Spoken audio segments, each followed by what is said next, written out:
Chapter 4. Perhaps he imagined, as he made his exit, that as soon as he was left alone, Nikolai Vsevolodovich would begin beating on the wall with his fists, and no doubt he would have been glad to see this if that had been possible. But if so, he was greatly mistaken. Nikolai Vsevolodovich was still calm. He remained standing for 2 minutes in the same position by the table, apparently plunged in thought, but soon a cold and listless smile came onto his lips. He slowly sat down again in the same place in the corner of the sofa and shut his eyes as though from weariness. The corner of the letter was still peeping from under the paperweight, but he didn't even move to cover it. He soon sank into complete forgetfulness. When Fyodor Stepanovich went out without coming to see her, as he had promised, Varvara Petrovna, who had been worn out by anxiety during these days, could not control herself, and ventured to visit her son herself, though it was not her regular time. She was still haunted by the idea that he would tell her something conclusive. She knocked at the door gently as before, and again receiving no answer, she opened the door. Seeing that Nikolai Vsevolodovich was sitting strangely motionless, she cautiously advanced to the sofa with a throbbing heart. She seemed struck by the fact that he could fall asleep so quickly and that he could sleep sitting like that, so erect and motionless, so that his breathing even was scarcely perceptible. His face was pale and forbidding, but it looked, as it were, numb and rigid. His brows were somewhat contracted and frowning. He positively had the look of a lifeless wax figure. She stood over him for about 3 minutes, almost holding her breath, and suddenly she was seized with terror. She withdrew on tiptoe, stopped at the door, hurriedly made the sign of the cross over him, and retreated unobserved, with a new oppression and a new anguish at her heart. He slept a long while, more than an hour, and still in the same rigid pose. Not a muscle of his face twitched, there was not the faintest movement in his whole body, and his brows were still contracted in the same forbidding frown. If Varvara Petrovna had remained another 3 minutes, she could not have endured the stifling sensation that this motionless lethargy roused in her, and would have waked him. But he suddenly opened his eyes, and sat for 10 minutes as immovable as before, staring persistently and curiously, as though at some object in the corner which had struck him, although there was nothing new or striking in the room. Suddenly there rang out the low, deep note of the clock on the wall. With some uneasiness he turned to look at it, but almost at the same moment the other door opened, and the butler, Alexei Yegorich, came in. He had in one hand a greatcoat, a scarf, and a hat, and in the other a silver tray with a note on it. 9:30, he announced softly, and laying the other things on a chair, he held out the tray with the note, a scrap of paper unsealed and scribbled in pencil. Glancing through it, Nikolai Vsevolodovich took a pencil from the table, added a few words, and put the note back on the tray. "Take it back as soon as I have gone out, and now dress me," he said, getting up from the sofa. Noticing that he had on a light velvet jacket, he thought a minute, and told the man to bring him a cloth coat, which he wore on more ceremonious occasions. At last, when he was dressed and had put on his hat, he locked the door by which his mother had come into the room, took the letter from under the paperweight, and without saying a word went out into the corridor, followed by Alexei Yegorich. From the corridor they went down the narrow stone steps of the back stairs to a passage which opened straight into the garden. In the corner stood a lantern and a big umbrella. "Owing to the excessive rain, the mud in the streets is beyond anything," Alexei Yegorich announced, making a final effort to deter his master from the expedition. But opening his umbrella, the latter went without a word into the damp and sodden garden, which was dark as a cellar. The wind was roaring and tossing the bare tree tops. The little sandy paths were wet and slippery. Alexei Yegorich walked along as he was, bareheaded in his swallow, tail coat, lighting up the path for about 3 steps before them with the lantern. "Won't it be noticed?" Nikolai Vsevolodovich asked suddenly. "Not from the windows. Besides, I have seen to all that already," the old servant answered in quiet and measured tones. "Has my mother retired?" "Her Excellency locked herself in at 9 o'clock, as she has done the last few days, and there is no possibility of her knowing anything. At what hour am I to expect your honor? At 1:30, not later than 2. Yes, sir. Crossing the garden by the winding paths that they both knew by heart, they reached the stone wall, and there in the farthest corner found a little door, which led out into a narrow and deserted lane, and was always kept locked. It appeared that Alexei Yegoritch had the key in his hand. "Won't the door creak?" Nikolai Vsevolodovitch inquired again. But Alexei Yegoritch informed him that it had been oiled yesterday, as well as today. He was by now wet through. Unlocking the door, he gave the key to Nikolai Vsevolodovitch. "If it should be your pleasure to be taking a distant walk, I would warn your honor that I am not confident of the folk here, especially in the back lanes, and especially beyond the river." He could not resist warning him again. He was an old servant, who had been like a nurse to Nikolai Vsevolodovitch, and at one time used to dandle him in his arms. He was a grave and severe man who was fond of listening to religious discourse and reading books of devotion. "Don't be uneasy, Alexei Yegoritch. May God's blessing rest on you, sir, but only in your righteous undertakings." "What?" said Nikolai Vsevolodovitch, stopping short in the lane. Alexei Yegoritch resolutely repeated his words. He had never before ventured to express himself in such language in his master's presence. Nikolai Vsevolodovitch locked the door, put the key in his pocket, and crossed the lane, sinking 5 or 6 inches into the mud at every step. He came out at last into a long, deserted street. He knew the town like the 5 fingers of his hand, but Bogovlensky Street was a long way off. It was past 10 when he stopped at last before the locked gates of the dark old house that belonged to Filippov.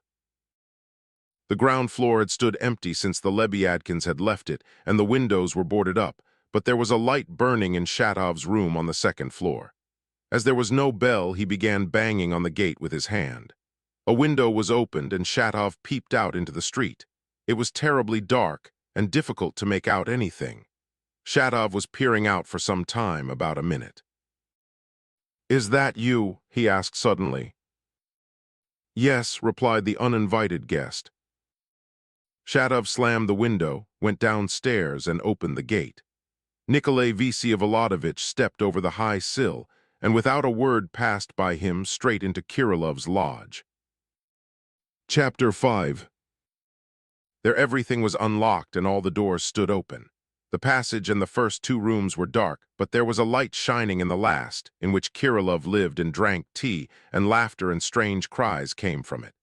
Nikolai Vsevolodovitch went towards the light, but stood still in the doorway without going in. There was tea on the table. In the middle of the room stood the old woman who was a relation of the landlord. She was bareheaded and was dressed in a petticoat and a hair skin jacket, and her stockingless feet were thrust into slippers.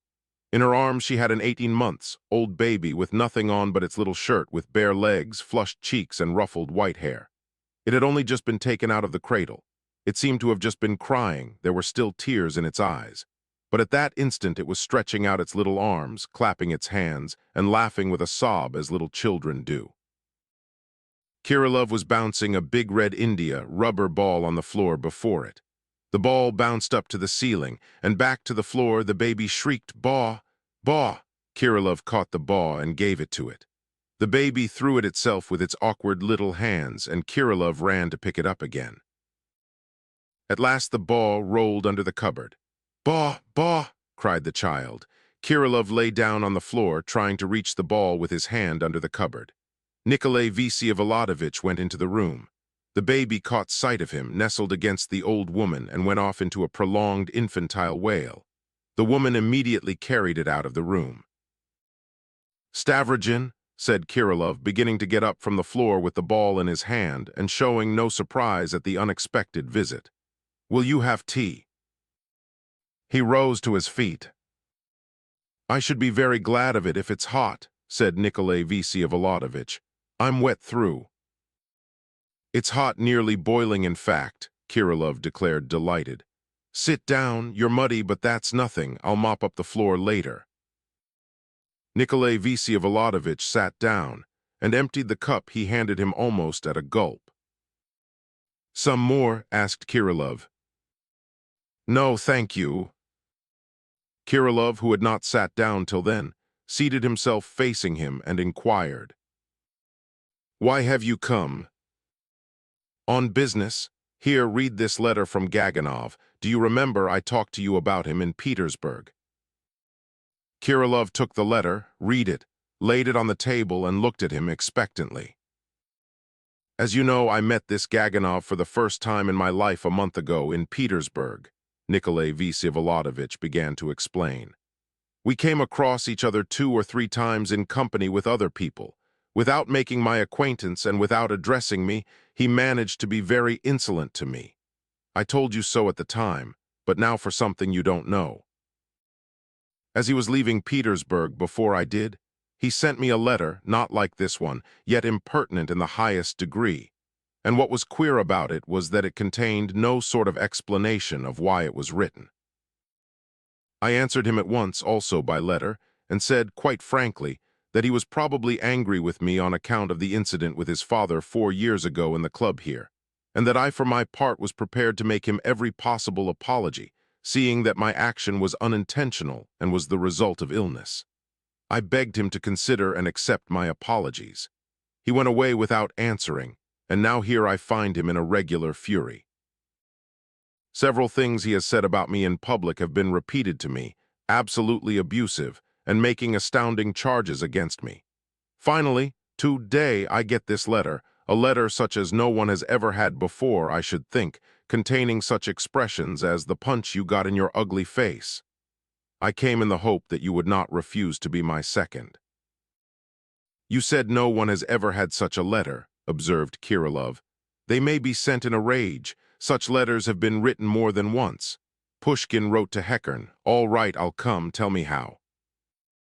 Nikolai Vsevolodovich explained that he wanted it to be tomorrow, and that he must begin by renewing his offers of apology, and even with the promise of another letter of apology, but on condition that Gaganov, on his side, should promise to send no more letters. The letter he had received he would regard as unwritten. Too much concession, he won't agree, said Kirillov. I've come first of all to find out whether you would consent to be the bearer of such terms. I'll take them, it's your affair, but he won't agree. I know he won't agree. He wants to fight, say how you'll fight. The point is that I want the thing settled tomorrow. By 9 o'clock in the morning you must be at his house. He'll listen and won't agree, but will put you in communication with his second, let us say about 11. You will arrange things with him and let us all be on the spot by 1 or 2 o'clock. Please try to arrange that. The weapons, of course, will be pistols. And I particularly beg you to arrange to fix the barriers at 10 paces apart. Then you put each of us 10 paces from the barrier, and at a given signal we approach. Each must go right up to his barrier, but you may fire before on the way. I believe that's all. 10 paces between the barriers is very near, observed Kirillov. Well, 12 then, but not more. You understand that he wants to fight in earnest. Do you know how to load a pistol? I do, I've got pistols. I'll give my word that you've never fired them. His second will give his word about his. There'll be 2 pairs of pistols and we'll toss up his or ours. Excellent. Would you like to look at the pistols? Very well. Kirillov squatted on his heels before the trunk in the corner, which he had never yet unpacked, though things had been pulled out of it as required. He pulled out from the bottom a palm, wood box lined with red velvet, and from it took out a pair of smart and very expensive pistols. I've got everything, powder, bullets, cartridges. I've a revolver besides, wait. He stooped down to the trunk again and took out a 6-chambered American revolver. You've got weapons enough and very good ones. Very extremely. Kirillov, who was poor, almost destitute, though he never noticed his poverty, was evidently proud of showing precious weapons, which he had certainly obtained with great sacrifice. You still have the same intentions? Stavrogin asked after a moment's silence and with a certain wariness. Yes, answered Kirillov shortly, guessing at once from his voice what he was asking about, and he began taking the weapons from the table. When? Nikolay Vsevolodovich inquired still more cautiously after a pause. In the meantime, Kirillov had put both the boxes back in his trunk and sat down in his place again. "That doesn't depend on me, as you know. When they tell me," he muttered, as though disliking the question, but at the same time with evident readiness to answer any other question. He kept his black, lusterless eyes fixed continually on Stavrogin with a calm but warm and kindly expression in them. "I understand shooting oneself, of course," Nikolay Vsevolodovich began suddenly, frowning a little, after a dreamy silence that lasted 3 minutes. "I sometimes have thought of it myself, and then there always came a new idea. If one did something wicked, or worse still, something shameful, that is, disgraceful, only very shameful, and ridiculous, such as people would remember for 1,000 years and hold in scorn for 1,000 years, and suddenly the thought comes, one blow in the temple and there would be nothing more. One wouldn't care then for men, and that they would hold one in scorn for 1,000 years, would one?" "You call that a new idea?" said Kirillov after a moment's thought. "I didn't call it so, but when I thought it, I felt it as a new idea." "You felt the idea?" observed Kirillov. "That's good. There are lots of ideas that are always there and yet suddenly become new. That's true. I see a great deal now as though it were for the first time." "Suppose you had lived in the moon," Stavrogin interrupted, not listening but pursuing his own thought. "And suppose that you had done all these nasty and ridiculous things. You know from here for certain that they will laugh at you and hold you in scorn for 1,000 years as long as the moon lasts. But now you are here and looking at the moon from here. You don't care here for anything you've done there, and that the people there will hold you in scorn for 1,000 years, do you?" "I don't know," answered Kirillov. "I've not been in the moon," he added without any irony, simply to state the fact. "Whose baby was that just now?" "The old woman's mother-in-law was here. No, daughter-in-law, it's all the same. 3 days. She's lying ill with the baby. It cries a lot at night. It's the stomach. The mother sleeps, but the old woman picks it up. I play ball with it. The ball's from Hamburg. I bought it in Hamburg to throw it and catch it. It strengthens the spine. It's a girl." "Are you fond of children?" "I am," answered Kirillov, though rather indifferently. "Then you're fond of life?" "Yes, I'm fond of life. What of it?" "Though you've made up your mind to shoot yourself." "What of it? Why connect it? Life's one thing and that's another. Life exists, but death doesn't at all." "You've begun to believe in a future eternal life." "No, not in a future eternal life, but in eternal life here. There are moments, you reach moments, and time suddenly stands still, and it will become eternal." "You hope to reach such a moment?" "Yes." "That'll scarcely be possible in our time," Nikolay Vsevolodovich responded slowly, and as it were, dreamily.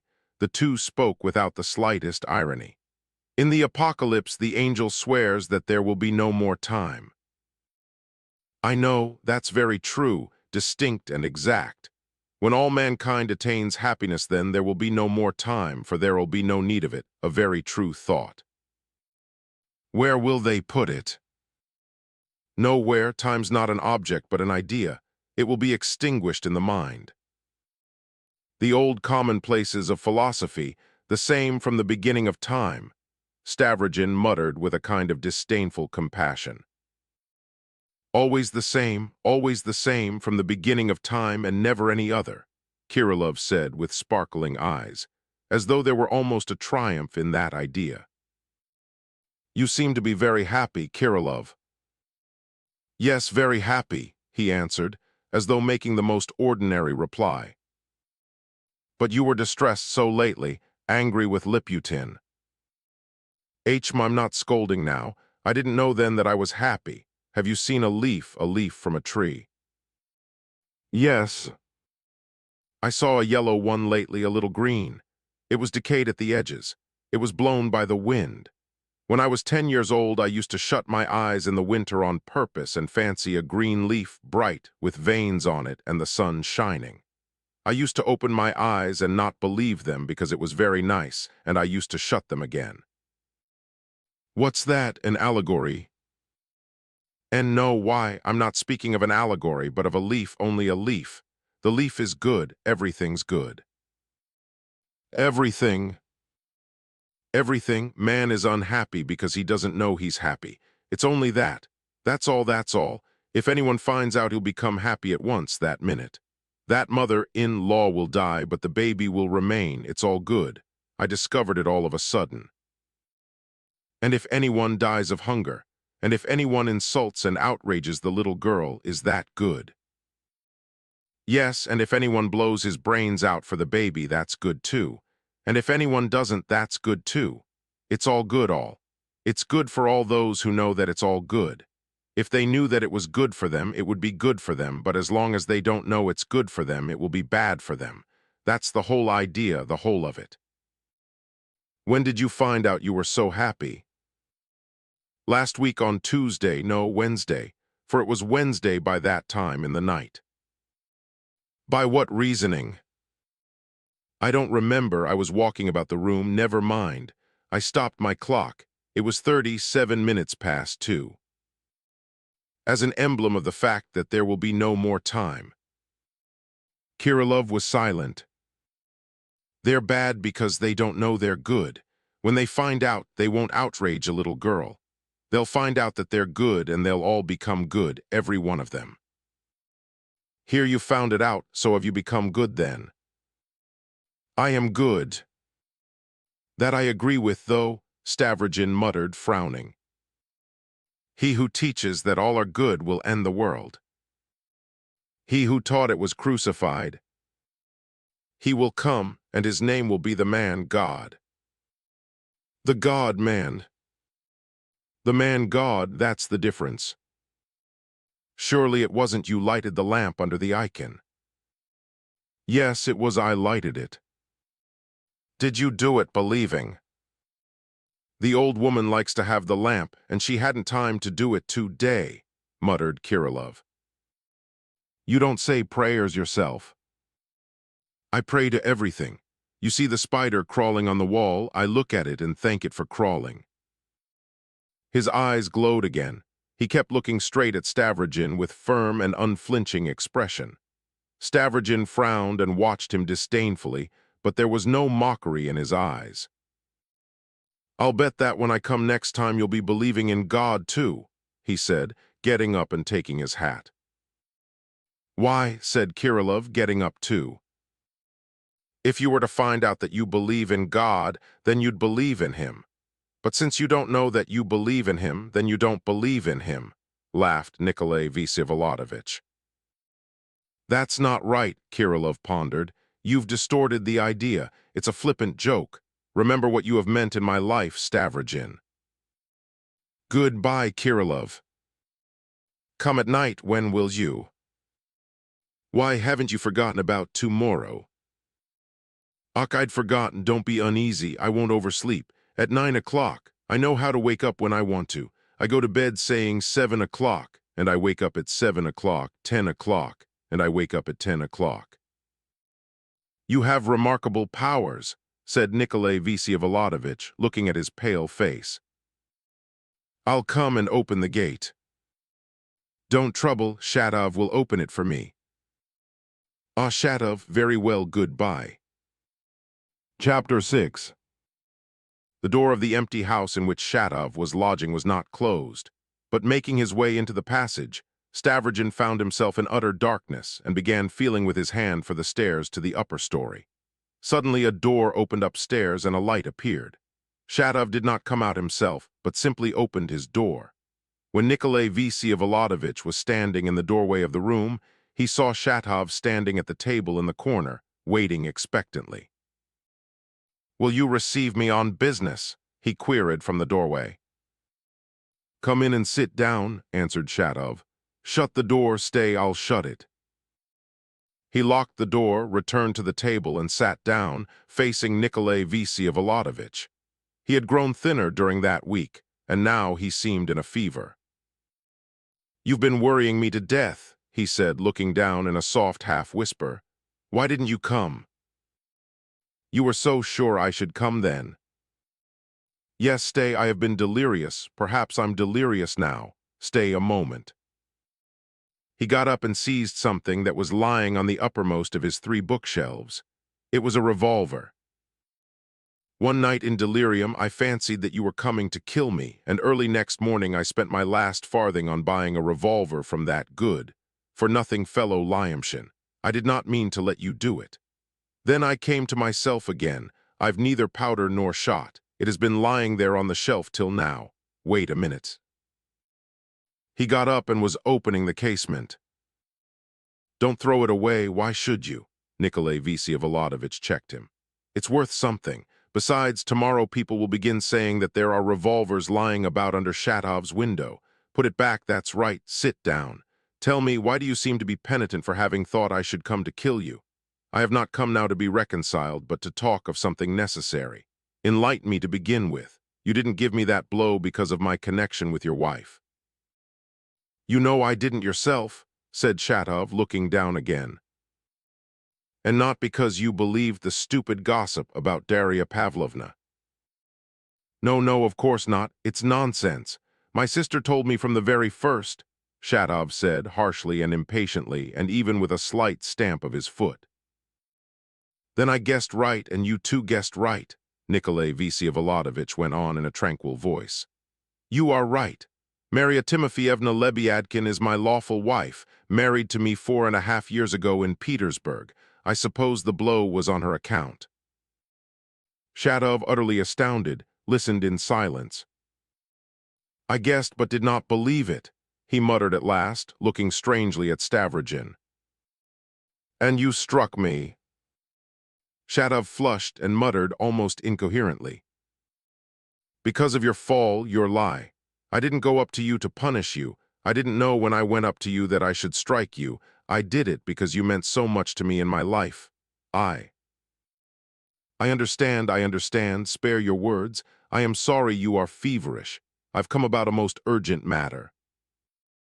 I have been expecting you too long. Shatov seemed to be quivering all over, and he got up from his seat.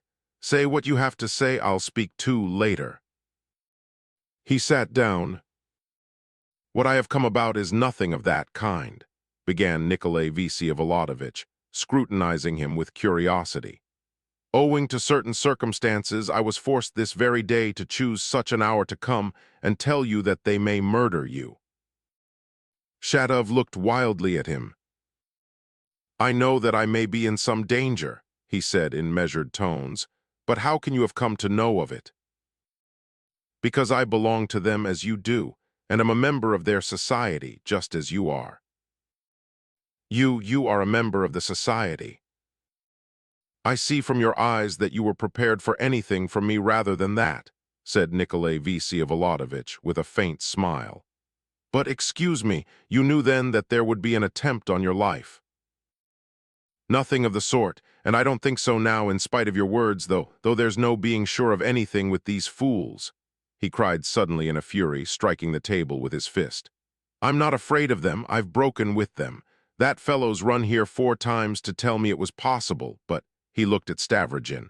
What do you know about it exactly? Don't be uneasy. I am not deceiving you, Nikolai Vsevolodovich went on rather coldly, with the air of a man who is only fulfilling a duty. You question me as to what I know.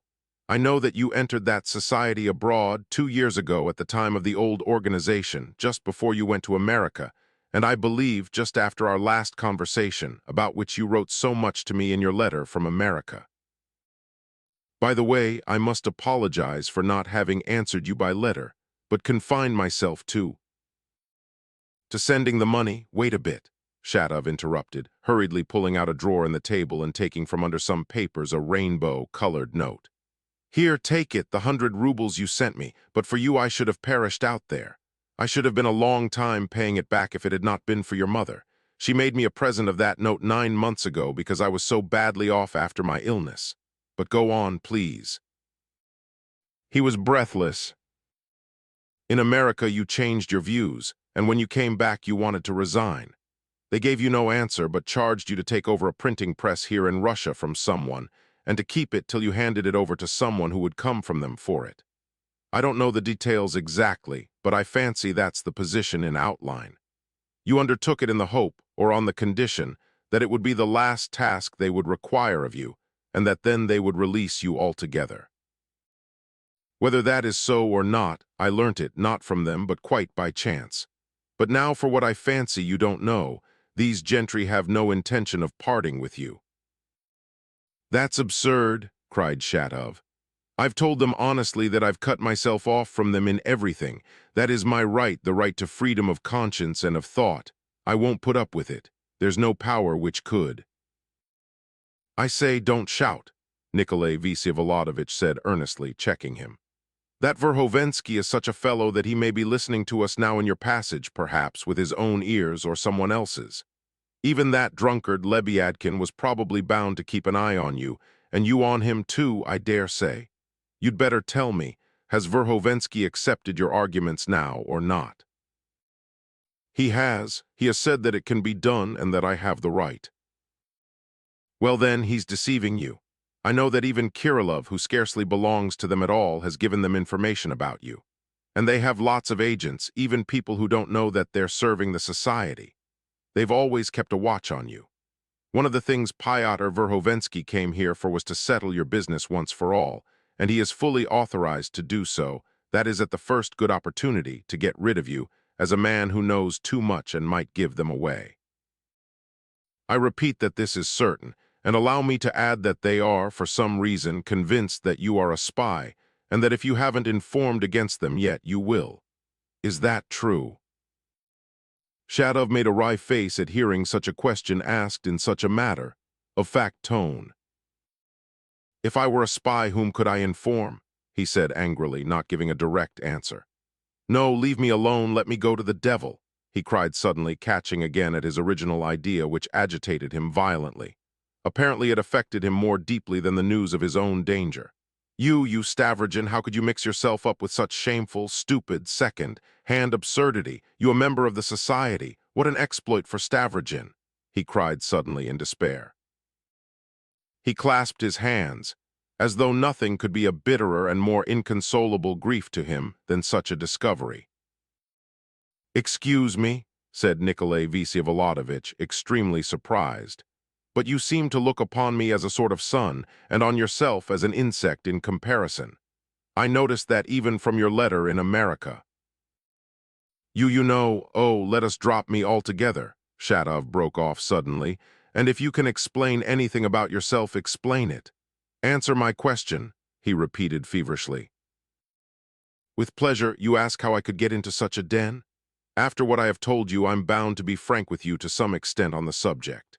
You see, strictly speaking, I don't belong to the society at all, and I never have belonged to it, and I've much more right than you to leave them, because I never joined them.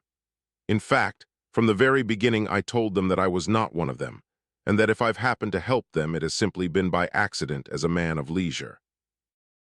I took some part in reorganizing the society on the new plan, but that was all. But now they've changed their views and have made up their minds that it would be dangerous to let me go, and I believe I'm sentenced to death too. Oh, they do nothing but sentence to death, and all by means of sealed documents signed by 3 men and a half. And you think they've any power? You're partly right there and partly not, Stavrogin answered with the same indifference, almost listlessness. There's no doubt that there's a great deal that's fanciful about it, as there always is in such cases. A handful magnifies its size and significance.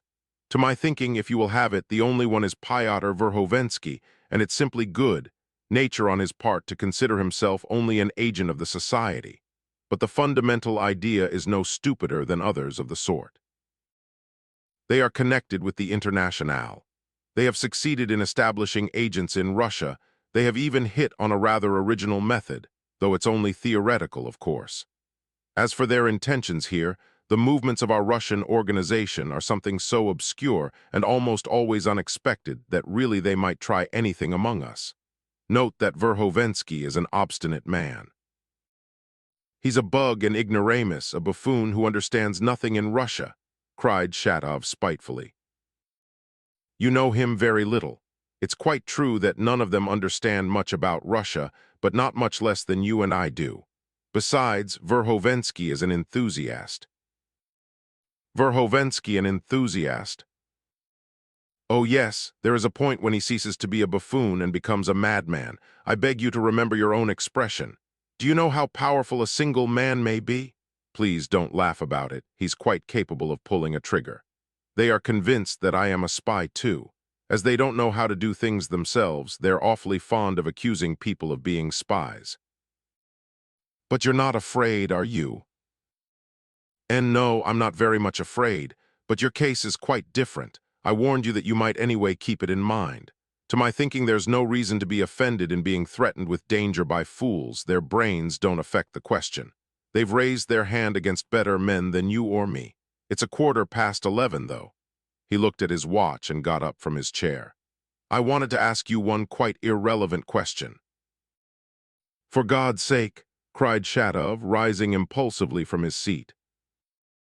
I beg your pardon? Nikolai Vsevolodovich looked at him inquiringly. Ask your question for God's sake, Shatov repeated in indescribable excitement, but on condition that I ask you a question too. I beseech you to allow me. I can't ask your question. Stavrogin waited a moment and then began. I've heard that you have some influence on Marya Timofeyevna and that she was fond of seeing you and hearing you talk. Is that so? Yes, she used to listen, said Shatov, confused. Within a day or two, I intend to make a public announcement of our marriage here in the town. Is that possible? Shatov whispered, almost with horror. I don't quite understand you. There's no sort of difficulty about it. Witnesses to the marriage are here. Everything took place in Petersburg, perfectly legally and smoothly, and if it has not been made known till now, it is simply because the witnesses, Kirillov, Pyotr Verhovensky, and Lebyadkin, whom I now have the pleasure of claiming as a brother, in law promise to hold their tongues. I don't mean that. You speak so calmly, but good. Listen, you weren't forced into that marriage, were you? No, no one forced me into it.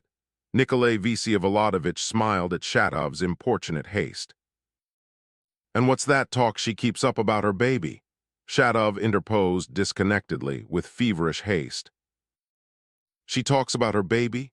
Bah, I didn't know. It's the first time I've heard of it. She never had a baby and couldn't have had. Marya Timofeyevna is a virgin. Ah, that's just what I thought. Listen. What's the matter with you, Shatov? Shatov hid his face in his hands, turned away, but suddenly clutched Stavrogin by the shoulders. Do you know why anyway? He shouted. Why you did all this, and why you are resolved on such a punishment now? Your question is clever and malignant, but I mean to surprise you too. I fancy I do know why I got married then, and why I am resolved on such a punishment now, as you express it. Let's leave that of that later, put it off. Let's talk of the chief thing. I've been waiting 2 years for you. Yes. I've waited too long for you. I've been thinking of you incessantly.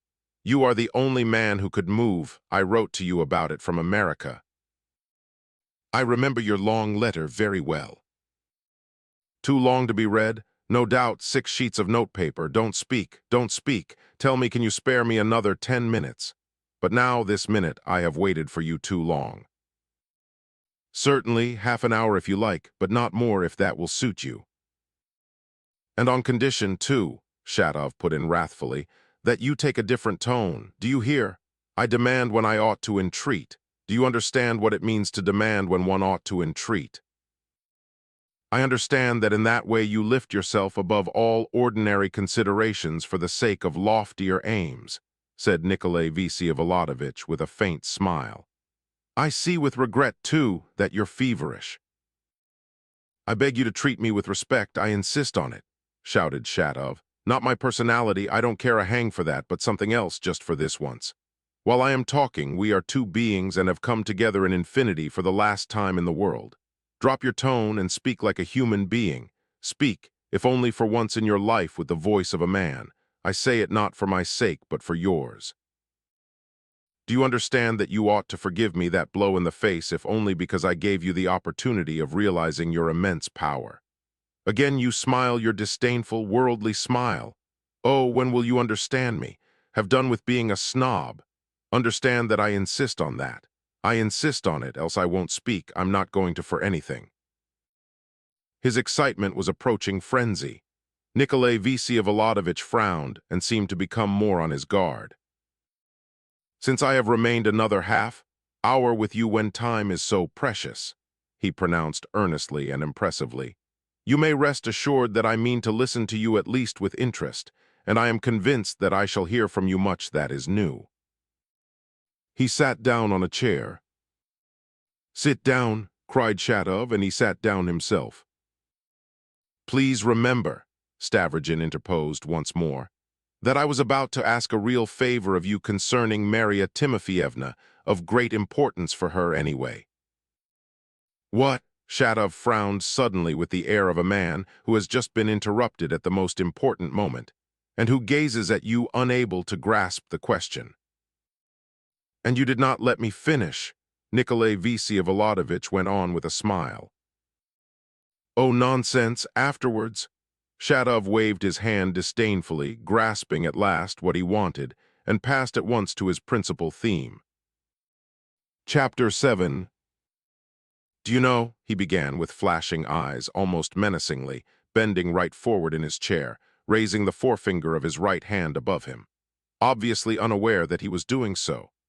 Do you know who are the only God-bearing people on earth, destined to regenerate and save the world in the name of a new God, and to whom are given the keys of life and of the new world? Do you know which is that people and what is its name? From your manner I am forced to conclude, and I think I may as well do so at once, that it is the Russian people. And you can laugh, oh, what a race, Shatov burst out.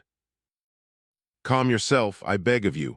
On the contrary, I was expecting something of the sort from you. You expected something of the sort, and don't you know those words yourself? I know them very well. I see only too well what you're driving at. All your phrases, even the expression God-bearing people, is only a sequel to our talk 2 years ago abroad, not long before you went to America. At least, as far as I can recall it now. It's your phrase altogether, not mine. Your own, not simply the sequel of our conversation. Our conversation it was not at all. It was a teacher uttering weighty words and a pupil who was raised from the dead. I was that pupil and you were the teacher. But if you remember, it was just after my words you joined their society, and only afterwards went away to America. Yes, and I wrote to you from America about that. I wrote to you about everything. Yes, I could not at once tear my bleeding heart from what I had grown into from childhood, on which had been lavished all the raptures of my hopes and all the tears of my hatred. It is difficult to change gods. I did not believe you then because I did not want to believe. I plunged for the last time into that sewer. But the seed remained and grew up. Seriously, tell me seriously, didn't you read all my letter from America? Perhaps you didn't read it at all. I read 3 pages of it, the 2 first and the last, and I glanced through the middle as well, but I was always meaning. Ah, never mind, drop it, damn it, cried Shatov, waving his hand. If you've renounced those words about the people now, how could you have uttered them then? That's what crushes me now. I wasn't joking with you then. In persuading you, I was perhaps more concerned with myself than with you, Stavrogin pronounced enigmatically. You weren't joking. In America, I was lying for 3 months on straw beside a hapless creature, and I learnt from him that at the very time when you were sowing the seed of God and the fatherland in my heart, at that very time, perhaps during those very days, you were infecting the heart of that hapless creature, that maniac Kirillov, with poison. You confirmed false, malignant ideas in him and brought him to the verge of insanity. Go, look at him now. He is your creation. You've seen him, though. In the first place, I must observe that Kirillov himself told me that he is happy and that he's good. Your supposition that all this was going on at the same time is almost correct. But what of it? I repeat, I was not deceiving either of you. Are you an atheist now? Yes. And then, just as I was then, I wasn't asking you to treat me with respect when I began the conversation. With your intellect, you might have understood that, Shatov muttered indignantly. I didn't get up at your first word, I didn't close the conversation, I didn't go away from you, but have been sitting here ever since submissively answering your questions and cries, so it seems I have not been lacking in respect to you yet. Shatov interrupted, waving his hand. Do you remember your expression that an atheist can't be a Russian, that an atheist at once ceases to be a Russian? Do you remember saying that? Did I? Nikolai Vsevolodovich questioned him back. You ask, you've forgotten, and yet that was one of the truest statements of the leading peculiarity of the Russian soul which you divined. You can't have forgotten it. I will remind you of something else. You said then that a man who was not Orthodox could not be Russian. I imagine that's a Slavophil idea. The Slavophils of today disown it. Nowadays, people have grown cleverer. But you went further. You believed that Roman Catholicism was not Christianity. You asserted that Rome proclaimed Christ subject to the third temptation of the devil, announcing to all the world that Christ without an earthly kingdom cannot hold his ground upon earth. Catholicism, by so doing, proclaimed Antichrist and ruined the whole Western world. You pointed out that if France is in agonies now, it's simply the fault of Catholicism, for she has rejected the iniquitous God of Rome and has not found a new one. That's what you could say then. I remember our conversations. If I believed, no doubt I should repeat it even now. I wasn't lying when I spoke as though I had faith, Nikolai Vsevolodovich pronounced very earnestly. But I must tell you, this repetition of my ideas in the past makes a very disagreeable impression on me. Can't you leave off? If you believe it, repeated Shatov, paying not the slightest attention to this request. But didn't you tell me that if it were mathematically proved to you that the truth excludes Christ, you'd prefer to stick to Christ rather than to the truth? Did you say that? Did you? But allow me too at last to ask a question, said Nikolai Vsevolodovich, raising his voice. What is the object of this irritable and malicious cross-examination? This examination will be over for all eternity, and you will never hear it mentioned again. You keep insisting that we are outside the limits of time and space. Hold your tongue, Shatov cried suddenly. I am stupid and awkward, but let my name perish in ignominy. Let me repeat your leading idea. Oh, only a dozen lines, only the conclusion. Repeat it if it's only the conclusion. Stavrogin made a movement to look at his watch, but restrained himself and did not look. Shatov bent forward in his chair again, and again held up his finger for a moment. Not a single nation, he went on, as though reading it line by line, still gazing menacingly at Stavrogin. Not a single nation has ever been founded on principles of science or reason. There has never been an example of it except for a brief moment through folly. Socialism is from its very nature bound to be atheism, seeing that it has from the very first proclaimed that it is an atheistic organization of society, and that it intends to establish itself exclusively on the elements of science and reason. Science and reason have, from the beginning of time, played a secondary and subordinate part in the life of nations, so it will be till the end of time. Nations are built up and moved by another force which sways and dominates them, the origin of which is unknown and inexplicable. That force is the force of an insatiable desire to go on to the end, though at the same time it denies that end. It is the force of the persistent assertion of one's own existence and a denial of death. It's the spirit of life, as the scriptures call it, the river of living water, the drying up of which is threatened in the apocalypse. It's the aesthetic principle, as the philosophers call it, the ethical principle with which they identify it, the seeking for God, as I call it more simply.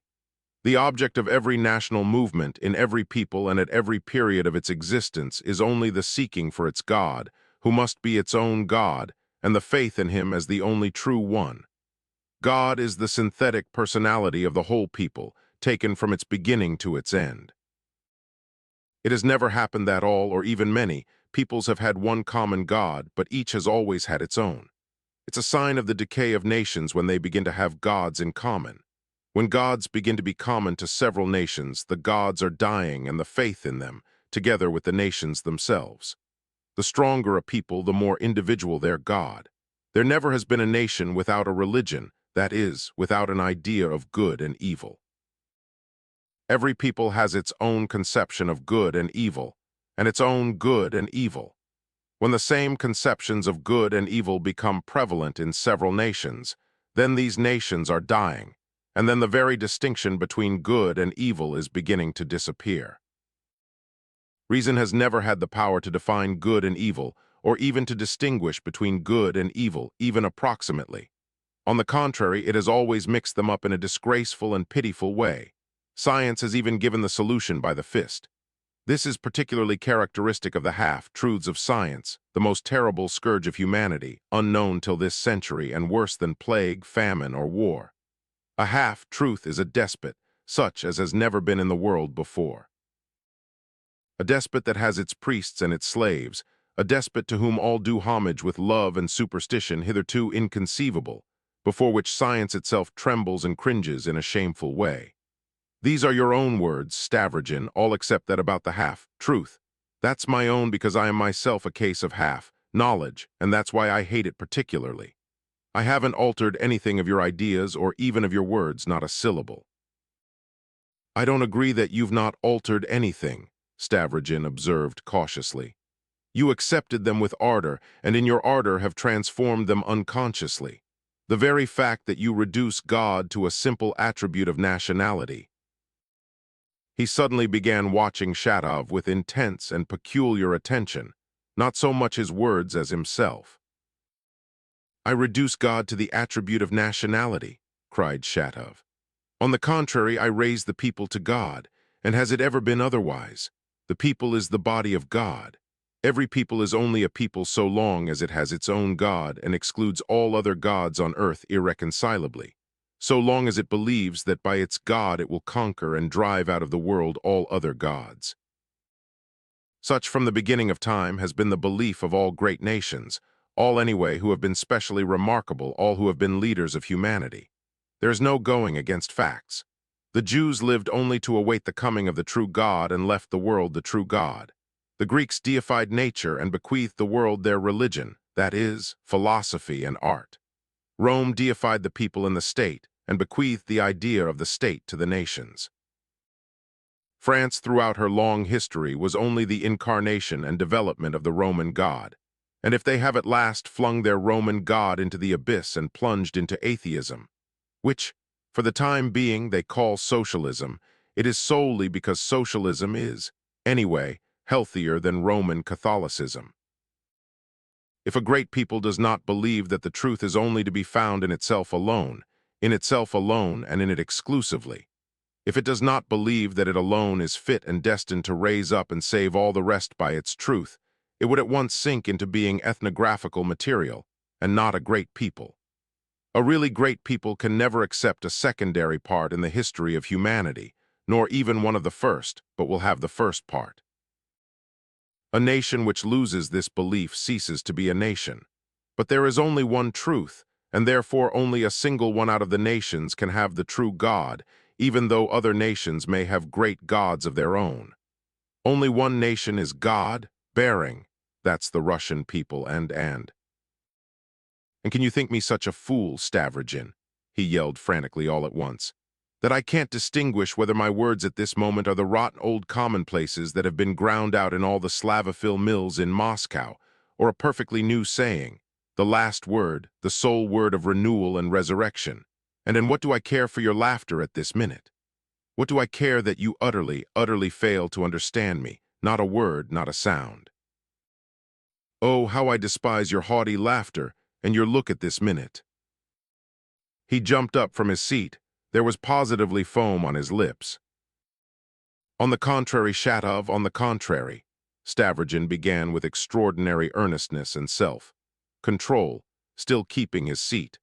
On the contrary, your fervent words have revived many extremely powerful recollections in me. In your words I recognize my own mood 2 years ago, and now I will not tell you, as I did just now, that you have exaggerated my ideas. I believe, indeed, that they were even more exceptional, even more independent, and I assure you for the third time that I should be very glad to confirm all that you've said just now, every syllable of it. But you want a hair. WHAT. Your own nasty expression, Shatov laughed spitefully, sitting down again. To cook your hair you must first catch it, to believe in God you must first have a God. You used to say that in Petersburg, I'm told, like Nozdryov, who tried to catch a hare by his hind legs. No, what he did was to boast he'd caught him. By the way, allow me to trouble you with a question, though, for indeed I think I have the right to one now. Tell me, have you caught your hare? Don't dare to ask me in such words. Ask differently, quite differently.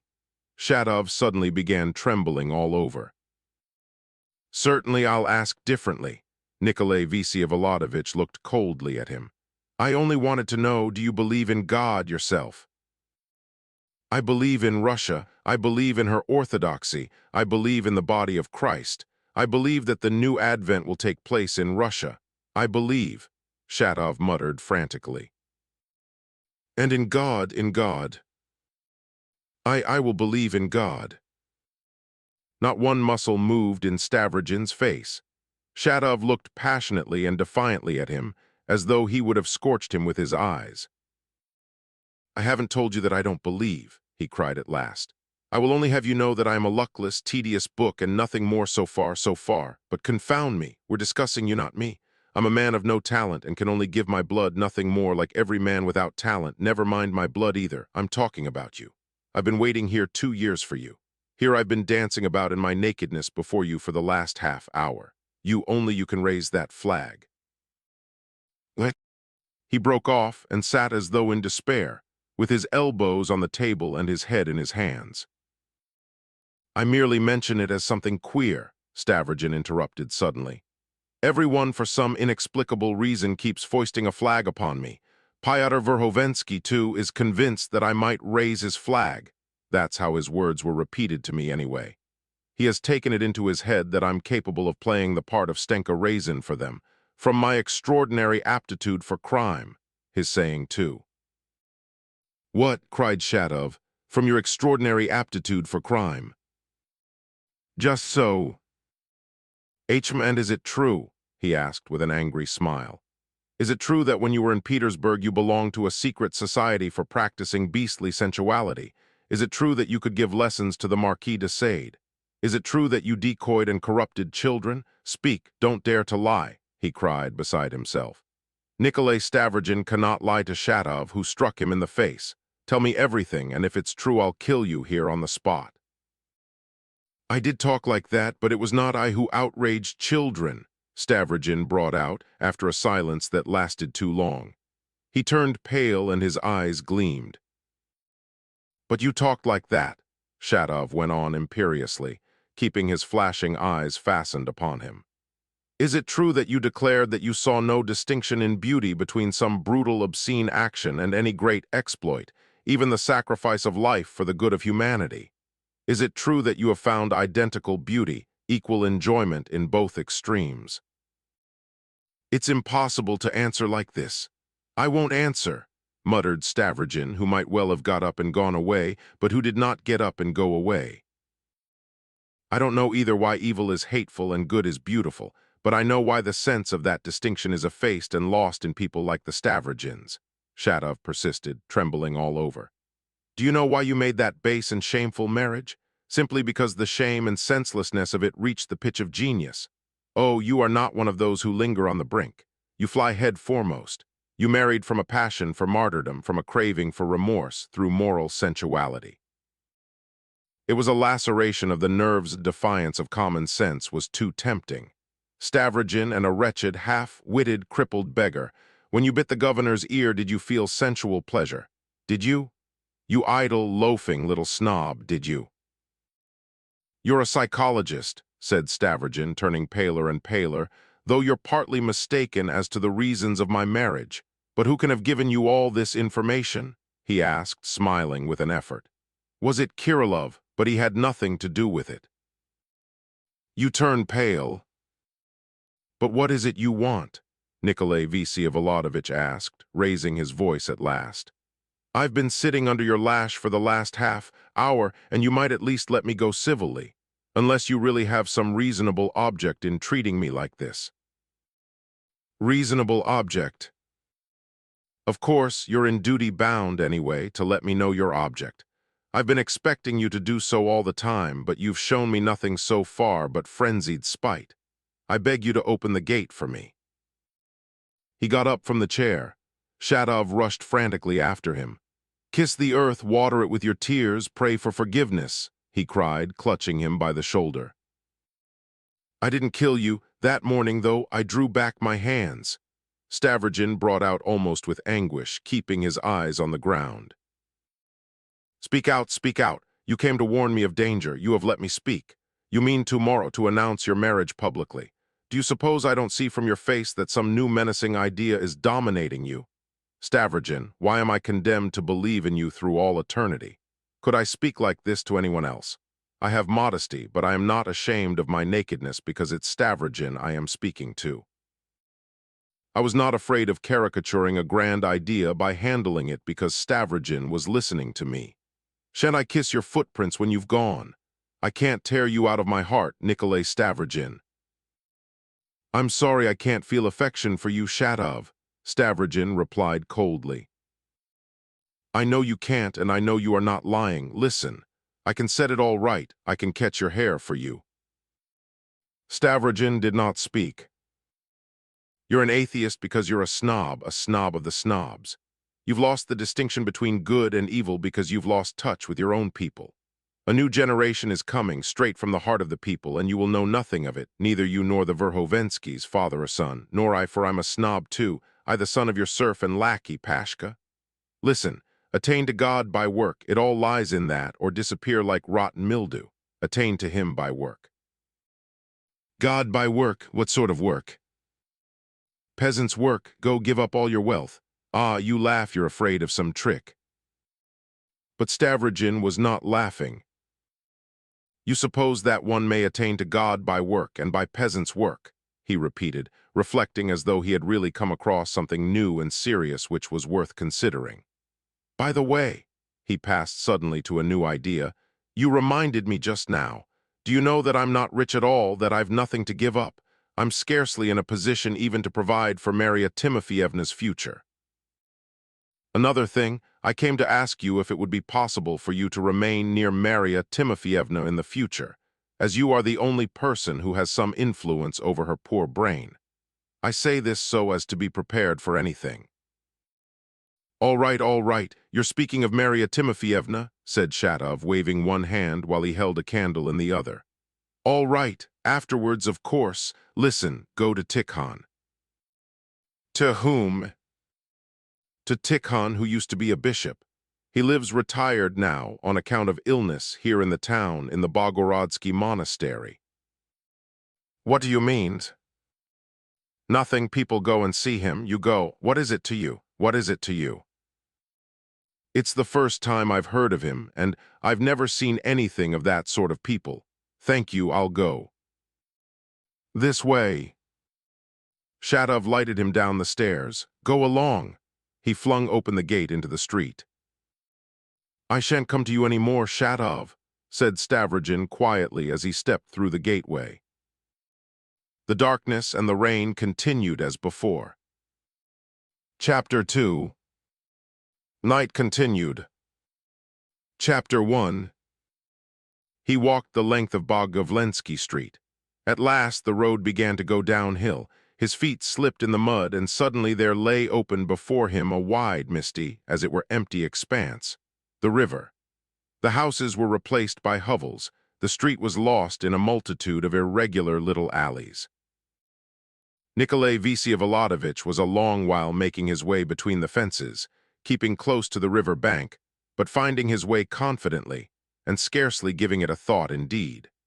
He was absorbed in something quite different, and looked round with surprise when suddenly, waking up from a profound reverie, he found himself almost in the middle of one long, wet, floating bridge. There was not a soul to be seen, so that it seemed strange to him when suddenly, almost at his elbow, he heard a deferentially familiar, but rather pleasant voice with a suave intonation, such as is affected by our refined tradespeople or befrizzled young shop assistants. "Will you kindly allow me, sir, to share your umbrella?" There actually was a figure that crept under his umbrella or tried to appear to do so. The tramp was walking beside him, almost feeling his elbow, as the soldiers say. Slackening his pace, Nikolai Vsevolodovich bent down to look more closely as far as he could in the darkness. It was a short man and seemed like an artisan who had been drinking. He was shabbily and scantily dressed. A cloth cap, soaked by the rain and with the brim half torn off, perched on his shaggy, curly head. He looked a thin, vigorous, swarthy man with dark hair. His eyes were large and must have been black, with a hard glitter and a yellow tinge in them like a gypsy's. That could be divined even in the darkness. He was about 40 and was not drunk. "Do you know me?" asked Nikolai Vsevolodovich. "Mr. Stavrogin Nikolai Vsevolodovich. You were pointed out to me at the station when the train stopped last Sunday, though I had heard enough of you beforehand." "From Pyotr Stepanovich. Are you Fedka the convict?" "I was christened Fyodor Fyodorovich. My mother is living to this day in these parts. She's an old woman and grows more and more bent every day. She prays to God for me day and night, so that she doesn't waste her old age lying on the stove." "You escaped from prison." "I've had a change of luck. I gave up books and bells and church, going because I'd a life sentence, so that I had a very long time to finish my term." "What are you doing here?" "Well, I do what I can. My uncle, too, died last week in prison here. He was there for false coin, so I threw 24 stones at the dogs by way of memorial. That's all I've been doing so far. Moreover, Pyotr Stepanovich gives me hopes of a passport, and a merchant's one, too, to go all over Russia, so I'm waiting on his kindness. Because, says he, my papa lost you at cards at the English club, and I, says he, find that inhumanity unjust. You might have the kindness to give me 3 rubles, sir, for a glass to warm myself. So you've been spying on me. I don't like that. By whose orders? As to orders, it's nothing of the sort. It's simply that I knew of your benevolence, which is known to all the world. All we get, as you know, is an armful of hay or a prod with a fork. Last Friday I filled myself as full of pie as Martin did of soap. Since then I didn't eat one day, and the day after I fasted, and on the third I'd nothing again. I've had my fill of water from the river. I'm breeding fish in my belly, so won't your honor give me something? I've a sweetheart expecting me not far from here, but I daren't show myself to her without money. What did Pyotr Stepanovich promise you from me? He didn't exactly promise anything, but only said that I might be of use to your honor if my luck turns out good. But how exactly he didn't explain. For Pyotr Stepanovich wants to see if I have the patience of a Cossack and feels no sort of confidence in me. Why? Pyotr Stepanovich is an astronomer and has learnt all God's planets, but even he may be criticized. I stand before you, sir, as before God, because I have heard so much about you. Pyotr Stepanovich is one thing, but you, sir, maybe are something else. When he's said of a man he's a scoundrel, he knows nothing more about him except that he's a scoundrel. Or if he said he's a fool, then that man has no calling with him except that of fool. But I may be a fool Tuesday and Wednesday, and on Thursday wiser than he. Here now he knows about me that I'm awfully sick to get a passport, for there's no getting on in Russia without papers, so he thinks that he's snared my soul. I tell you, sir, life's a very easy business for Pyotr Stepanovich, for he fancies a man to be this and that, and goes on as though he really was. And what's more, he's beastly stingy. It's his notion that, apart from him, I daren't trouble you, but I stand before you, sir, as before God. This is the 4th night I've been waiting for your honor on this bridge, to show that I can find my own way on the quiet without him. I'd better bow to a boot, thinks I, than to a peasant's shoe. And who told you that I was going to cross the bridge at night? Well, that I'll own came out by chance, most through Captain Lebyadkin's foolishness, because he can't keep anything to himself. So that 3 rubles from your honor would pay me for the weary time I've had these 3 days and nights. and the clothes I've had soaked, I feel that too much to speak of it. I'm going to the left, you'll go to the right. Here's the end of the bridge. Listen, Fyodor, I like people to understand what I say once for all. I won't give you a farthing. Don't meet me in future on the bridge or anywhere. I've no need of you and never shall have, and if you don't obey, I'll tie you and take you to the police. March. Fling me something for my company anyhow. I've cheered you on your way. Be off. But do you know the way here? There are all sorts of turnings. I could guide you, for this town is for all the world as though the devil carried it in his basket and dropped it in bits here and there. I'll tie you up, said Nikolay Vsevolodovich, turning upon him menacingly. Perhaps you'll change your mind, sir. It's easy to ill-treat the helpless. Well, I see you can rely on yourself. I rely upon you, sir, and not very much on myself. I've no need of you at all. I've told you so already. But I have need, that's how it is. I shall wait for you on the way back. There's nothing for it. I give you my word of honor, if I meet you, I'll tie you up. Well, I'll get a belt ready for you to tie me with. A lucky journey to you, sir. You kept the helpless snug under your umbrella. For that alone, I'll be grateful to you to my dying day. He fell behind. Nikolay Vsevolodovich walked on to his destination, feeling disturbed. This man who had dropped from the sky was absolutely convinced that he was indispensable to him, Stavrogin, and was in insolent haste to tell him so. He was being treated unceremoniously all round. But it was possible, too, that the tramp had not been altogether lying, and had tried to force his services upon him on his own initiative, without Fyodor Stepanovich's knowledge, and that would be more curious still. Chapter 2. The house which Nikolay Vsevolodovich had reached stood alone in a deserted lane between fences, beyond which market gardens stretched at the very end of the town. It was a very solitary little wooden house, which was only just built and not yet weather-boarded. In one of the little windows the shutters were not yet closed, and there was a candle standing on the window ledge, evidently as a signal to the late guest who was expected that night. 30 paces away, Stavrogin made out on the doorstep the figure of a tall man, evidently the master of the house, who had come out to stare impatiently up the road. He heard his voice, too, impatient and, as it were, timid. "Is that you? "Yes," responded Nikolay Vsevolodovich, but not till he had mounted the steps and was folding up his umbrella. "At last, sir," Captain Lebyadkin, for it was he, ran fussily to and fro. "Let me take your umbrella, please. It's very wet. I'll open it on the floor here in the corner. Please walk in. Please walk in." The door was open from the passage into a room that was lighted by 2 candles. "If it had not been for your promise that you would certainly come, I should have given up expecting you." "1:15, said Nikolay Vsevolodovich, looking at his watch as he went into the room. "And in this rain, and such an interesting distance. I've no clock, and there are nothing but market, gardens round Meso that you fall behind the times. Not that I murmur exactly, for I dare not, but only because I've been devoured with impatience all the week to have things settled at last." "How so?" "To hear my fate, Nikolay Vsevolodovich, please sit down." He bowed, pointing to a seat by the table before the sofa. Nikolay Vsevolodovich looked round. The room was tiny and low-pitched. The furniture consisted only of the most essential articles, plain wooden chairs and a sofa, also newly made without covering or cushions.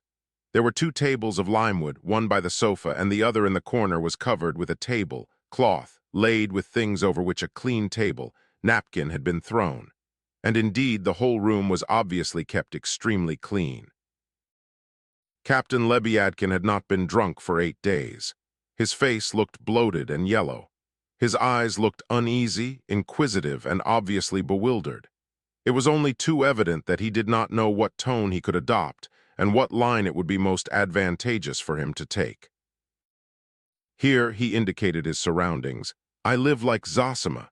Sobriety, solitude, and poverty, the vow of the knights of old." You imagine that the knights of old took such vows. Perhaps I'm mistaken. Alas, I have no culture, I've ruined all. Believe me, Nikolay Vsyevolodovich, here first I have recovered from shameful propensities, not a glass nor a drop. I have a home, and for 6 days past I have experienced a conscience at ease. Even the walls smell of resin and remind me of nature. And what have I been? What was I? At night without a bed I wander, and my tongue put out by day. To use the words of a poet of genius, but you're wet through, wouldn't you like some tea? Don't trouble. The samovar has been boiling since 8 o'clock, but it went out at last like everything in this world. The sun, too, they say, will go out in its turn, but if you like I'll get up the samovar. Agafea is not asleep. Tell me, Marya Timofeevna. She's here, Lebyadkin replied at once in a whisper. Would you like to have a look at her? He pointed to the closed door to the next room. She's not asleep. Oh, no, how could she be? On the contrary, she's been expecting you all the evening, and as soon as she heard you were coming, she began making her toilet. He was just twisting his mouth into a jocose smile, but he instantly checked himself. How is she on the whole? Asked Nikolay Vsyevolodovich, frowning. On the whole, you know that yourself, sir. He shrugged his shoulders commiseratingly. But just now she's telling her fortune with cards. Very good, later on. First of all, I must finish with you. Nikolay Vsyevolodovich settled himself in a chair. The captain did not venture to sit down on the sofa, but at once moved up another chair for himself and bent forward to listen in a tremor of expectation. What have you got there under the table? Cloth? Asked Nikolay Vsyevolodovich, suddenly noticing it. That, said Lebyadkin, turning towards it also. That's from your generosity by way of house, warming, so to say, considering also the length of the walk and your natural fatigue, he sniggered ingratiatingly. Then he got up on tiptoe and respectfully and carefully lifted the tablecloth from the table in the corner. Under it was seen a slight meal, ham, veal, sardines, cheese, a little green decanter, and a long bottle of Bordeaux. Everything had been laid neatly, expertly, and almost daintily. Was that your effort? Yes, sir. Ever since yesterday I've done my best, and all to do you honor. Marya Timofeevna doesn't trouble herself, as you know, on that score. And what's more, it's all from your liberality, your own providing, as you're the master of the house and not I, and I'm only, so to say, your agent. All the same, Nikolay Vsyevolodovich, all the same, in spirit I'm independent. Don't take away from me this last possession, he finished up pathetically. You might sit down again. Gra at full, grateful and independent. He sat down. Ah, Nikolay Vsyevolodovich, so much has been fermenting in this heart that I have not known how to wait for your coming. Now you will decide my fate, and that unhappy creature's, and then shall I pour out all I feel to you as I used to in old days, 4 years ago. You deigned to listen to me then, you read my verses. They might call me your Falstaff from Shakespeare in those days, but you meant so much in my life. I have great terrors now, and it's only to you I look for counsel and light. Fyodor Stepanovich is treating me abominably. Nikolay Vsyevolodovich listened with interest and looked at him attentively. It was evident that though Captain Lebyadkin had left off drinking, he was far from being in a harmonious state of mind. Drunkards of many years' standing, like Lebyadkin, often show traces of incoherence, of mental cloudiness, of something, as it were, damaged and crazy, though they may deceive, cheat, and swindle almost as well as anybody if occasion arises. I see that you haven't changed a bit in these 4 years and more, Captain, said Nikolay Vsyevolodovich, somewhat more amiably. It seems, in fact, as though the second half of a man's life is usually made up of nothing but the habits he has accumulated during the first half. Grand words, you solve the riddle of life, said the captain, half cunningly, half in genuine and unfeigned admiration, for he was a great lover of words. Of all your sayings, Nikolay Vsyevolodovich, I remember one thing above all. You were in Petersburg when you said it. One must really be a great man to be able to make a stand even against common sense. That was it. Yes, and a fool as well. A fool as well, maybe. but you've been scattering clever sayings all your life while they... Imagine Liputin, imagine Pyotr Stepanovich saying anything like that. Oh, how cruelly Pyotr Stepanovich has treated me. But how about yourself, Captain? What can you say of your behavior? Drunkenness and the multitude of my enemies. But now that's all over, and I have a new skin like a snake. Do you know, Nikolay Vsevolodovich, I am making my will. In fact, I've made it already. That's interesting. What are you leaving and to whom? To my fatherland, to humanity, and to the students. Nikolay Vsevolodovich, I read in the paper the biography of an American. He left all his vast fortune to factories and to the exact sciences, and his skeleton to the students of the academy there, and his skin to be made into a drum, so that the American national hymn might be beaten upon it day and night. Alas, we are pygmies in mind compared with the soaring thought of the states of North America. Russia is the play of nature, but not of mind.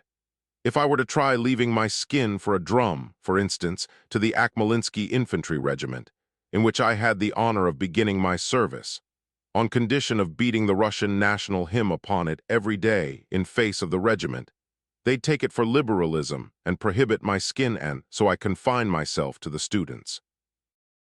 I want to leave my skeleton to the academy, but on the condition that a label should be stuck on the forehead forever and ever with the words, "A repentant free thinker."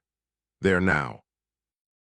The captain spoke excitedly, and genuinely believed, of course, that there was something fine in the American will, but he was cunning too, and very anxious to entertain Nikolay Vsevolodovich, with whom he had played the part of a buffoon for a long time in the past.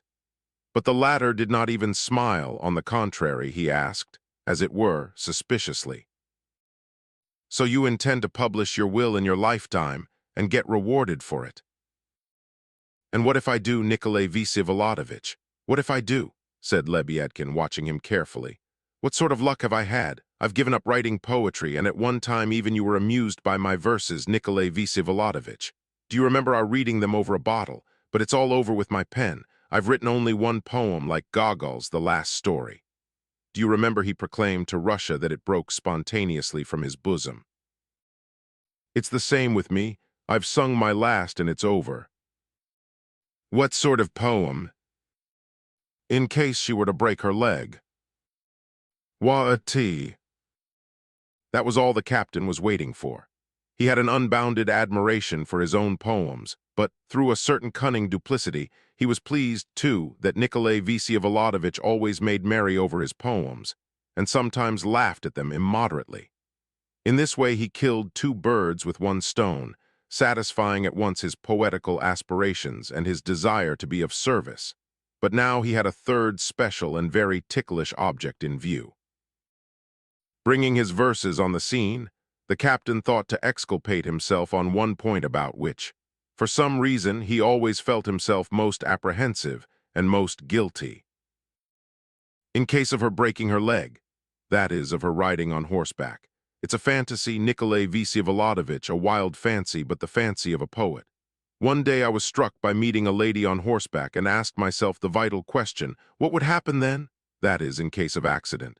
All her followers turn away, all her suitors are gone. A pretty kettle of fish. Only the poet remains faithful, with his heart shattered in his breast, Nikolay Vsevolodovich. Even a louse may be in love and is not forbidden by law, and yet the lady was offended by the letter and the verses. I'm told that even you were angry. Were you? I wouldn't believe in anything so grievous. Whom could I harm simply by imagination? Besides, I swear on my honor, Liputin kept saying, "Send it, send it." Every man, however humble, has a right to send a letter, and so I sent it. You offered yourself as a suitor, I understand. Enemies, enemies, enemies. Repeat the verses, said Nikolay Vsevolodovich sternly. Ravings, ravings, more than anything. However, he drew himself up, stretched out his hand, and began. With broken limbs, my beauteous queen is twice as charming as before, and deep in love as I have been. Today I love her even more. Come, that's enough, said Nikolay Vsevolodovich, a wave of his hand. I dream of Petersburg, cried Lebyadkin, passing quickly to another subject, as though there had been no mention of verses. I dream of regeneration. Benefactor, may I reckon that you won't refuse the means for the journey? I've been waiting for you all the week as my sunshine. I'll do nothing of the sort. I've scarcely any money left, and why should I give you money? Nikolay Vsevolodovitch seemed suddenly angry. Dryly and briefly he recapitulated all the captain's misdeeds. His drunkenness, his lying, his squandering of the money meant for Marya Timofeyevna, his having taken her from the nunnery, his insolent letters threatening to publish the secret, the way he had behaved about Darya Pavlovna, and so on, and so on. The captain heaved, gesticulated, began to reply, but every time Nikolay Vsevolodovitch stopped him peremptorily. And listen, he observed at last, you keep writing about family disgrace. What disgrace is it to you that your sister is the lawful wife of a Stavrogin? But marriage in secret, Nikolay Vsevolodovitch, a fatal secret. I receive money from you and I'm suddenly asked the question, what's that money for? My hands are tied. I cannot answer to the detriment of my sister, to the detriment of the family honor. The captain raised his voice. He liked that subject and reckoned boldly upon it. Alas, he did not realize what a blow was in store for him. Calmly and exactly, as though he were speaking of the most everyday arrangement, Nikolay Vsevolodovitch informed him that in a few days, perhaps even tomorrow or the day after, he intended to make his marriage known everywhere, to the police as well as to local society. And so the question of family honor would be settled once for all, and with it the question of subsidy. The captain's eyes were ready to drop out of his head. He positively could not take it in. It had to be explained to him. But she is crazy. I shall make suitable arrangements. But how about your mother? Well, she must do as she likes. But will you take your wife to your house? Perhaps so, but that is absolutely nothing to do with you and no concern of yours. No concern of mine, cried the captain. What about me then? Well, certainly you won't come into my house. But you know, I'm a relation. One does one's best to escape from such relations. Why should I go on giving you money then? Judge for yourself. Nikolay Vsevolodovitch, this is impossible. You will think better of it, perhaps. You don't want to lay hands upon. What will people think? What will the world say? Much I care for your world. I married your sister when the fancy took me after a drunken dinner for a bet, and now I'll make it public, since that amuses me now. He said this with a peculiar irritability, so that Lebyadkin began with horror to believe him. But Mimi, what about me? I'm what matters most. Perhaps you're joking, Nikolay Vsevolodovitch. No, I'm not joking. As you will, Nikolay Vsevolodovitch, but I don't believe you. Then I'll take proceedings. You're fearfully stupid, Captain. Maybe, but this is all that's left me, said the captain, losing his head completely. In old days, we used to get free quarters anyway for the work she did in the corners. But what will happen now if you throw me over altogether? But you want to go to Petersburg to try a new career. By the way, is it true what I hear, that you mean to go and give information in the hope of obtaining a pardon by betraying all the others? The captain stood gaping with wide, open eyes and made no answer. Listen, Captain, Stavrogin began suddenly with great earnestness, bending down to the table. Until then he had been talking, as it were, ambiguously, so that Lebyadkin, who had wide experience in playing the part of buffoon, was up to the last moment a trifle uncertain whether his patron were really angry or simply putting it on, whether he really had the wild intention of making his marriage public, or whether he were only playing. Now Nikolay Vsevolodovitch's stern expression was so convincing that a shiver ran down the captain's back. Listen and tell the truth, Lebyadkin. Have you betrayed anything yet or not? Have you succeeded in doing anything really? Have you sent a letter to somebody in your foolishness? No, I haven't, and I haven't thought of doing it, said the captain, looking fixedly at him. That's a lie that you haven't thought of doing it. That's what you're asking to go to Petersburg for. If you haven't written, have you blabbed to anybody here? Speak the truth. I've heard something. When I was drunk to Liputin, Liputin's a traitor. I opened my heart to him, whispered the poor captain. That's all very well, but there's no need to be an ass. If you had an idea, you should have kept it to yourself. Sensible people hold their tongues nowadays. They don't go chattering. Nikolay Vsevolodovich, said the captain, quaking. You've had nothing to do with it yourself. It's not you I've. Yes, you wouldn't have ventured to kill the goose that laid your golden eggs. Judge for yourself, Nikolay Vsevolodovich, judge for yourself. And in despair with tears, the captain began hurriedly relating the story of his life for the last 4 years. It was the most stupid story of a fool, drawn into matters that did not concern him, and in his drunkenness and debauchery unable, till the last minute, to grasp their importance. He said that before he left Petersburg, he had been drawn in at first simply through friendship like a regular student, although he wasn't a student, and knowing nothing about it, without being guilty of anything. He had scattered various papers on staircases, left them by dozens at doors on bell, handles had thrust them in as though they were newspapers, taken them to the theater, put them in people's hats, and slipped them into pockets. Afterwards he had taken money from them. For what means had I? He had distributed all sorts of rubbish through the districts of 2 provinces. "Oh, Nikolay Vsevolodovich," he exclaimed, "what revolted me most was that this was utterly opposed to civic and still more to patriotic laws. They suddenly printed that men were to go out with pitchforks and to remember that those who went out poor in the morning might go home rich at night. Only think of it. It made me shudder, and yet I distributed it. Or suddenly 5 or 6 lines addressed to the whole of Russia apropos of nothing. Make haste and lock up the churches, abolish God, do away with marriage, destroy the right of inheritance, take up your knives. That's all, and God knows what it means. I tell you, I almost got caught with this 5-line leaflet. The officers in the regiment gave me a thrashing, but bless them for it, let me go. And last year I was almost caught when I passed off French counterfeit notes for 50 rubles on Korovayev. But thank God, Korovayev fell into the pond when he was drunk and was drowned in the nick of time, and they didn't succeed in tracking me. Here at Virginsky's, I proclaimed the freedom of the communistic life. In June, I was distributing manifestos again in X district. They say they will make me do it again.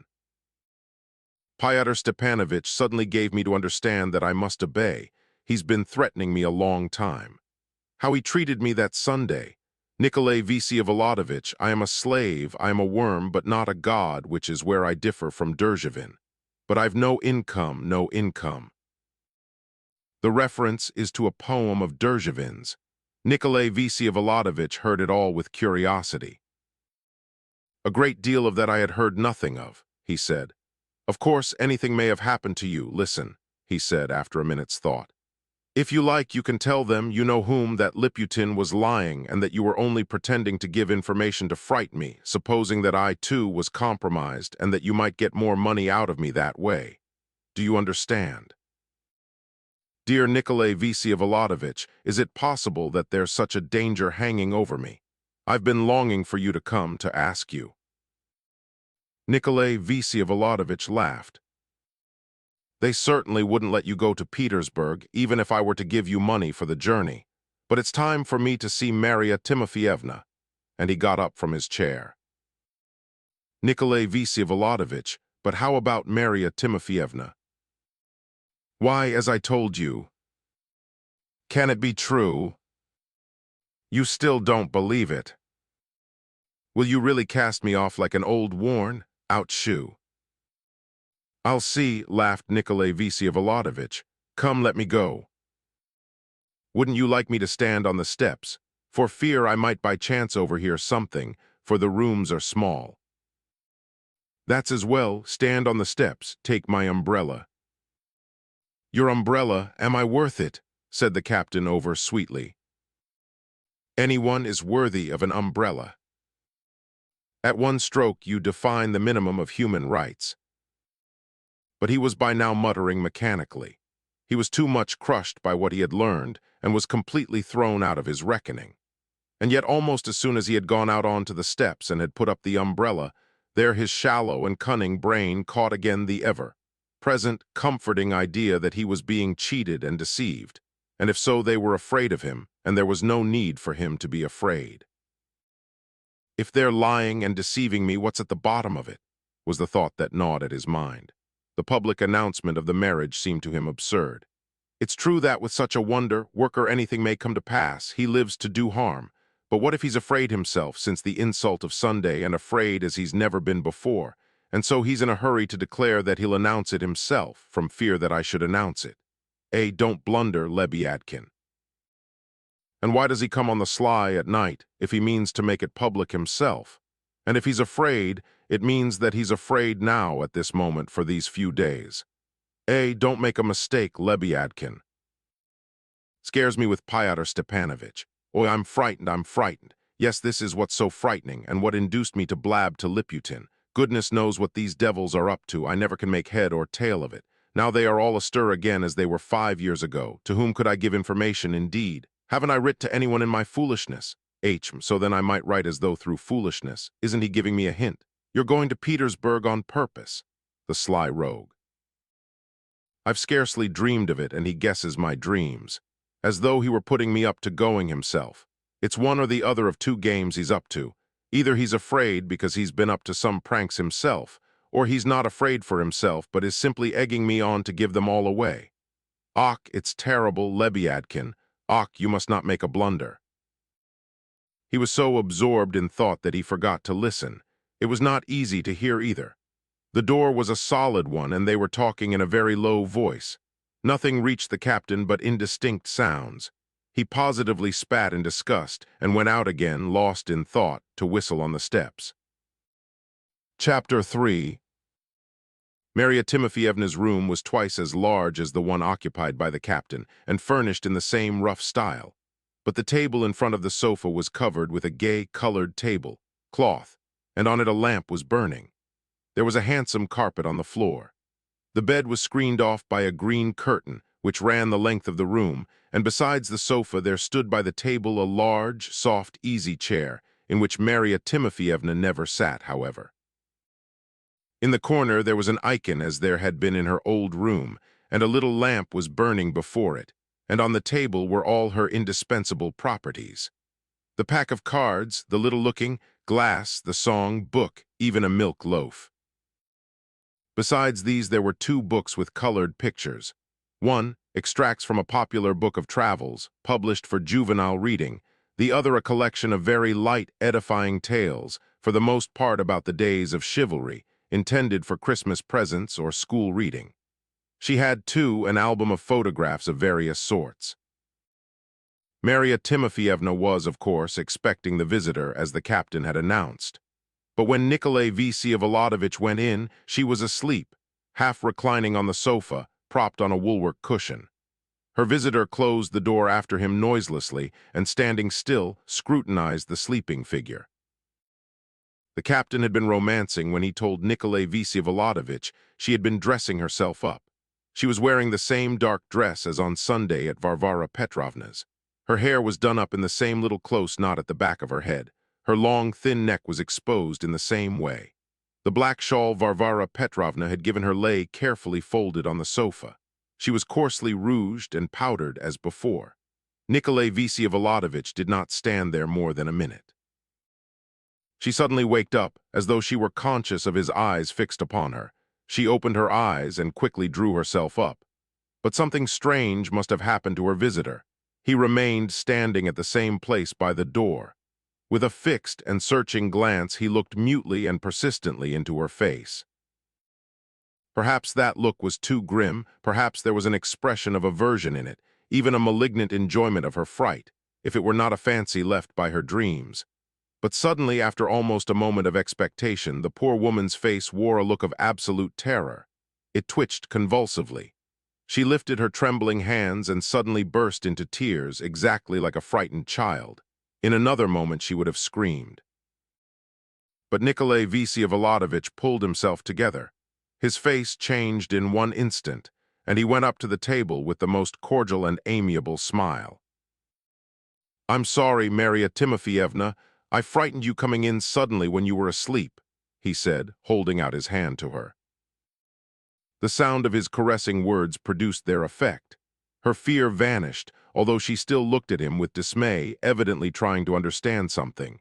She held out her hands timorously also. At last, a shy smile rose to her lips. "How do you do, Prince?" she whispered, looking at him strangely. "You must have had a bad dream," he went on, with a still more friendly and cordial smile. "But how do you know that I was dreaming about that?" And again she began trembling and started back, putting up her hand as though to protect herself, on the point of crying again.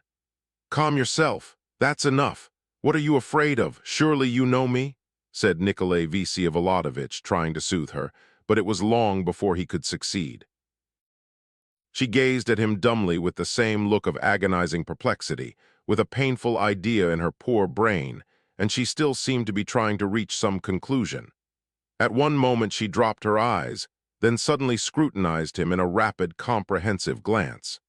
At last, though not reassured, she seemed to come to a conclusion. "Sit down beside me, please, that I may look at you thoroughly later on," she brought out with more firmness, evidently with a new object. "But don't be uneasy, I won't look at you now. I'll look down. Don't you look at me either till I ask you to. Sit down," she added with positive impatience. A new sensation was obviously growing stronger and stronger in her. Nikolai Vsyevolodovitch sat down and waited. Rather a long silence followed. It all seems so strange to me," she suddenly muttered, almost disdainfully. "Of course I was depressed by bad dreams, but why have I dreamt of you looking like that?" "Come, let's have done with dreams," he said impatiently, turning to her in spite of her prohibition, and perhaps the same expression gleamed for a moment in his eyes again. He saw that she several times wanted, very much in fact, to look at him again, but that she obstinately controlled herself and kept her eyes cast down. "Listen, Prince," she raised her voice suddenly. "Listen, Prince. Why do you turn away? Why don't you look at me? What's the object of this farce?" he cried, losing patience. But she seemed not to hear him. "Listen, Prince," she repeated for the third time in a resolute voice with a disagreeable, fussy expression. "When you told me in the carriage that our marriage was going to be made public, I was alarmed at there being an end to the mystery. Now I don't know.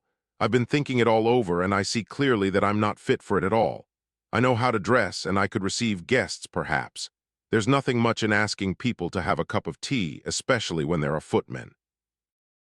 But what will people say, though? I saw a great deal that Sunday morning in that house. That pretty young lady looked at me all the time, especially after you came in. It was you came in, wasn't it? Her mother's simply an absurd, worldly old woman. My Lebyadkin distinguished himself, too. I kept looking at the ceiling to keep from laughing. The ceiling there is finely painted. His mother ought to be an abbess. I'm afraid of her, though she did give me a black shawl.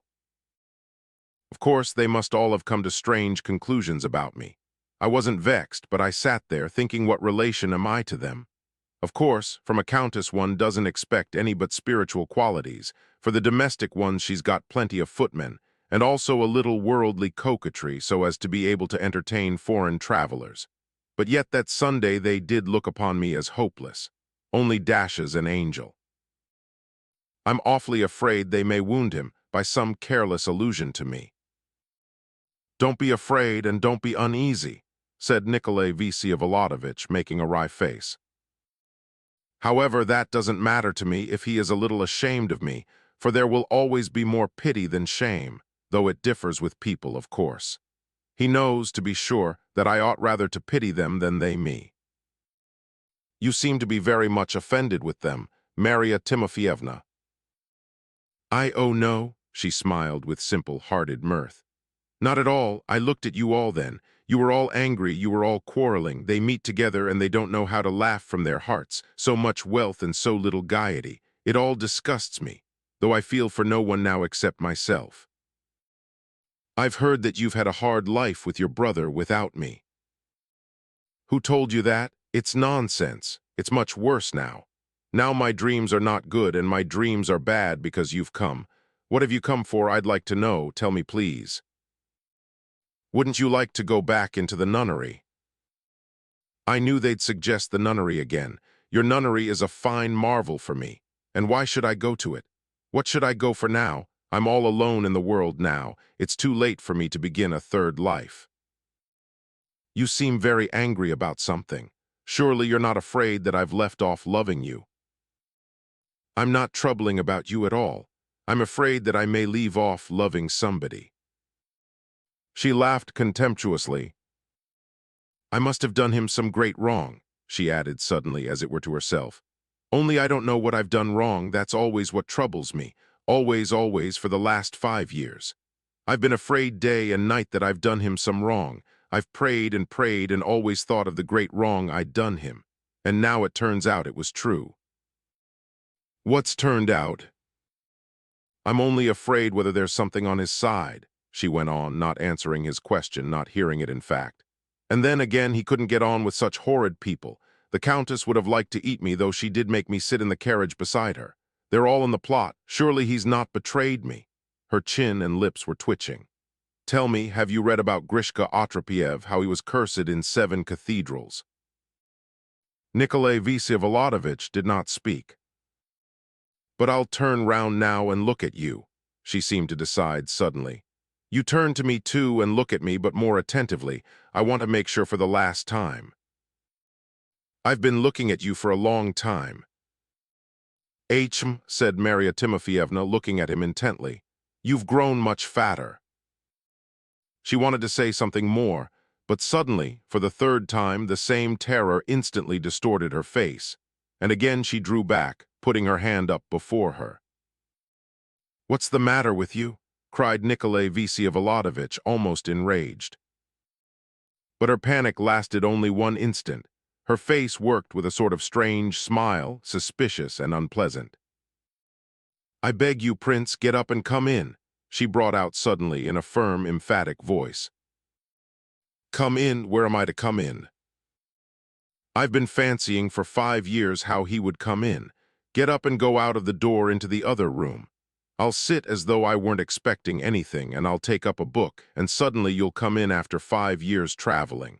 I want to see what it will be like. Nikolai Vsevolodovich ground his teeth and muttered something to himself. Enough, he said, striking the table with his open hand. I beg you to listen to me, Marya Timofeyevna. Do me the favor to concentrate all your attention if you can. You're not altogether mad, you know, he broke out impatiently. Tomorrow I shall make our marriage public. You never will live in a palace, get that out of your head. Do you want to live with me for the rest of your life, only very far away from here? In the mountains in Switzerland, there's a place there. Don't be afraid. I'll never abandon you or put you in a madhouse. I shall have money enough to live without asking anyone's help. You shall have a servant, you shall do no work at all. Everything you want that's possible shall be got for you. You shall pray, go where you like, and do what you like. I won't touch you. I won't go away from the place myself at all. If you like, I won't speak to you all my life, or if you like, you can tell me your stories every evening as you used to do in Petersburg in the corners. I'll read aloud to you if you like, but it must be all your life in the same place, and that place is a gloomy one. Will you? Are you ready? You won't regret it. Torment me with tears and curses, will you? She listened with extreme curiosity, and for a long time she was silent, thinking. It all seems incredible to me, she said at last, ironically and disdainfully. I might live for 40 years in those mountains, she laughed. What of it? Let's live 40 years then, said Nikolai Vsevolodovich, scowling. I won't come for anything. Not even with me. And what are you that I should go with you? I'm to sit on a mountain beside him for 40 years on end, a pretty story, and upon my word, how long suffering people have become nowadays. No, it cannot be that a falcon has become an owl. My prince is not like that, she said, raising her head proudly and triumphantly. Light seemed to dawn upon him. What makes you call me a prince, and for whom do you take me? He asked quickly. Why aren't you the prince? I never have been one. So yourself, you tell me straight to my face that you're not the prince. I tell you I never have been. "Good Lord," she cried, clasping her hands. "I was ready to expect anything from his enemies, but such insolence never. Is he alive?" she shrieked in a frenzy, turning upon Nikolay Vsyevolodovitch.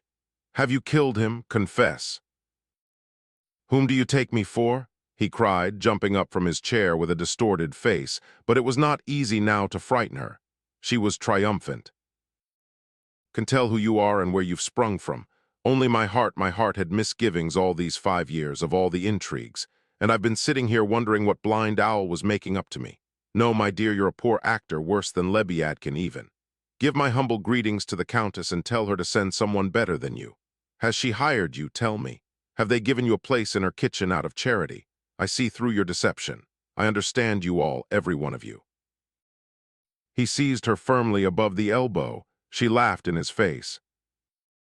"You're like him, very like. Perhaps you're a relation. You're a sly lot. Only mine is a bright falcon and a prince, and you're an owl and a shopman. Mine will bow down to God if it pleases him, and won't if it doesn't. And Shatushka, he's my dear, my darling. Slapped you on the cheeks, my Lebyadkin told me. And what were you afraid of then, when you came in? Who had frightened you then? When I saw your mean face after I'd fallen down and you picked me up, it was like a worm crawling into my heart. It's not he, I thought, not he. My falcon would never have been ashamed of me before a fashionable young lady. Oh, heavens! That alone kept me happy for those 5 years, that my falcon was living somewhere beyond the mountains, soaring, gazing at the sun. Tell me, you impostor, have you got much by it? Did you need a big bribe to consent? I wouldn't have given you a farthing. Ha ha ha ha ha. Idiot, snarled Nikolay Vsyevolodovitch, still holding her tight by the arm. "Go away, impostor," she shouted peremptorily. "I'm the wife of my prince. I'm not afraid of your knife." "Knife?" "Yes, knife. You've a knife in your pocket. You thought I was asleep, but I saw it. When you came in just now, you took out your knife." "What are you saying, unhappy creature? What dreams you have!" he exclaimed, pushing her away from him with all his might so that her head and shoulders fell painfully against the sofa. He was rushing away, but she at once flew to overtake him, limping and hopping, and though Lebyadkin, panic-stricken, held her back with all his might, she succeeded in shouting after him into the darkness, shrieking and laughing. "A curse on you, Grishka Otrapiev." Chapter 4. "A knife," he repeated with uncontrollable anger, striding along through the mud and puddles without picking his way. It is true that at moments he had a terrible desire to laugh aloud frantically, but for some reason he controlled himself and restrained his laughter. He recovered himself only on the bridge, on the spot where Fedka had met him that evening. He found the man lying in wait for him again. Seeing Nikolay Vsyevolodovitch, he took off his cap, grinned gaily, and began babbling briskly and merrily about something. At first Nikolay Vsyevolodovitch walked on without stopping, and for some time did not even listen to the tramp who was pestering him again. He was suddenly struck by the thought that he had entirely forgotten him, and had forgotten him at the very moment when he himself was repeating, "A knife, a knife." He seized the tramp by the collar and gave vent to his pent, upraged by flinging him violently against the bridge. For one instant the man thought of fighting, but almost at once realizing that compared with his adversary who had fallen upon him unawares, he was no better than a wisp of straw, he subsided and was silent, without offering any resistance. Crouching on the ground with his elbows crooked behind his back, the wily tramp calmly waited for what would happen next, apparently quite incredulous of danger. He was right in his reckoning. Nikolay Vsyevolodovitch had already with his left hand taken off his thick scarf to tie his prisoner's arms, but suddenly for some reason he abandoned him and shoved him away. The man instantly sprang onto his feet, turned round, and a short, broad knife suddenly gleamed in his hand. "Away with that knife! Put it away at once!" Nikolay Vsyevolodovitch commanded with an impatient gesture, and the knife vanished as instantaneously as it had appeared. Without speaking again or turning round, Nikolay Vsyevolodovitch went on his way. But the persistent vagabond did not leave him even now, though now, it is true, he did not chatter and even respectfully kept his distance, a full step behind. They crossed the bridge like this and came out onto the river bank, turning this time to the left, again into a long, deserted back street. which led to the center of the town by a shorter way than going through Bogovlensky Street. "Is it true, as they say, that you robbed a church in the district the other day?" Nikolay Vsyevolodovich asked suddenly. "I went in to say my prayers in the first place," the tramp answered, sedately and respectfully as though nothing had happened. More than sedately, in fact, almost with dignity. There was no trace of his former friendly familiarity. All that was to be seen was a serious business, like man who had indeed been gratuitously insulted, but who was capable of overlooking an insult. "But when the Lord led me there," he went on, I thought what a heavenly abundance. It was all owing to my helpless state, as in our way of life there's no doing without assistance. And now God be my witness, sir, it was my own loss. The Lord punished me for my sins, and what with the censer and the deacon's halter I only got 12 rubles altogether. The chin setting of St. Nikolay of pure silver went for next to nothing. They said it was plated. "You killed the watchman." "That is, I cleared the place out together with that watchman, but afterwards, next morning, by the river, we fell to quarreling which should carry the sack. I sinned, I did lighten his load for him." "Well, you can rob and murder again." "That's the very advice Fyodor Stepanovich gives me, in the very same words, for he's uncommonly mean and hard-hearted about helping a fellow creature. And what's more, he hasn't a ha'porth of belief in the heavenly Creator, who made us out of earthly clay. But he says it's all the work of nature, even to the last beast. He doesn't understand either that with our way of life, it's impossible for us to get along without friendly assistance.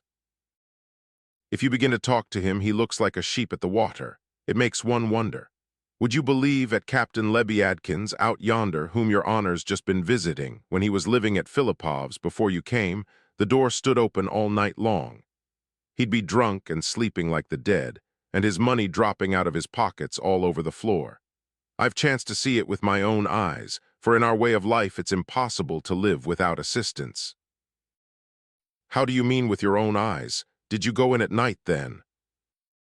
"Maybe I did go in, but no one knows of it." "Why didn't you kill him?" Reckoning it out, I steadied myself. For once having learned for sure that I can always get 150 rubles, why should I go so far when I can get 1,500 rubles if I only bide my time? For Captain Lebyadkin, I've heard him with my own ears, had great hopes of you when he was drunk, and there isn't a tavern here, not the lowest house, where he hasn't talked about it when he was in that state. So that hearing it from many lips, I began, too, to rest all my hopes on your excellency. I speak to you, sir, as to my father or my own brother, for Fyodor Stepanovich will never learn that from me, and not a soul in the world. So won't your excellency spare me 3 rubles in your kindness? You might set my mind at rest, so that I might know the real truth, for we can't get on without assistance."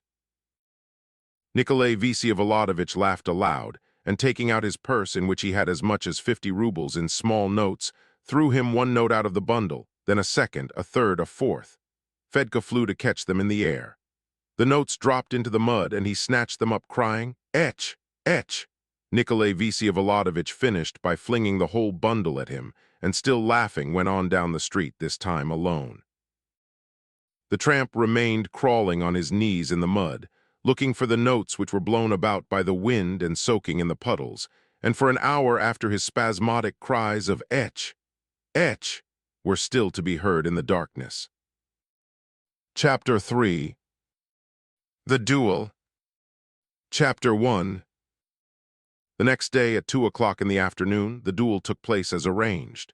Things were hastened forward by Gaganov's obstinate desire to fight at all costs.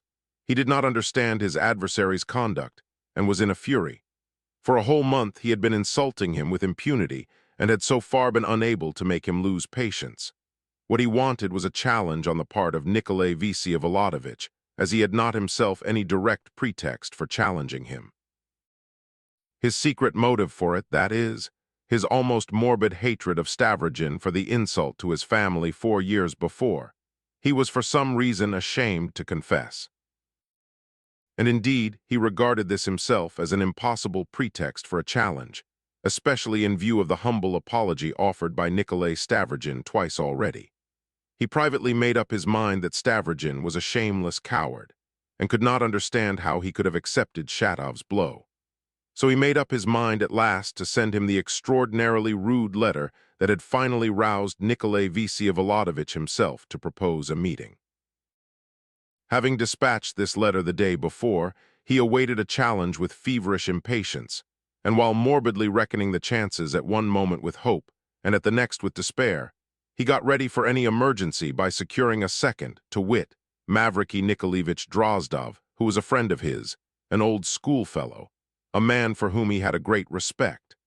So when Kirillov came next morning at 9 o'clock with his message, he found things in readiness.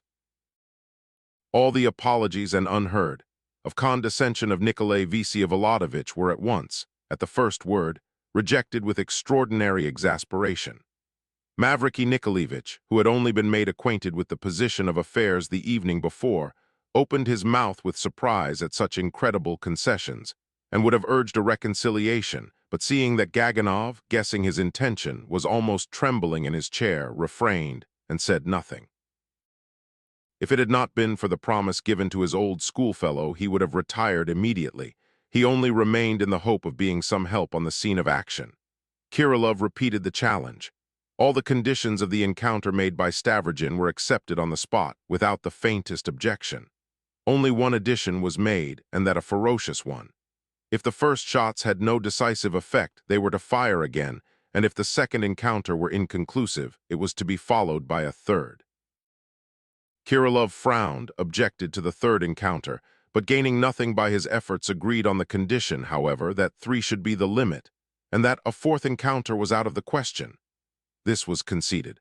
Accordingly, at 2 o'clock in the afternoon, the meeting took place at Brykov, that is, in a little copse in the outskirts of the town, lying between SK Vorshniki and the SH Pigulin factory. The rain of the previous night was over, but it was damp, gray, and windy. Low, ragged, dingy clouds moved rapidly across the cold sky. The tree tops roared with a deep droning sound and creaked on their roots. It was a melancholy morning. Mavriky Nikolaevich and Gaganov arrived on the spot in a smart char, a bank with a pair of horses driven by the latter. They were accompanied by a groom. Nikolai Vsevolodovich and Kirillov arrived almost at the same instant. They were not driving, they were on horseback, and were also followed by a mounted servant. Kirillov, who had never mounted a horse before, sat up boldly, erect in the saddle, grasping in his right hand the heavy box of pistols which he would not entrust to the servant. In his inexperience, he was continually with his left hand tugging at the reins, which made the horse toss his head and show an inclination to rear. This, however, seemed to cause his rider no uneasiness. Gaganov, who was morbidly suspicious and always ready to be deeply offended, considered their coming on horseback as a fresh insult to himself, inasmuch as it showed that his opponents were too confident of success, since they had not even thought it necessary to have a carriage in case of being wounded and disabled. He got out of his char, a bank, yellow with anger, and felt that his hands were trembling as he told Mavriky Nikolaevich. He made no response at all to Nikolai Vsevolodovitch's bow and turned away. The seconds cast lots. The lot fell on Kirillov's pistols. They measured out the barrier and placed the combatants. The servants with the carriage and horses were moved back 300 paces. The weapons were loaded and handed to the combatants. I'm sorry that I have to tell my story more quickly and have no time for descriptions, but I can't refrain from some comments. Mavriky Nikolaevich was melancholy and preoccupied. Kirillov, on the other hand, was perfectly calm and unconcerned, very exact over the details of the duties he had undertaken, but without the slightest fussiness or even curiosity as to the issue of the fateful contest that was so near at hand. Nikolai Vsevolodovich was paler than usual. He was rather lightly dressed in an overcoat and a white beaver hat. He seemed very tired. He frowned from time to time and seemed to feel it superfluous to conceal his ill humor. But Gaganov was at this moment more worthy of mention than anyone, so that it is quite impossible not to say a few words about him in particular. Chapter 2. I have hitherto not had occasion to describe his appearance. He was a tall man of 33, and well-fed, as the common folk express it, almost fat, with lank flaxen hair and with features which might be called handsome. He had retired from the service with the rank of colonel, and if he had served till he reached the rank of general, he would have been even more impressive in that position, and would very likely have become an excellent fighting general. I must add, as characteristic of the man, that the chief cause of his leaving the army was the thought of the family disgrace which had haunted him so painfully since the insult paid to his father by Nikolai Vsevolodovich 4 years before at the club. He conscientiously considered it dishonorable to remain in the service, and was inwardly persuaded that he was contaminating the regiment and his companions, although they knew nothing of the incident. It's true that he had once before been disposed to leave the army long before the insult to his father, and on quite other grounds, but he had hesitated. Strange as it is to write, the original design, or rather desire, to leave the army was due to the proclamation of the 19th of February of the emancipation of the serfs. Gaganov, who was one of the richest landowners in the province, and who had not lost very much by the emancipation, and was, moreover, quite capable of understanding the humanity of the reform and its economic advantages, suddenly felt himself personally insulted by the proclamation. It was something unconscious, a feeling, but was all the stronger for being unrecognized. He could not bring himself, however, to take any decisive step till his father's death. But he began to be well known for his gentlemanly ideas to many persons of high position in Petersburg, with whom he strenuously kept up connections. He was secretive and self-contained. Another characteristic, he belonged to that strange section of the nobility, still surviving in Russia, who set an extreme value on their pure and ancient lineage, and take it too seriously. At the same time, he could not endure Russian history, and indeed looked upon Russian customs in general as more or less piggish. Even in his childhood, in the special military school for the sons of particularly wealthy and distinguished families in which he had the privilege of being educated, from first to last certain poetic notions were deeply rooted in his mind. He loved castles, chivalry, all the theatrical part of it. He was ready to cry with shame that in the days of the Moscow Tsars the sovereign had the right to inflict corporal punishment on the Russian boyars, and blushed at the contrast. This stiff and extremely severe man, who had a remarkable knowledge of military science and performed his duties admirably, was at heart a dreamer. It was said that he could speak at meetings and had the gift of language, but at no time during the 33 years of his life had he spoken. Even in the distinguished circles in Petersburg in which he had moved of late, he behaved with extraordinary haughtiness. His meeting in Petersburg with Nikolai Vsevolodovich, who had just returned from abroad, almost sent him out of his mind. At the present moment, standing at the barrier, he was terribly uneasy. He kept imagining that the duel would somehow not come off. The least delay threw him into a tremor. There was an expression of anguish in his face when Kirillov, instead of giving the signal for them to fire, began suddenly speaking, only for form indeed, as he himself explained aloud. Simply as a formality, now that you have the pistols in your hands, and I must give the signal, I ask you for the last time, will you not be reconciled? It's the duty of a second.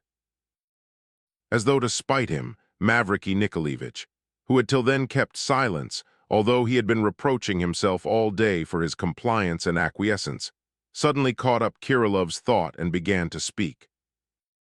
I entirely agree with Mr. Kirillov's words.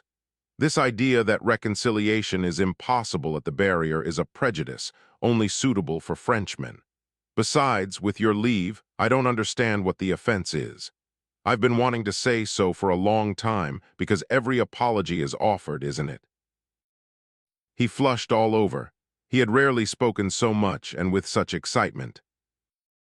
I repeat again my offer to make every possible apology, Nikolai Vsevolodovich interposed hurriedly. This is impossible, shouted Gaganov furiously, addressing Mavriky Nikolaevich and stamping with rage. Explain to this man, he pointed with his pistol at Nikolai Vsevolodovich, if you're my second and not my enemy, Mavriky Nikolaevich, that such overtures only aggravate the insult. He feels it impossible to be insulted by me. He feels it no disgrace to walk away from me at the barrier. What does he take me for after that, do you think? And you my second, too. You're simply irritating me that I may miss. He stamped again. There were flecks of foam on his lips. Negotiations are over. I beg you to listen to the signal, Kirillov shouted at the top of his voice. 1, 2, 3. At the word 3, the combatants took aim at one another. Gaganov at once raised his pistol, and at the fifth or sixth step he fired. For a second he stood still, and making sure that he had missed, advanced to the barrier. Nikolai Vsevolodovich advanced too, raising his pistol, but somehow holding it very high, and fired almost without taking aim.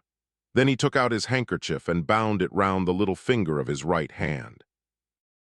Only then they saw that Gaganov had not missed him completely, but the bullet had only grazed the fleshy part of his finger without touching the bone.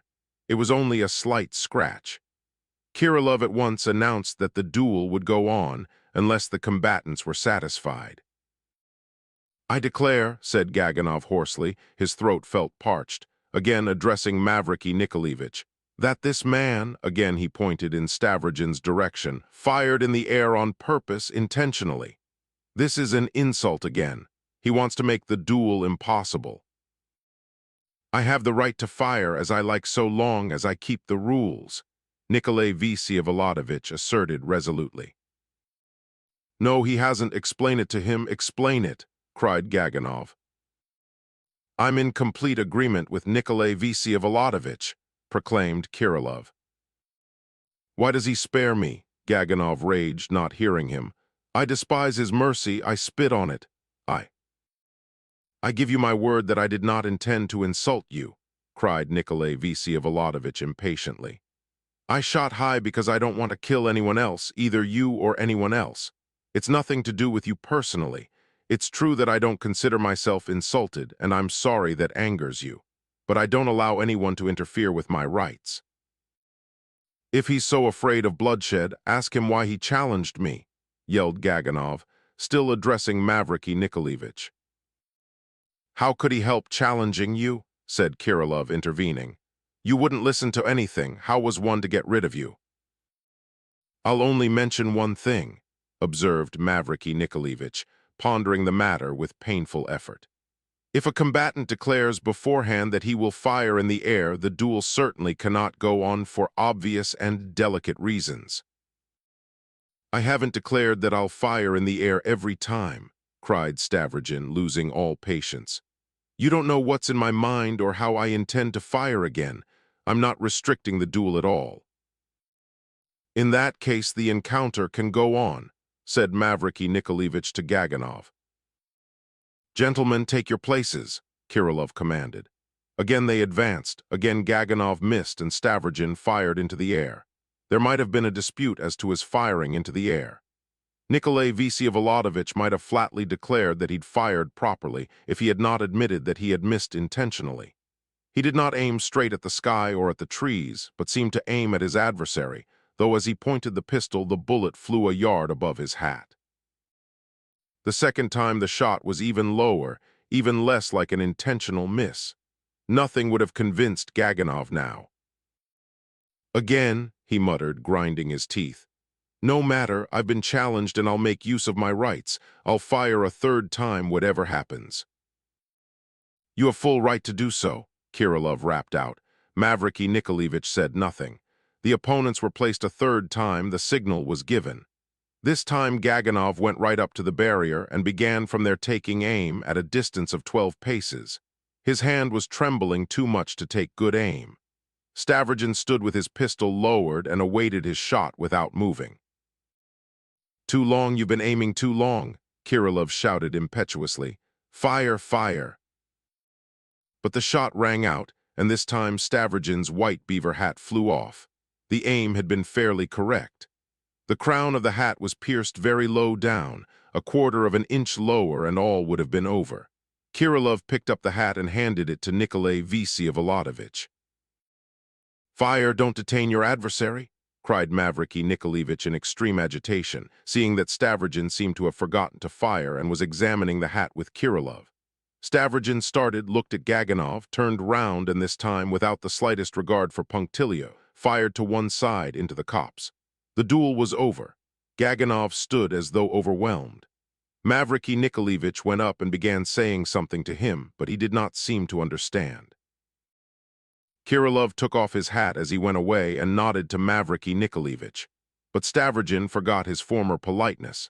When he had shot into the cops, he did not even turn towards the barrier. He handed his pistol to Kirillov and hastened towards the horses.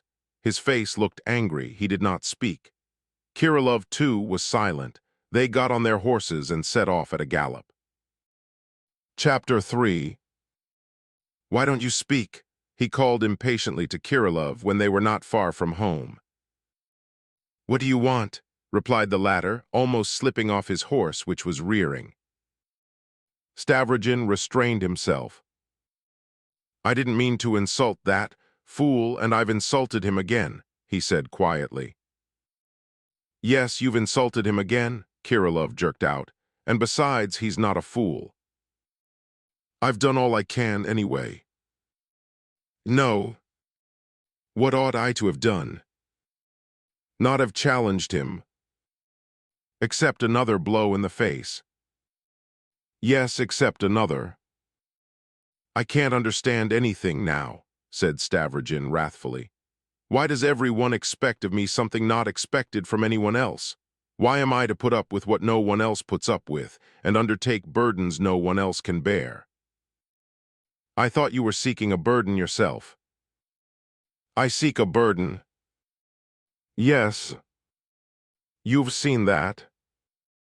"Yes." "Is it so noticeable?" "Yes." There was silence for a moment. Stavrogin had a very preoccupied face. He was almost impressed. "I didn't aim because I didn't want to kill anyone. There was nothing more in it, I assure you," he said hurriedly, and with agitation, as though justifying himself. "You ought not to have offended him." "What ought I to have done then?" "You ought to have killed him." "Are you sorry I didn't kill him?" "I'm not sorry for anything. I thought you really meant to kill him. You don't know what you're seeking." "I seek a burden," laughed Stavrogin. "If you didn't want blood yourself, why did you give him a chance to kill you?" "If I hadn't challenged him, he'd have killed me simply without a duel." "That's not your affair. Perhaps he wouldn't have killed you." "Only have beaten me." "That's not your business. Bear your burden, or else there's no merit." "Hang your merit. I don't seek anyone's approbation." "I thought you were seeking it," Kirillov commented with terrible unconcern. They rode into the courtyard of the house. "Do you care to come in?" said Nikolai Vsevolodovich. "No, I'm going home. Goodbye." He got off the horse and took his box of pistols under his arm. "Anyway, you're not angry with me?" said Stavrogin, holding out his hand to him. "Not in the least," said Kirillov, turning round to shake hands with him. "If my burden's light, it's because it's from nature. Perhaps your burden's heavier because that's your nature. There's no need to be much ashamed, only a little. I know I'm a worthless character, and I don't pretend to be a strong one." "You'd better not. You're not a strong person. Come and have tea." Nikolai Vsevolodovich went into the house, greatly perturbed. Chapter 4. He learned at once from Alexei Yegorich that Varvara Petrovna had been very glad to hear that Nikolai Vsevolodovich had gone out for a ride. The first time he had left the house after 8 days' illness. She had ordered the carriage, and had driven out alone for a breath of fresh air, according to the habit of the past, as she had forgotten for the last 8 days what it meant to breathe fresh air. "Alone, or with Daria Pavlovna?" Nikolai Vsevolodovich interrupted the old man with a rapid question, and he scowled when he heard that Daria Pavlovna had declined to go abroad on account of indisposition and was in her rooms. "Listen, old man," he said, as though suddenly making up his mind. "Keep watch over her all day, and if you notice her coming to me, stop her at once and tell her that I can't see her for a few days at least, that I ask her not to come myself. I'll let her know myself when the time comes. Do you hear?" "I'll tell her, sir," said Alexei Yegoritch, with distress in his voice, dropping his eyes. Not till you see clearly she's meaning to come and see me of herself, though. Don't be afraid, sir, there shall be no mistake. Your interviews have all passed through me hitherto. You've always turned to me for help. I know, not till she comes of herself anyway. Bring me some tea if you can at once. The old man had hardly gone out, when almost at the same instant the door reopened, and Darya Pavlovna appeared in the doorway. Her eyes were tranquil, though her face was pale. "Where have you come from?" exclaimed Stavrogin. "I was standing there and waiting for him to go out to come into you. I heard the order you gave him, and when he came out just now I hid round the corner on the right, and he didn't notice me. I've long meant to break off with you, Dasha, for a while for the present. I couldn't see you last night in spite of your note.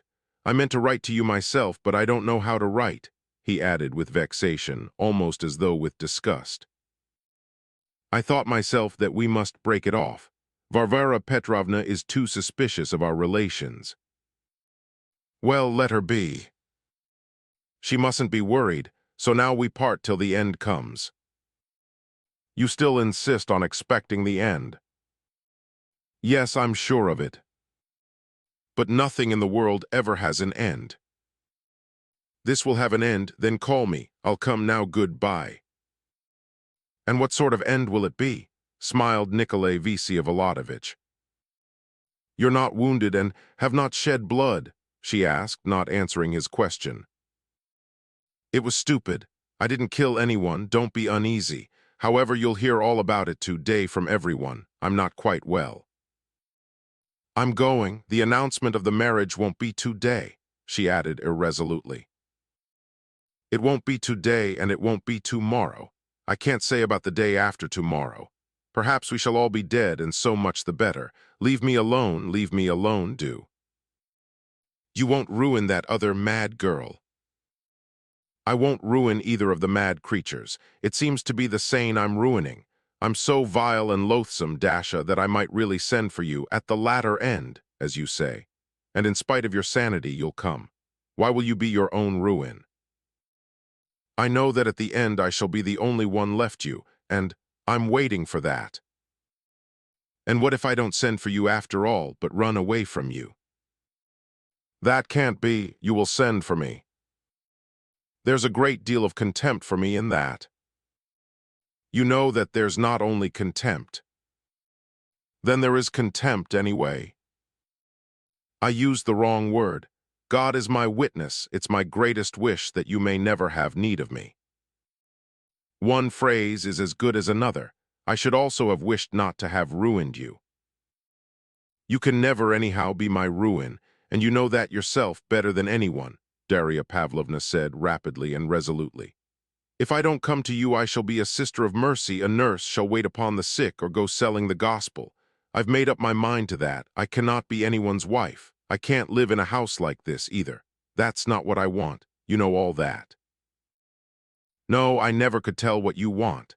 It seems to me that you're interested in me, as some veteran nurses get specially interested in some particular invalid in comparison with the others, or still more, like some pious old women who frequent funerals and find one corpse more attractive than another. Why do you look at me so strangely?" "Are you very ill?" she asked sympathetically, looking at him in a peculiar way. "Good heavens, and this man wants to do without me." "Listen, Dasha, now I'm always seeing phantoms. One devil offered me yesterday on the bridge to murder Lebyadkin and Maria Timofeevna to settle the marriage difficulty and to cover up all traces. He asked me to give him 3 rubles on account, but gave me to understand that the whole operation wouldn't cost less than 1,500. Wasn't he a calculating devil? A regular shopkeeper? Ha ha. But you're fully convinced that it was an hallucination." "Oh no, not a bit an hallucination. It was simply Fedka the convict, the robber who escaped from prison. But that's not the point. What do you suppose I did? I gave him all I had, everything in my purse, and now he's sure I've given him that on account." "You met him at night, and he made such a suggestion. Surely you must see that you're being caught in their nets on every side." "Well, let them be. But you've got some question at the tip of your tongue, you know. I see it by your eyes, he added with a resentful and irritable smile. Dasha was frightened. I've no question at all and no doubt whatever. You'd better be quiet, she cried in dismay, as though waving off his question. Then you're convinced that I won't go to Fedka's little shop. Oh God, she cried, clasping her hands. Why do you torture me like this? Oh, forgive me my stupid joke. I must be picking up bad manners from them. Do you know, ever since last night I feel awfully inclined to laugh, to go on laughing continually for ever so long. It's as though I must explode with laughter. It's like an illness. Oh, my mother's coming in. I always know by the rumble when her carriage has stopped at the entrance. Dasha seized his hand. God save you from your demon, and call me quickly. Oh, a fine demon. It's simply a little nasty, scrofulous imp with a cold in his head, one of the unsuccessful ones. But you have something you don't dare to say again, Dasha. She looked at him with pain and reproach and turned towards the door. Listen, he called after her with a malignant and distorted smile. If in one word, if you understand, even if I did go to that little shop, and if I called you after that, would you come then? She went out, hiding her face in her hands, and neither turning nor answering. She will come even after the shop, he whispered, thinking a moment, and an expression of scornful disdain came into his face. A nurse, but perhaps that's what I want. Chapter 4. All in Expectation. Chapter 1. The impression made on the whole neighborhood by the story of the duel, which was rapidly noised abroad, was particularly remarkable from the unanimity with which everyone hastened to take up the cudgels for Nikolai Vsevolodovich. Many of his former enemies declared themselves his friends. The chief reason for this change of front in public opinion was chiefly due to one person, who had hitherto not expressed her opinion, but who now very distinctly uttered a few words, which at once gave the event a significance exceedingly interesting to the vast majority. This was how it happened. On the day after the duel, all the town was assembled at the Marshal of Nobilities in honor of his wife's name-day. Yulia Mihailovna was present, or rather presided, accompanied by Lizaveta Nikolaevna, radiant with beauty and peculiar gaiety, which struck many of our ladies at once as particularly suspicious at this time. And I may mention, by the way, her engagement to Mavriky Nikolaevich was by now an established fact. To a playful question from a retired general of much consequence, of whom we shall have more to say later, Lizaveta Nikolaevna frankly replied that evening that she was engaged. And only imagine, not one of our ladies would believe in her engagement. They all persisted in assuming a romance of some sort, some fatal family secret, something that had happened in Switzerland, and for some reason imagined that Yulia Mihailovna must have had some hand in it. It was difficult to understand why these rumors, or rather fancies, persisted so obstinately, and why Yulia Mihailovna was so positively connected with it. As soon as she came in, all turned to her with strange looks, brimful of expectation. It must be observed that owing to the freshness of the event and certain circumstances accompanying it, at the party people talked of it with some circumspection in undertones. Besides, nothing yet was known of the line taken by the authorities. As far as was known, neither of the combatants had been troubled by the police. Everyone knew, for instance, that Gaganov had set off home early in the morning to Duhovo without being hindered. Meanwhile, of course, all were eager for someone to be the first to speak of it aloud, and so to open the door to the general impatience. They rested their hopes on the general above mentioned, and they were not disappointed. This general, a landowner, though not a wealthy one, was one of the most imposing members of our club, and a man of an absolutely unique turn of mind. He flirted in the old-fashioned way with the young ladies, and was particularly fond, in large assemblies, of speaking aloud with all the weightiness of a general, on subjects to which others were alluding in discreet whispers. This was, so to say, his special role in local society. He drawled, too, and spoke with peculiar suavity, probably having picked up the habit from Russians traveling abroad, or from those wealthy landowners of former days who had suffered most from the emancipation. Stepan Trofimovich had observed that the more completely a landowner was ruined, the more suavely he lisped and drawled his words. He did, as a fact, lisp and drawl himself, but was not aware of it in himself. The general spoke like a person of authority. He was, besides, a distant relation of Gaganov's, though he was on bad terms with him, and even engaged in litigation with him. He had, moreover, in the past, fought 2 duels himself, and had even been degraded to the ranks and sent to the Caucasus on account of one of them. Some mention was made of Varvara Petrovna's having driven out that day and the day before after being kept indoors by illness, though the allusion was not to her, but to the marvelous matching of her 4 gray horses of the Stavrogin's own breeding. The general suddenly observed that he had met young Stavrogin that day on horseback. Everyone was instantly silent. The general munched his lips and suddenly proclaimed, twisting in his fingers his presentation gold snuff box. "I'm sorry I wasn't here some years ago. I mean when I was at Carlsbad H. I'm very much interested in that young man about whom I heard so many rumors at that time. H. And I say, is it true that he's mad? Someone told me so then. Suddenly I'm told that he has been insulted by some student here in the presence of his cousins, and he slipped under the table to get away from him. And yesterday I heard from Stepan Vysotsky that Stavrogin had been fighting with Gaganov. And simply with the gallant object of offering himself as a target to an infuriated man, just to get rid of him. H. Quite in the style of the guards of the 20s. Is there any house where he visits here?" The general paused as though expecting an answer. A way had been opened for the public impatience to express itself. "What could be simpler?" cried Yulia Mihailovna, raising her voice, irritated that all present had turned their eyes upon her, as though at a word of command. "Can one wonder that Stavrogin fought Gaganov and took no notice of the student? He couldn't challenge a man who used to be his serf." A noteworthy saying, a clear and simple notion, yet it had entered nobody's head till that moment. It was a saying that had extraordinary consequences. All scandal and gossip, all the petty tattle was thrown into the background. Another significance had been detected. A new character was revealed whom all had misjudged, a character almost ideally severe in his standards.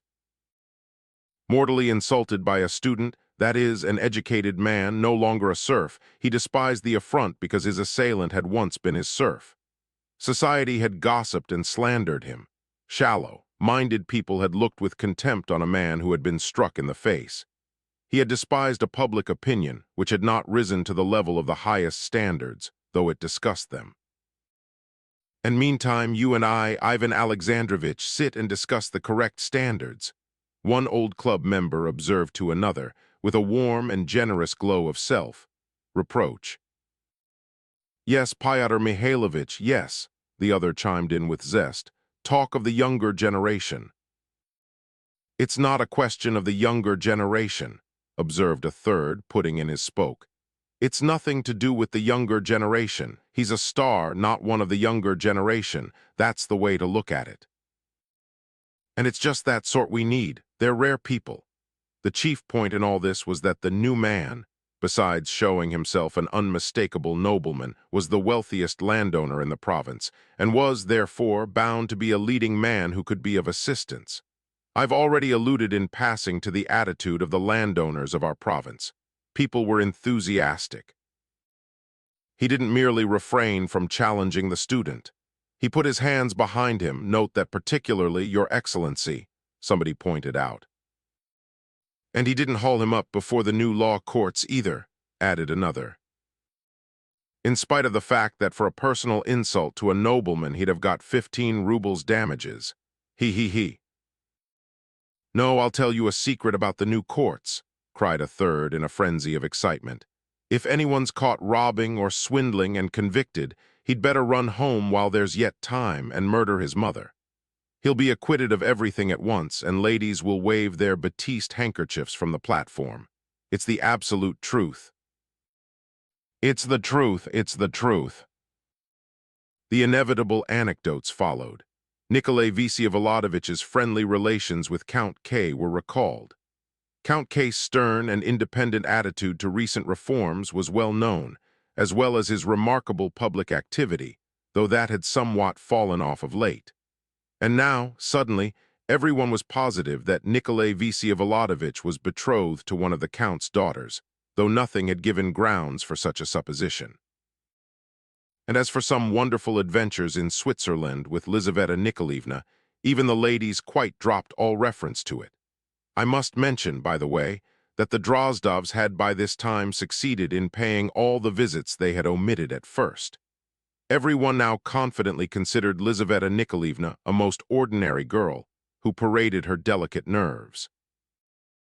Her fainting on the day of Nikolai Vsevolodovitch's arrival was explained now as due to her terror at the students' outrageous behavior. They even increased the prosaicness of that to which before they had striven to give such a fantastic color. As for a lame woman who had been talked of, she was forgotten completely. They were ashamed to remember her. And if there had been 100 lame girls, we've all been young once. Nikolai Vsevolodovitch's respectfulness to his mother was enlarged upon. Various virtues were discovered in him. People talked with approbation of the learning he had acquired in the 4 years he had spent in German universities. Gaganov's conduct was declared utterly tactless, not knowing friend from foe. Yulia Mihailovna's keen insight was unhesitatingly admitted.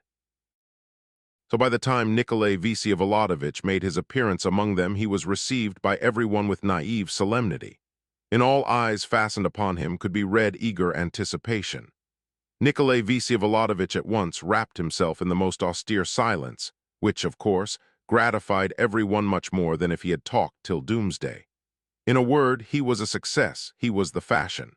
If once one has figured in provincial society, there's no retreating into the background. Nikolai Vsevolodovich began to fulfill all his social duties in the province punctiliously as before. He was not found cheerful company. A man who has seen suffering, a man not like other people, he has something to be melancholy about.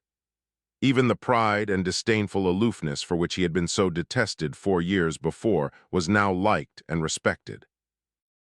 Varvara Petrovna was triumphant. I don't know whether she grieved much over the shattering of her dreams concerning Lizaveta Nikolaevna. Family pride, of course, helped her to get over it. One thing was strange. Varvara Petrovna was suddenly convinced that Nikolai Vsevolodovich really had made his choice at Count K's. And what was strangest of all, she was led to believe it by rumors which reached her on no better authority than other people. She was afraid to ask Nikolai Vsevolodovich a direct question. 2 or 3 times, however, she could not refrain from slyly and humouredly reproaching him for not being open with her. Nikolai Vsevolodovich smiled and remained silent. The silence was taken as a sign of assent, and yet, all the time she never forgot the cripple. The thought of her lay like a stone on her heart, a nightmare. She was tortured by strange misgivings and surmises, and all this at the same time as she dreamed of Count K's daughters. But of this we shall speak later. Varvara Petrovna began again, of course, to be treated with extreme deference and respect in society, but she took little advantage of it and went out rarely. She did, however, pay a visit of ceremony to the governor's wife. Of course, no one had been more charmed and delighted by Yulia Mihailovna's words spoken at the marshal's soiree than she. They lifted a load of care off her heart, and had at once relieved much of the distress she had been suffering since that luckless Sunday. "I misunderstood that woman," she declared, and with her characteristic impulsiveness she frankly told Yulia Mihailovna that she had come to thank her. Yulia Mihailovna was flattered, but she behaved with dignity. She was beginning about this time to be very conscious of her own importance, too much so, in fact. She announced, for example, in the course of conversation, that she had never heard of Stepan Trofimovich as a leading man or a savant. "I know young Verhovensky, of course, and make much of him. He's imprudent, but then he's young. He's thoroughly well informed, though. He's not an out-of-date, old-fashioned critic anyway." Varvara Petrovna hastened to observe that Stepan Trofimovich had never been a critic, but had, on the contrary, spent all his life in her house. He was renowned through circumstances of his early career, only too well known to the whole world, and of late for his researches in Spanish history. Now he intended to write also on the position of modern German universities, and she believed something about the Dresden Madonna, too. In short, Varvara Petrovna refused to surrender Stepan Trofimovich to the tender mercies of Yulia Mihailovna. The Dresden Madonna? You mean the Sistine Madonna? Cheer Varvara Petrovna, I spent 2 hours sitting before that picture and came away utterly disillusioned. I could make nothing of it and was in complete amazement. Karmazinov, too, says it's hard to understand it. They all see nothing in it now, Russians and English alike. All its fame is just the talk of the last generation. Fashions are changed then. What I think is that one mustn't despise our younger generation either. They cry out that they're communists, but what I say is that we must appreciate them and mustn't be hard on them. I read everything now. The papers, communism, the natural sciences. I get everything because, after all, one must know where one's living and with whom one has to do. One mustn't spend one's whole life on the heights of one's own fancy.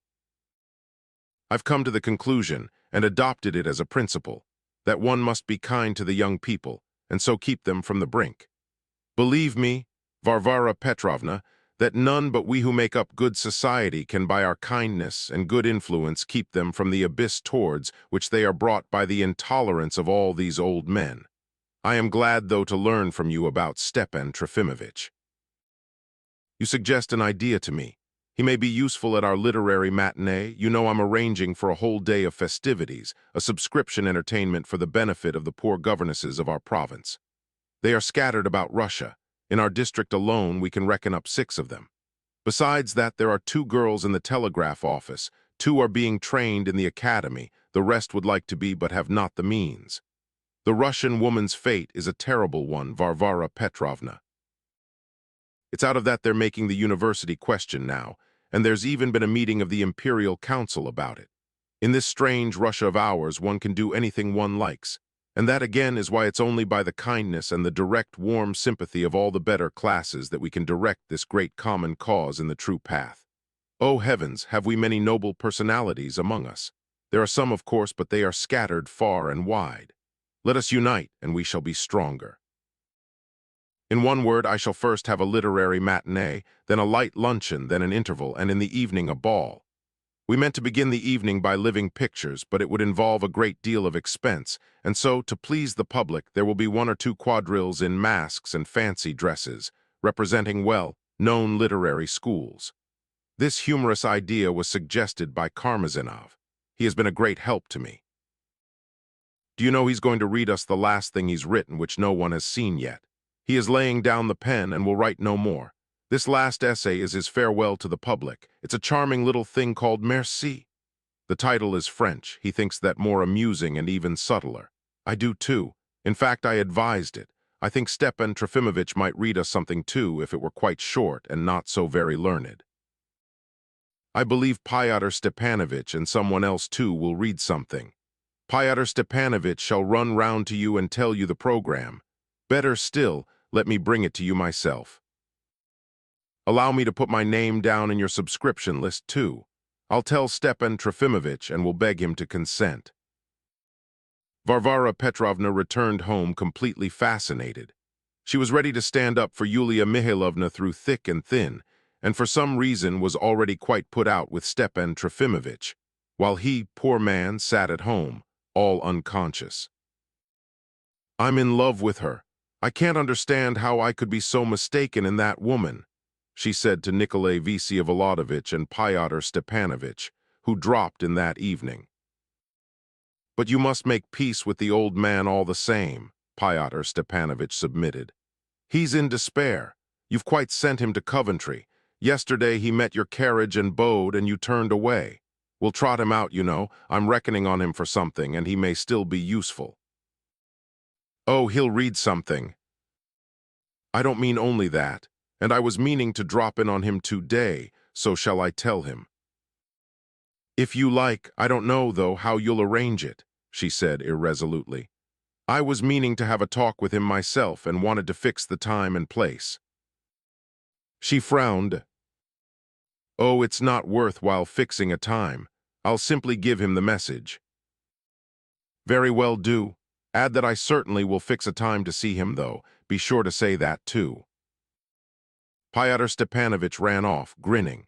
He was, in fact, to the best of my recollection, particularly spiteful all this time, and ventured upon extremely impatient sallies with almost everyone. Strange to say, everyone somehow forgave him.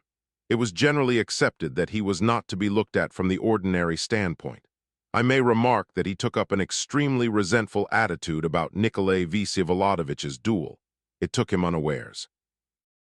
He turned positively green when he was told of it. Perhaps his vanity was wounded. He only heard of it next day when everyone knew of it. "You had no right to fight, you know," he whispered to Stavrogin 5 days later, when he chanced to meet him at the club. It was remarkable that they had not once met during those 5 days, though Pyotr Stepanovich had dropped in at Varvara Petrovna's almost every day. Nikolai Vsevolodovitch looked at him in silence with an absent, minded air, as though not understanding what was the matter, and he went on without stopping. He was crossing the big hall of the club on his way to the refreshment room. "You've been to see Shatov too. You mean to make it known about Marya Timofeyevna," Pyotr Stepanovich muttered, running after him, and as though not thinking of what he was doing, he clutched at his shoulder. Nikolai Vsevolodovitch shook his hand off and turned round quickly to him with a menacing scowl. Pyotr Stepanovich looked at him with a strange, prolonged smile. It all lasted only 1 moment. Nikolai Vsevolodovitch walked on. Chapter 2. He went to the old man straight from Varvara Petrovna's, and he was in such haste simply from spite that he might revenge himself for an insult of which I had no idea at that time. The fact is that at their last interview on the Thursday of the previous week, Stepan Trofimovich, though the dispute was one of his own beginning, had ended by turning Pyotr Stepanovich out with his stick. He concealed the incident from me at the time. But now, as soon as Pyotr Stepanovich ran in with his everlasting grin, which was so naively condescending, and his unpleasantly inquisitive eyes peering into every corner, Stepan Trofimovich at once made a signal aside to me, not to leave the room.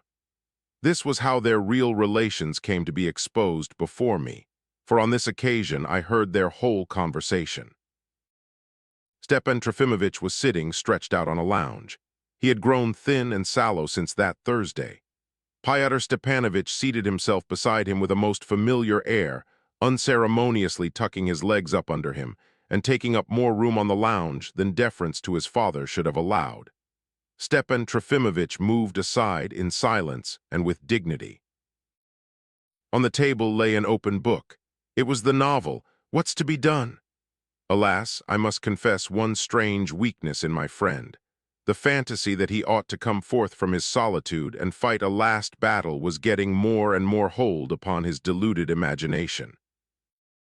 I guessed that he had got the novel and was studying it solely in order that when the inevitable conflict with the Shriekers came about he might know their methods and arguments beforehand, from their very catechism, and in that way be prepared to confute them all triumphantly before her eyes.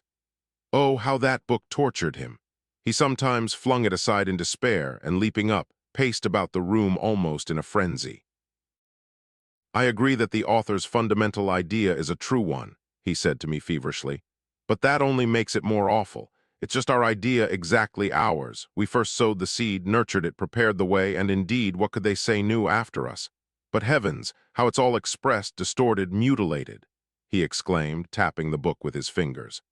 "Were these the conclusions we were striving for? Who can understand the original idea in this?" "Improving your mind," sniggered Pyotr Stepanovich, taking the book from the table and reading the title.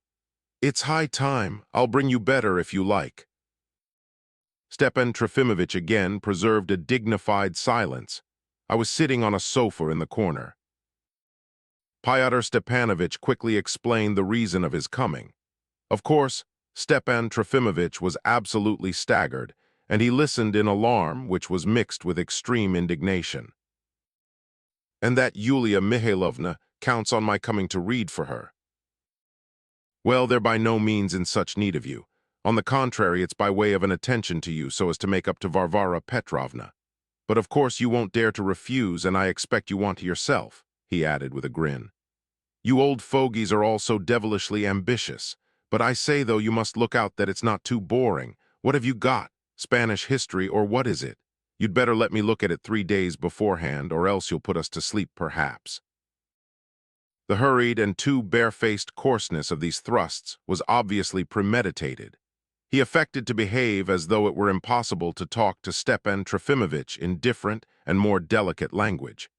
Stepan Trofimovich resolutely persisted in ignoring his insults, but what his son told him made a more and more overwhelming impression upon him. "And she herself sent me this message through you?" he asked, turning pale. "Well, you see, she means to fix a time and place for a mutual explanation, the relics of your sentimentalizing. You've been coquetting with her for 20 years and have trained her to the most ridiculous habits. But don't trouble yourself, it's quite different now. She keeps saying herself that she's only beginning now to have her eyes opened. I told her in so many words that all this friendship of yours is nothing but a mutual pouring forth of sloppiness. She told me lots, my boy. Phoo. What a flunkey's place you've been filling all this time. I positively blushed for you." "I filling a flunkey's place?" cried Stepan Trofimovich, unable to restrain himself. "Worse, you've been a parasite, that is, a voluntary flunky too lazy to work while you've an appetite for money. She, too, understands all that now. It's awful the things she's been telling me about you anyway. I did laugh, my boy, over your letters to her, shameful and disgusting. But you're all so depraved, so depraved.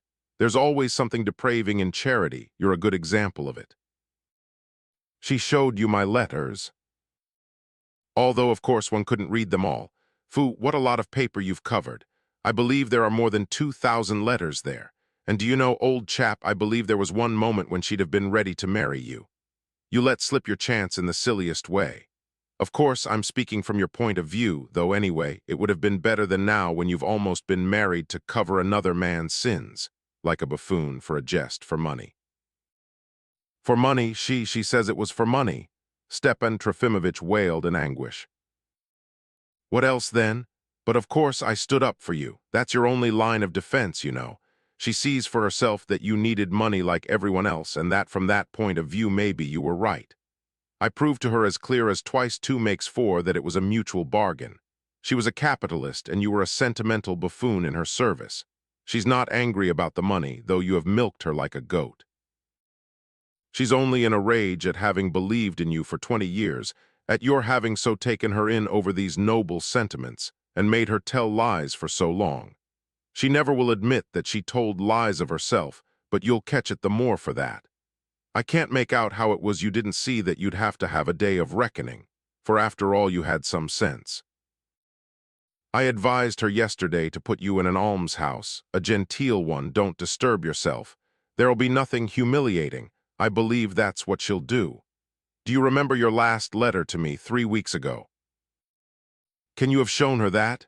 cried Stepan Trofimovich, leaping up in horror. "Rather, first thing, the one in which you told me she was exploiting you, envious of your talent. Oh yes, and that about other men's sins. You have got a conceit, though, my boy, how I did laugh. As a rule, your letters are very tedious. You write a horrible style. I often don't read them at all, and I've one lying about to this day unopened. I'll send it to you tomorrow. But that one, that last letter of yours, was the tip-top of perfection. How I did laugh. Oh, how I laughed." "Monster, monster," wailed Stepan Trofimovich. "Phoo, damn it all, there's no talking to you. I say you're getting huffy again as you were last Thursday." Stepan Trofimovich drew himself up menacingly. "How dare you speak to me in such language?" "What language? It's simple and clear. Tell me, you monster, are you my son or not? You know that best. To be sure, all fathers are disposed to be blind in such cases." "Silence, silence," cried Stepan Trofimovich, shaking all over. "You see, you're screaming and swearing at me as you did last Thursday. You tried to lift your stick against me, but you know I found that document. I was rummaging all the evening in my trunk from curiosity. It's true there's nothing definite, you can take that comfort. It's only a letter of my mother's to that Pole. But to judge from her character—" "Another word and I'll box your ears." "What a set of people," said Pyotr Stepanovich, suddenly addressing himself to me. "You see, this is how we've been ever since last Thursday. I'm glad you're here this time anyway and can judge between us. To begin with, a fact. He reproaches me for speaking like this of my mother, but didn't he egg me onto it? In Petersburg, before I left the high school, didn't he wake me twice in the night to embrace me and cry like a woman, and what do you suppose he talked to me about at night? Why, the same modest anecdotes about my mother. It was from him I first heard them. Oh, I meant that in a higher sense. Oh, you didn't understand me. You understood nothing, nothing. But anyway, it was meaner in you than in me, meaner, acknowledge that. You see, it's nothing to me if you like. I'm speaking from your point of view, don't worry about my point of view. I don't blame my mother, if it's you, then it's you, if it's a Pole, then it's a Pole, it's all the same to me. I'm not to blame because you and she managed so stupidly in Berlin. As though you could have managed things better. Aren't you an absurd set after that? And does it matter to you whether I'm your son or not? Listen, he went on, turning to me again. He's never spent a penny on me all his life. Till I was 16, he didn't know me at all. Afterwards, he robbed me here, and now he cries out that his heart has been aching over me all his life and carries on before me like an actor. I'm not Varvara Petrovna, mind you. He got up and took his hat. I curse you henceforth. Stepan Trofimovich, as pale as death, stretched out his hand above him. "Ah, what folly a man will descend to," cried Pyotr Stepanovich, actually surprised. "Well, good-bye, old fellow, I shall never come and see you again. Send me the article beforehand, don't forget, and try and let it be free from nonsense. Facts, facts, facts, and above all, let it be short. Good-bye." Chapter 3. Outside influences, too, had come into play in the matter, however. Pyotr Stepanovich certainly had some designs on his parent. In my opinion, he calculated upon reducing the old man to despair, and so to driving him to some open scandal of a certain sort. This was to serve some remote and quite other object of his own, of which I shall speak hereafter.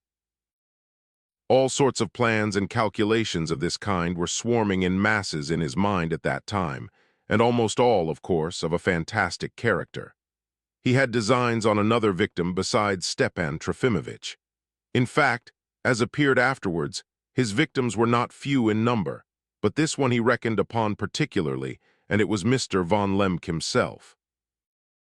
Andrei Antonovich von Lemk belonged to that race, so favored by nature, which is reckoned by hundreds of thousands at the Russian census, and is perhaps unconscious that it forms throughout its whole mass a strictly organized union.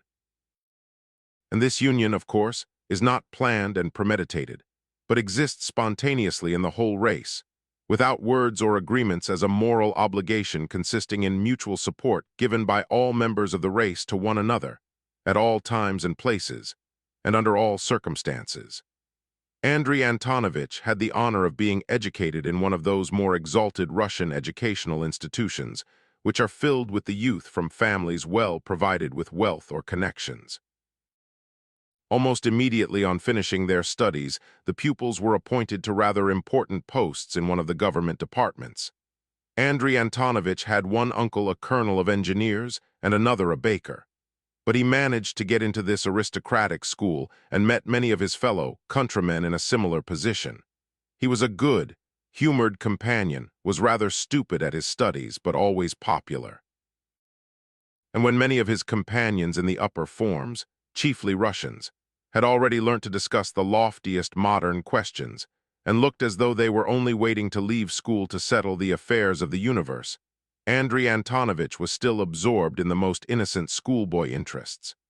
He amused them all, it is true, by his pranks, which were of a very simple character, at the most a little coarse, but he made it his object to be funny.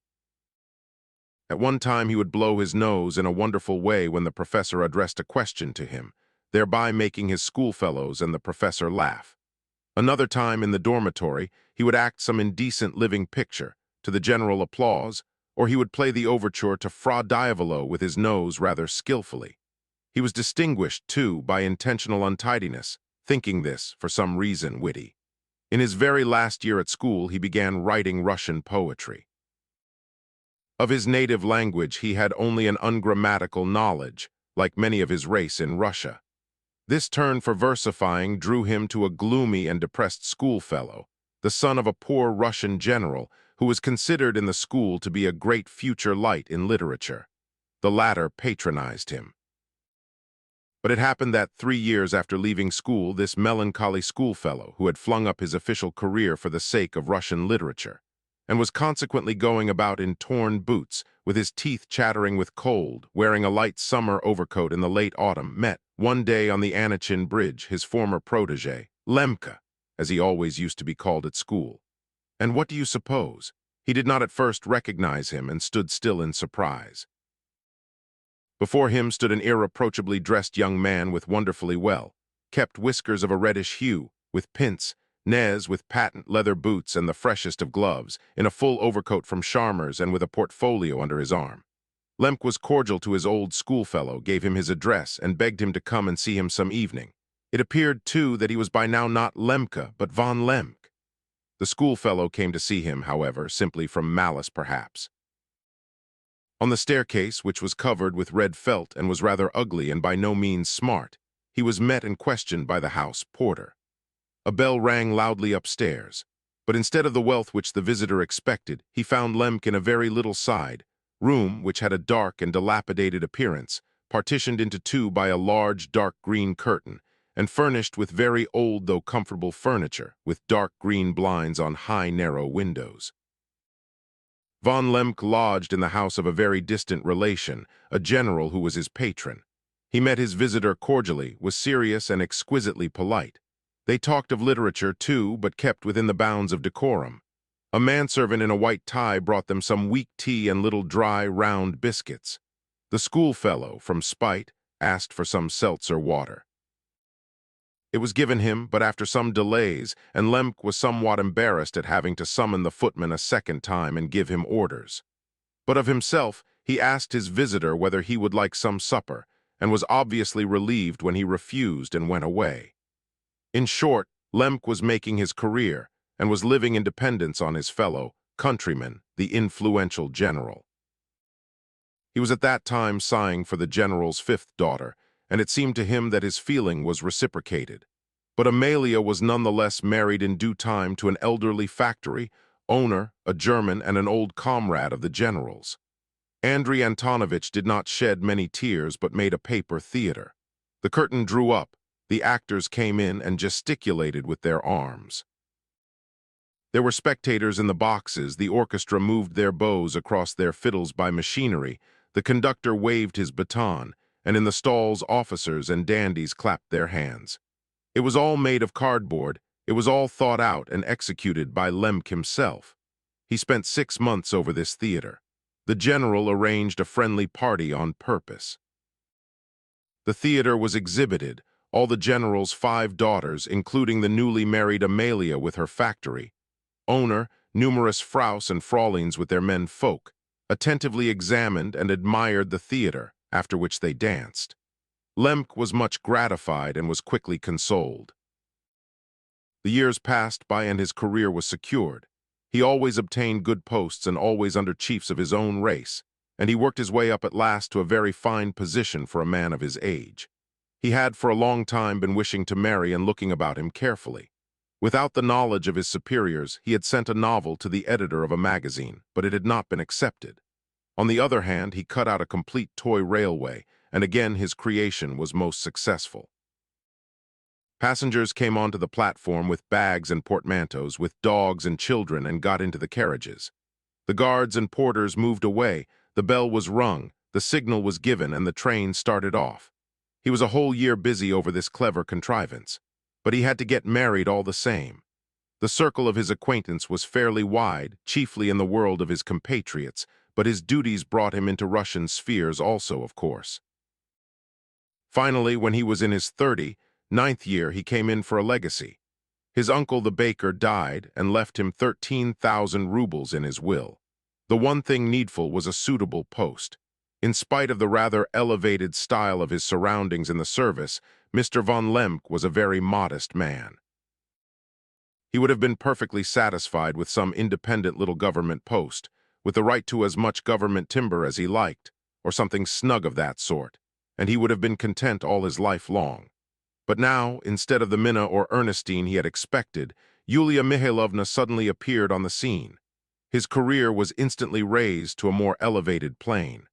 The modest and precise man felt that he too was capable of ambition. Yulia Mihailovna had a fortune of 200 serfs, to reckon in the old style, and she had besides powerful friends. On the other hand, Lemk was handsome, and she was already over 40. It is remarkable that he fell genuinely in love with her by degrees as he became more used to being betrothed to her. On the morning of his wedding day, he sent her a poem. She liked all this very much, even the poem. It's no joke to be 40. He was very quickly raised to a certain grade and received a certain order of distinction, and then was appointed governor of our province. Before coming to us, Yulia Mihailovna worked hard at molding her husband. In her opinion, he was not without abilities. He knew how to make an entrance and to appear to advantage. He understood how to listen and be silent with profundity, had acquired a quite distinguished deportment, could make a speech, indeed had even some odds and ends of thought, and had caught the necessary gloss of modern liberalism. What worried her, however, was that he was not very open to new ideas, and after the long, everlasting plodding for a career, was unmistakably beginning to feel the need of repose.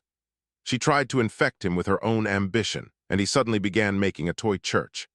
The pastor came out to preach the sermon. The congregation listened with their hands before them. One lady was drying her tears with her handkerchief. One old gentleman was blowing his nose. Finally, the organ pealed forth. It had been ordered from Switzerland, and made expressly in spite of all expense. Yulia Mihailovna, in positive alarm, carried off the whole structure as soon as she knew about it, and locked it up in a box in her own room. To make up for it, she allowed him to write a novel on condition of its being kept secret. From that time, she began to reckon only upon herself. Unhappily, there was a good deal of shallowness and lack of judgment in her attitude. Destiny had kept her too long an old maid. Now one idea after another fluttered through her ambitious, and rather excited brain. She cherished designs, she positively desired to rule the province, dreamed of becoming at once the center of a circle adopted political sympathies. Von Lemk was actually a little alarmed, though with his official tact, he quickly divined that he had no need at all to be uneasy about the government of the province itself. The first 2 or 3 months passed indeed very satisfactorily. But now Fyodor Stepanovich had turned up, and something queer began to happen. The fact was that young Verhovensky, from the first step, had displayed a flagrant lack of respect for Andrei Antonovich, and had assumed a strange right to dictate to him, while Yulia Mihailovna, who had always till then been so jealous of her husband's dignity, absolutely refused to notice it, or, at any rate, attached no consequence to it. The young man became a favorite, ate, drank, and almost slept in the house. Von Lemk tried to defend himself, called him young man before other people, and slapped him patronizingly on the shoulder, but made no impression. Fyodor Stepanovich always seemed to be laughing in his face even when he appeared on the surface to be talking seriously to him, and he would say the most startling things to him before company. Returning home one day, he found the young man had installed himself in his study and was asleep on the sofa there, uninvited. He explained that he had come in, and finding no one at home had had a good sleep. Von Lemk was offended and again complained to his wife. Laughing at his irritability, she observed tartly that he evidently did not know how to keep up his own dignity, and that with her anyway, the boy had never permitted himself any undue familiarity. He was naive and fresh indeed, though not regardful of the conventions of society. Von Lemk sulked. This time she made peace between them. Fyodor Stepanovich did not go so far as to apologize, but got out of it with a coarse jest, which might at another time have been taken for a fresh offense, but was accepted on this occasion as a token of repentance. The weak spot in Andrei Antonovich's position was that he had blundered in the first instance by divulging the secret of his novel to him. Imagining him to be an ardent young man of poetic feeling, and having long dreamed of securing a listener, he had, during the early days of their acquaintance, on one occasion read aloud 2 chapters to him. The young man had listened without disguising his boredom, had rudely yawned, had vouchsafed no word of praise. but on leaving had asked for the manuscript that he might form an opinion of it at his leisure, and Andrei Antonovitch had given it him. He had not returned the manuscript since, though he dropped in every day and had turned off all inquiries with a laugh. Afterwards he declared that he had lost it in the street. At the time, Yulia Mihailovna was terribly angry with her husband when she heard of it. "Perhaps you told him about the church, too," she burst out almost in dismay. Von Lemke unmistakably began to brood, and brooding was bad for him and had been forbidden by the doctors. Apart from the fact that there were signs of trouble in the province, of which we will speak later, he had private reasons for brooding. His heart was wounded, not merely his official dignity. When Andrei Antonovitch had entered upon married life, he had never conceived the possibility of conjugal strife or dissension in the future. It was inconsistent with the dreams he had cherished all his life of his Minna or Ernestine. He felt that he was unequal to enduring domestic storms. Yulia Mihailovna had an open explanation with him at last. "You can't be angry at this," she said, "if only because you've still as much sense as he has and are immeasurably higher in the social scale. The boy still preserves many traces of his old free, thinking habits. I believe it's simply mischief, but one can do nothing suddenly in a hurry. You must do things by degrees. We must make much of our young people. I treat them with affection and hold them back from the brink." "But he says such dreadful things," von Lemke objected. "I can't behave tolerantly when he maintains in my presence and before other people that the government purposely drenches the people with vodka in order to brutalize them, and so keep them from revolution. Fancy my position when I'm forced to listen to that before everyone." As he said this, von Lemke recalled a conversation he had recently had with Fyodor Stepanovich. With the innocent object of displaying his liberal tendencies, he had shown him his own private collection of every possible kind of manifesto, Russian and foreign, which he had carefully collected since the year 1859, not simply from a love of collecting, but from a laudable interest in them. Fyodor Stepanovich, seeing his object, expressed the opinion that there was more sense in one line of some manifestos than in a whole government department, not even excluding yours, maybe. Lemke winced. "But this is premature among us, premature," he pronounced almost imploringly, pointing to the manifestos. "No, it's not premature. You see, you're afraid, so it's not premature. But here, for instance, is an incitement to destroy churches." "And why not? You're a sensible man, and of course you don't believe in it yourself, but you know perfectly well that you need religion to brutalize the people. Truth is honester than falsehood." I agree, I quite agree with you, but it is premature in this country," said von Lemke, frowning. "And how can you be an official of the government after that, when you agree to demolishing churches and marching on Petersburg armed with staves, and make it all simply a question of date?" Lemke was greatly put out at being so crudely caught. "It's not so at all," he cried, carried away and more mortified in his amour propre. "You're young and know nothing of our aims, and that's why you're mistaken. You see, my dear Fyodor Stepanovich, you call us officials of the government, don't you? Independent officials, don't you? But let me ask you, how are we acting? Ours is the responsibility, but in the long run we serve the cause of progress just as you do.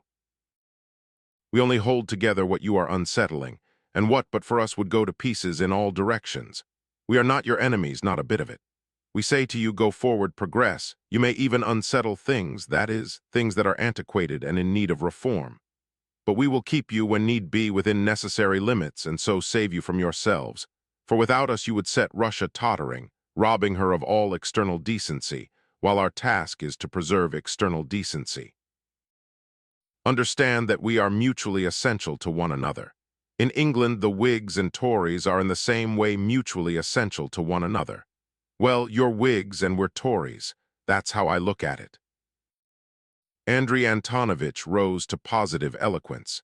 He had been fond of talking in a liberal and intellectual style even in Petersburg, and the great thing here was that there was no one to play the spy on him. Fyodor Stepanovich was silent, and maintained an unusually grave air. This excited the orator more than ever. "Do you know that I, the person responsible for the province," he went on, walking about the study, "do you know I have so many duties I can't perform one of them, and on the other hand, I can say just as truly that there's nothing for me to do here. The whole secret of it is that everything depends upon the views of the government. Suppose the government were ever to found a republic from policy or to pacify public excitement, and at the same time to increase the power of the governors, then we governors would swallow up the republic, and not the republic only. Anything you like will swallow up. I at least feel that I am ready.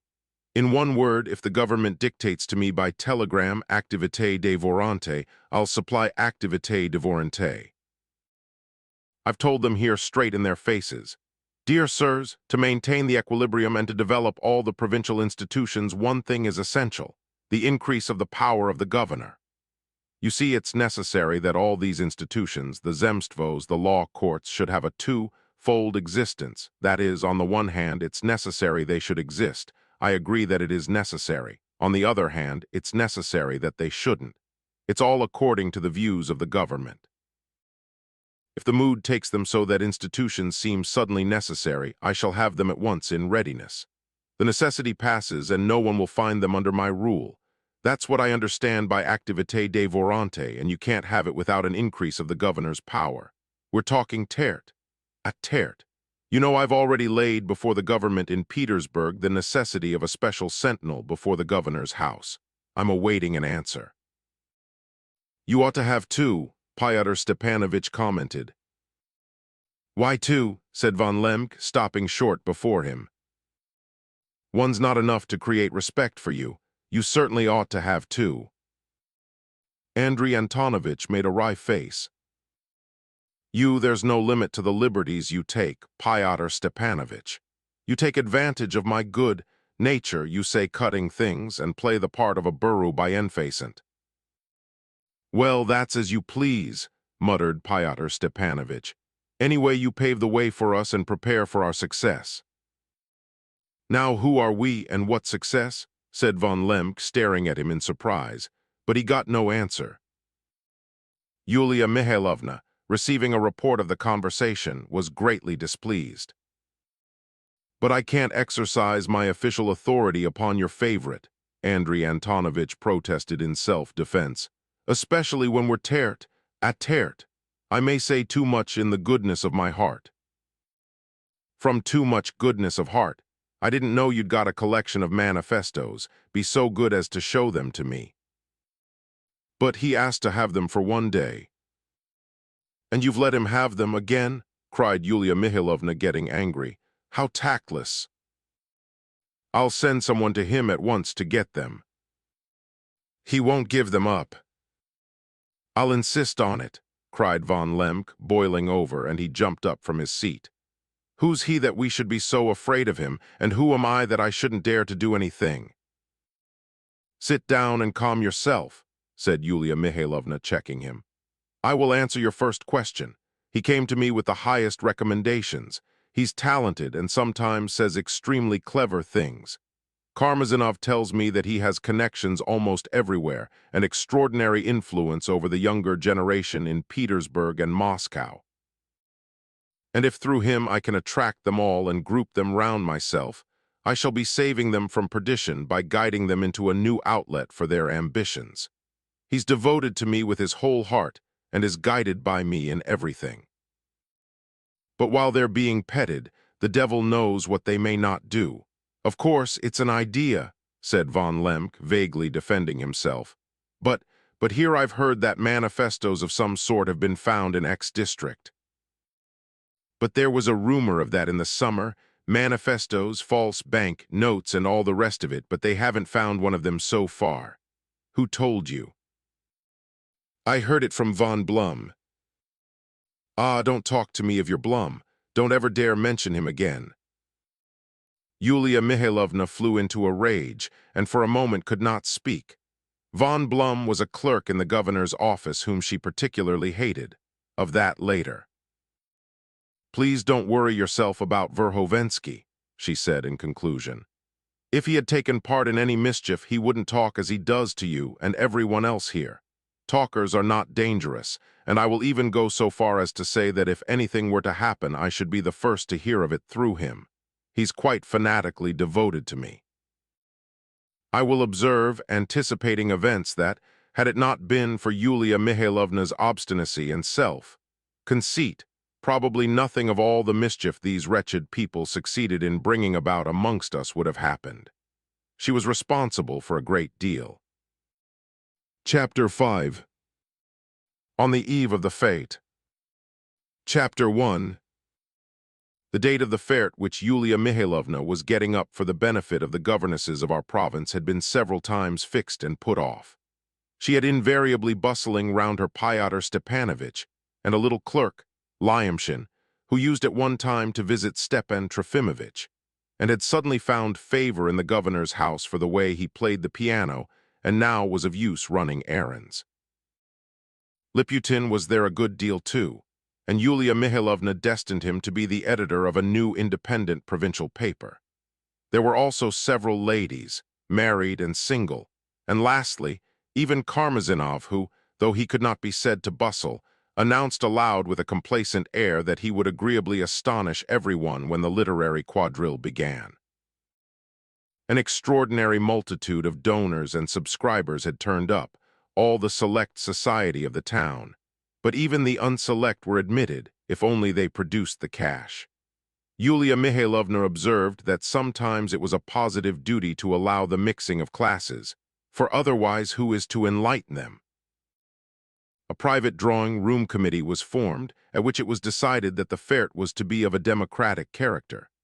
The enormous list of subscriptions tempted them to lavish expenditure. They wanted to do something on a marvelous scale, that's why it was put off.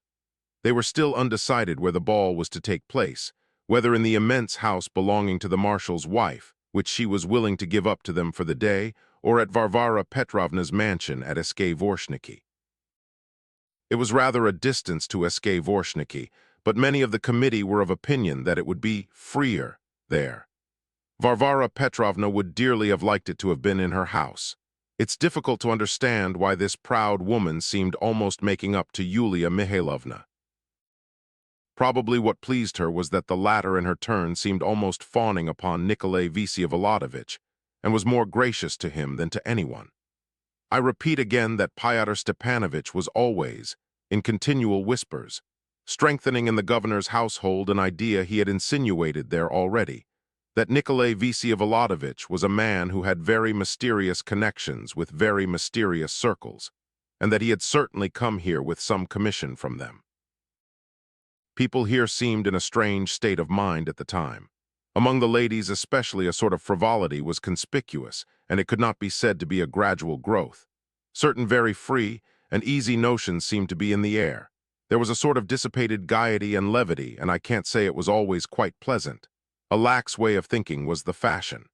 Afterwards, when it was all over, people blamed Yulia Mihailovna, her circle, her attitude. But it can hardly have been altogether due to Yulia Mihailovna. On the contrary, at first many people vied with one another in praising the new governor's wife for her success in bringing local society together and for making things more lively. Several scandalous incidents took place, for which Yulia Mihailovna was in no way responsible, but at the time people were amused and did nothing but laugh, and there was no one to check them. A rather large group of people, it is true, held themselves aloof and had views of their own on the course of events. But even these made no complaint at the time. They smiled, in fact. I remember that a fairly large circle came into existence, as it were, spontaneously, the center of which perhaps was really to be found in Yulia Mihailovna's drawing room. In this intimate circle which surrounded her, among the younger members of it, of course, it was considered admissible to play all sorts of pranks, sometimes rather free and easy ones, and in fact such conduct became a principle among them. In this circle there were even some very charming ladies. The young people arranged picnics and even parties, and sometimes went about the town in a regular cavalcade, in carriages and on horseback. They sought out adventures, even got them up themselves, simply for the sake of having an amusing story to tell. They treated our town as though it were a sort of Glupov. People called them the jeerers or sneerers because they did not stick at anything. It happened, for instance, that the wife of a local lieutenant, a little brunette, very young though she looked worn out from her husband's ill treatment, at an evening party thoughtlessly sat down to play whist for high stakes in the fervent hope of winning enough to buy herself a mantle, and instead of winning, lost 15 rubles. Being afraid of her husband, and having no means of paying, she plucked up the courage of former days and ventured on the sly to ask for a loan. On the spot, at the party, from the son of our mayor, a very nasty youth, precociously vicious. The latter not only refused it, but went laughing aloud to tell her husband. The lieutenant, who certainly was poor with nothing but his salary, took his wife home and avenged himself upon her to his heart's content in spite of her shrieks, wails, and entreaties on her knees for forgiveness. This revolting story excited nothing but mirth all over the town, and though the poor wife did not belong to Yulia Mihailovna's circle, one of the ladies of the cavalcade, an eccentric and adventurous character who happened to know her, drove round, and simply carried her off to her own house. Here she was at once taken up by our madcaps, made much of, loaded with presents, and kept for 4 days without being sent back to her husband. She stayed at the adventurous lady's all day long, drove about with her and all the sportive company in expeditions about the town, and took part in dances and merry-making. They kept egging her on to haul her husband before the court and to make a scandal. They declared that they would all support her and would come and bear witness. The husband kept quiet, not daring to oppose them. The poor thing realized at last that she had got into a hopeless position, and more dead than alive with fright. On the 4th day she ran off in the dusk from her protectors to her lieutenant. It's not definitely known what took place between husband and wife, but 2 shutters of the low, pitched little house in which the lieutenant lodged were not opened for a fortnight. Yulia Mihailovna was angry with the mischief makers when she heard about it all, and was greatly displeased with the conduct of the adventurous lady, though the latter had presented the lieutenant's wife to her on the day she carried her off. However, this was soon forgotten. Another time, a petty clerk, a respectable head of a family, married his daughter, a beautiful girl of 17, known to everyone in the town, to another petty clerk, a young man who came from a different district. But suddenly it was learned that the young husband had treated the beauty very roughly on the wedding night, chastising her for what he regarded as a stain on his honor. Lyamshin, who was almost a witness of the affair because he got drunk at the wedding and so stayed the night, as soon as day dawned, ran round with the diverting intelligence. Instantly a party of 12 was made up, all of them on horseback, some on hired Cossack horses, Fyodor Stepanovich, for instance, and Liputin, who, in spite of his gray hairs, took part in almost every scandalous adventure of our reckless youngsters. When the young couple appeared in the street in a droshky with a pair of horses to make the calls which are obligatory in our town on the day after a wedding, in spite of anything that may happen, the whole cavalcade, with merry laughter, surrounded the droshky and followed them about the town all the morning.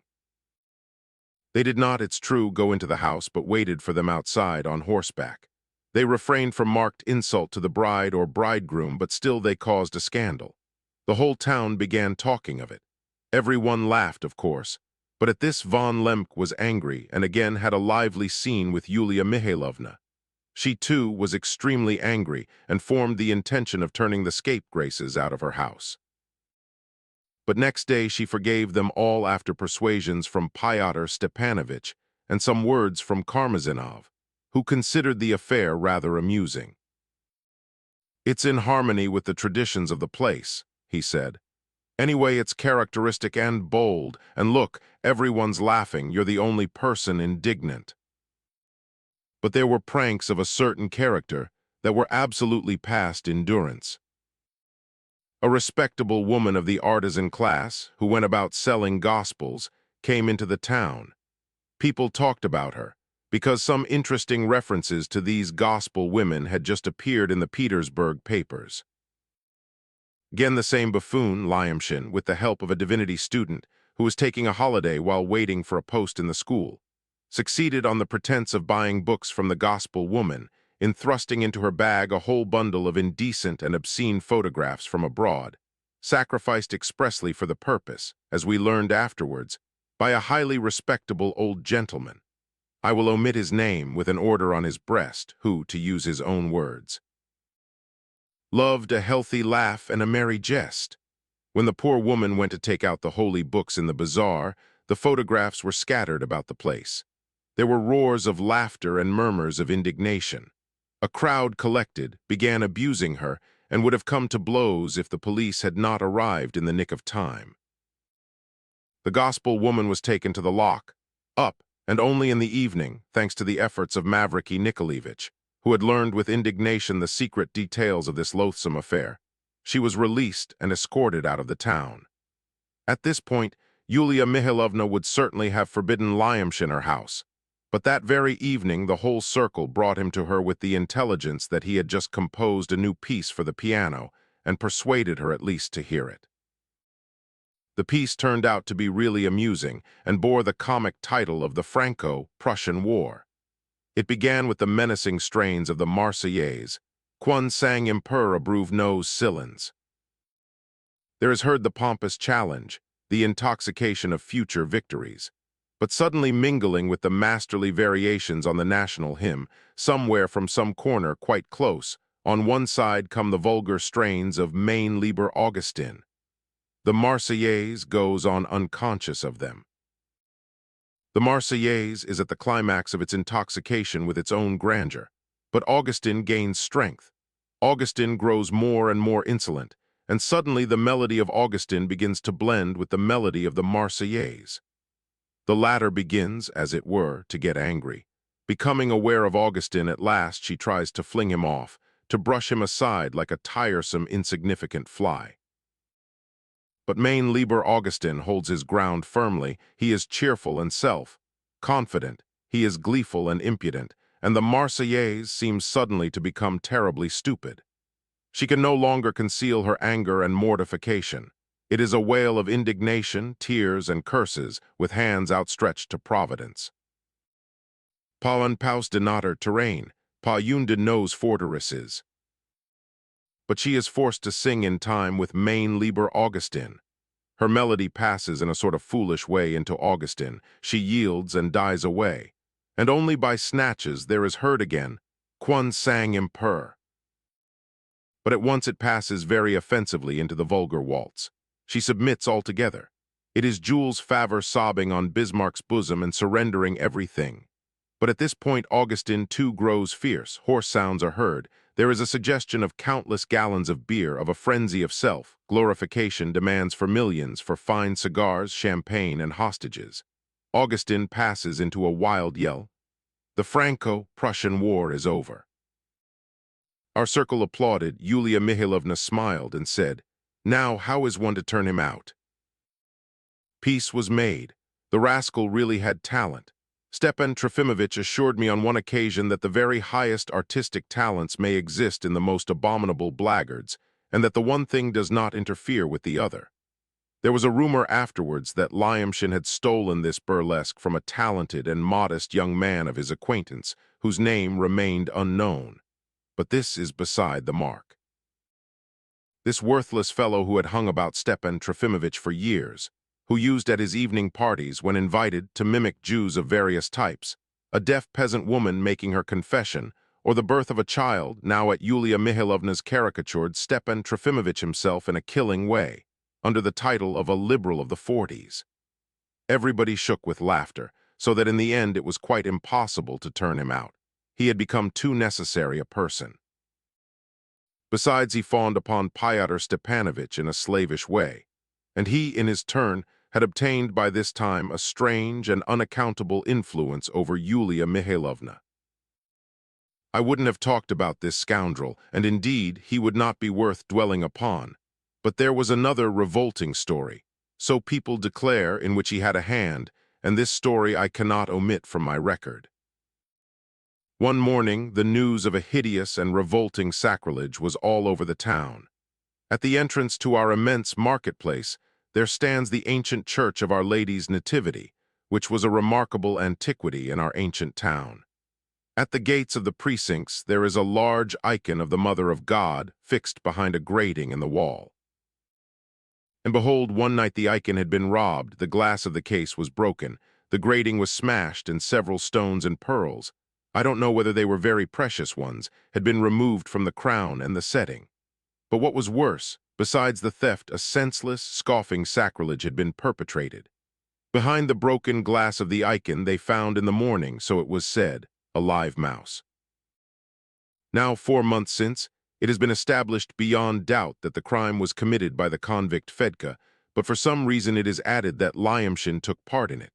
At the time no one spoke of Lyamshin or had any suspicion of him, but now everyone says it was he who put the mouse there. I remember all our responsible officials were rather staggered. A crowd thronged round the scene of the crime from early morning. There was a crowd continually before it, not a very huge one, but always about 100 people, some coming and some going. As they approached, they crossed themselves and bowed down to the icon. They began to give offerings, and a church dish made its appearance, and with the dish a monk. But it was only about 3 o'clock in the afternoon it occurred to the authorities that it was possible to prohibit the crowds standing about, and to command them when they had prayed, bowed down, and left their offerings to pass on. Upon von Lemke, this unfortunate incident made the gloomiest impression. As I was told, Yulia Mihailovna said afterwards it was from this ill-omened morning that she first noticed in her husband that strange depression which persisted in him until he left our province on account of illness 2 months ago, and I believe haunts him still in Switzerland, where he has gone for a rest after his brief career amongst us. I remember at 1 o'clock in the afternoon I crossed the marketplace.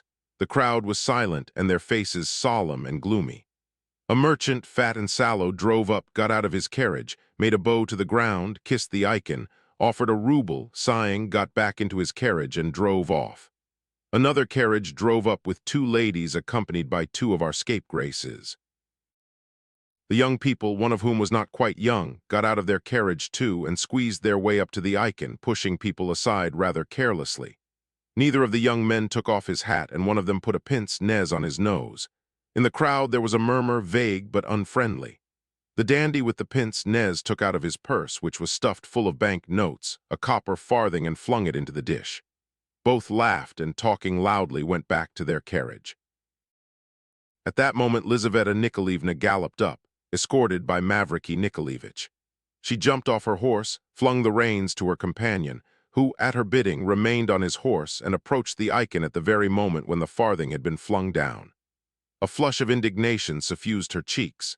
She took off her round hat and her gloves, fell straight on her knees before the icon on the muddy pavement, and reverently bowed down 3 times to the earth. Then she took out her purse, but as it appeared she had only a few small coins in it, she instantly took off her diamond rings and put them in the dish. May I, for the adornment of the setting?" she asked the monk. "It is permitted," replied the latter. "Every gift is good." The crowd was silent, expressing neither dissent nor approval. Lisa got on her horse again in her muddy riding habit and galloped away. Chapter 2. 2 days after the incident I have described, I met her in a numerous company, who were driving out on some expedition in 3 coaches, surrounded by others on horseback. She beckoned to me, stopped her carriage, and pressingly urged me to join their party. A place was found for me in the carriage, and she laughingly introduced me to her companions, gorgeously attired ladies, and explained to me that they were all going on a very interesting expedition. She was laughing and seemed somewhat excessively happy. Just lately she had been very lively, even playful in fact. The expedition was certainly an eccentric one. They were all going to a house the other side of the river, to the merchant Sevastyanov's.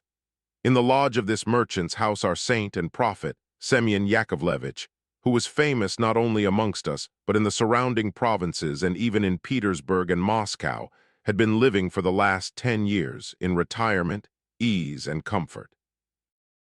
Everyone went to see him, especially visitors to the neighborhood, extracting from him some crazy utterance, bowing down to him and leaving an offering. These offerings were sometimes considerable, and if Semyon Yakovlevich did not himself assign them to some other purpose, were piously sent to some church or more often to the monastery of Our Lady. A monk from the monastery was always in waiting upon Semyon Yakovlevich with this object. All were in expectation of great amusement. No one of the party had seen Semyon Yakovlevich before, except Lyamshin, who declared that the saint had given orders that he should be driven out with a broom, and had with his own hand flung 2 big baked potatoes after him. Among the party I noticed Fyodor Stepanovich, again riding a hired Cossack horse, on which he sat extremely badly, and Nikolai Vsevolodovich also on horseback. The latter did not always hold aloof from social diversions, and on such occasions always wore an air of gaiety, although, as always, he spoke little and seldom. When our party had crossed the bridge and reached the hotel of the town, someone suddenly announced that in one of the rooms of the hotel they had just found a traveler who had shot himself, and were expecting the police. At once the suggestion was made that they should go and look at the suicide.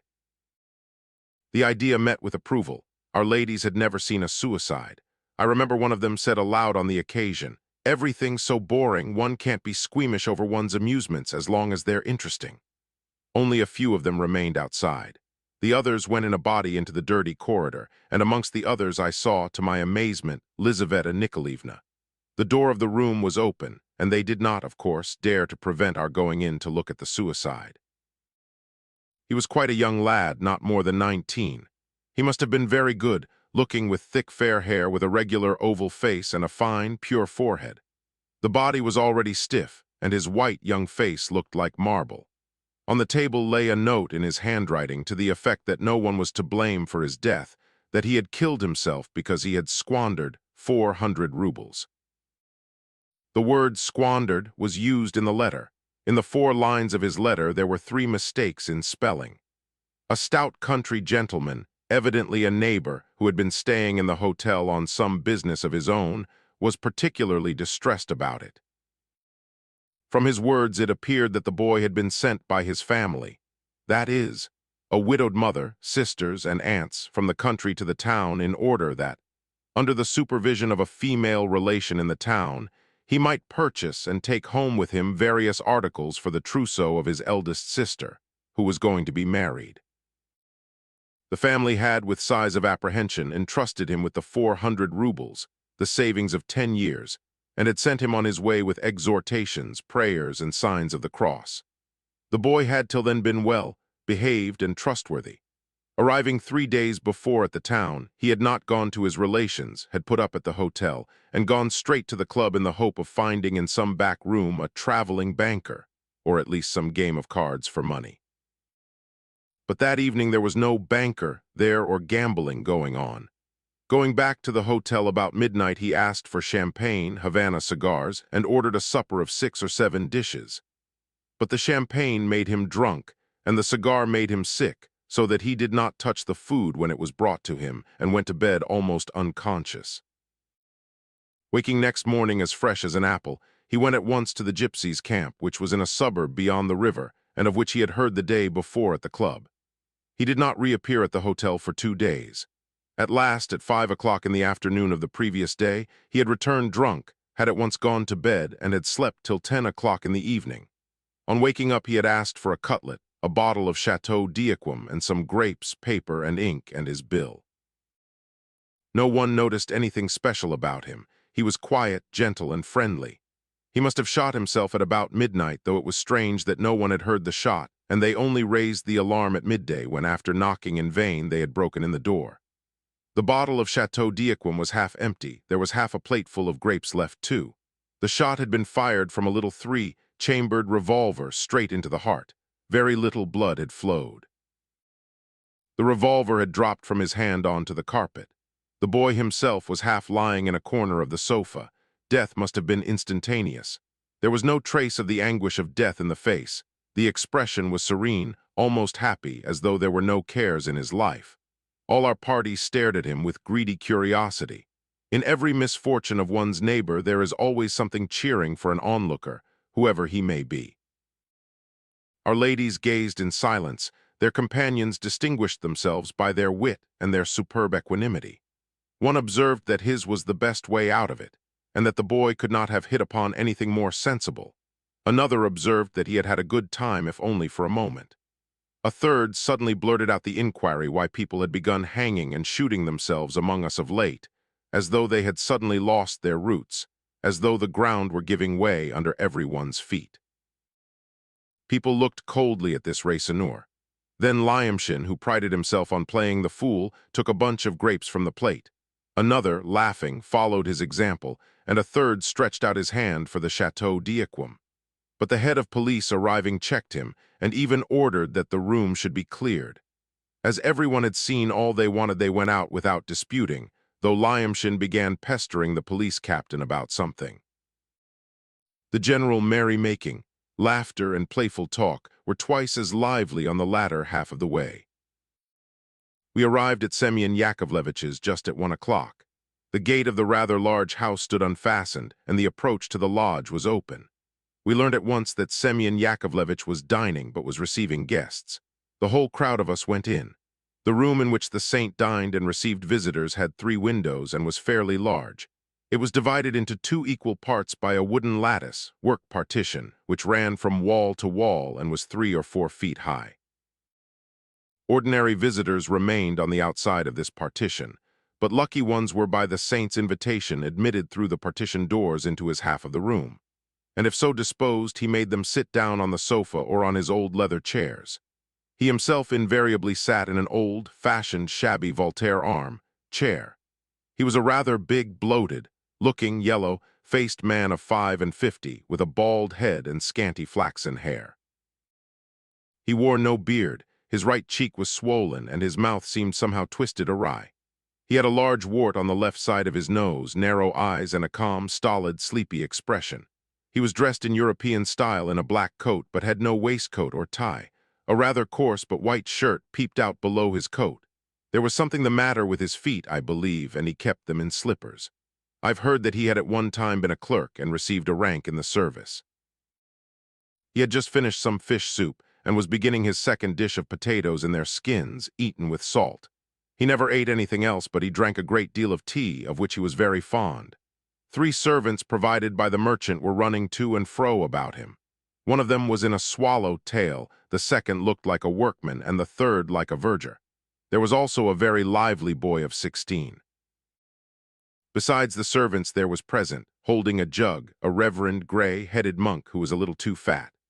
On one of the tables a huge samovar was boiling, and a tray with almost 24 glasses was standing near it. On another table opposite offerings had been placed some loaves and also some pounds of sugar, 2 pounds of tea, a pair of embroidered slippers, a foulard handkerchief, a length of cloth, a piece of linen, and so on. Money offerings almost all went into the monk's jug. The room was full of people, at least a dozen visitors, of whom 2 were sitting with Semyon Yakovlevich on the other side of the partition. One was a gray-headed old pilgrim of the peasant class, and the other a little, dried-up monk who sat demurely with his eyes cast down.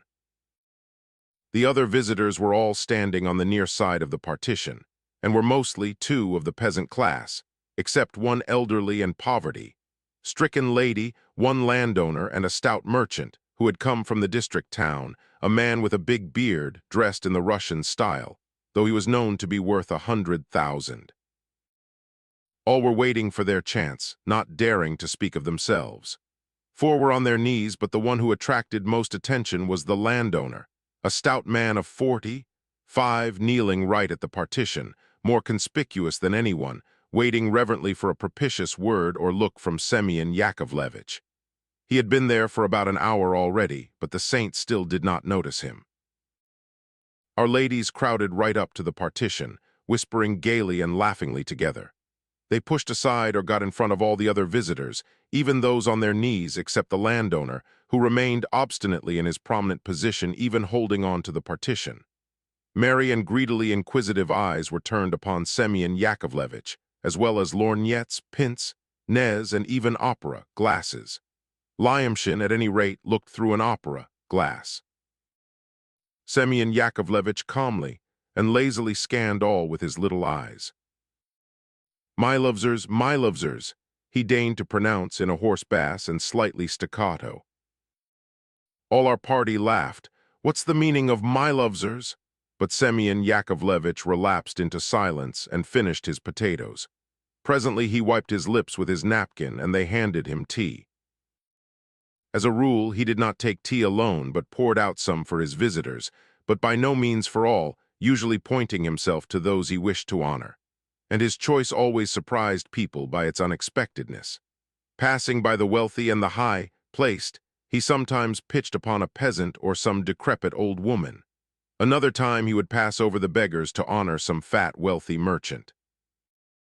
Tea was served differently, too, to different people. Sugar was put into some of the glasses and handed separately with others, while some got it without any sugar at all. This time the favored one was the monk sitting by him, who had sugar put in, and the old pilgrim, to whom it was given without any sugar. The fat monk with the jug from the monastery, for some reason, had none handed to him at all, though up till then he had had his glass every day. "Semyon Yakovlevich, do say something to me.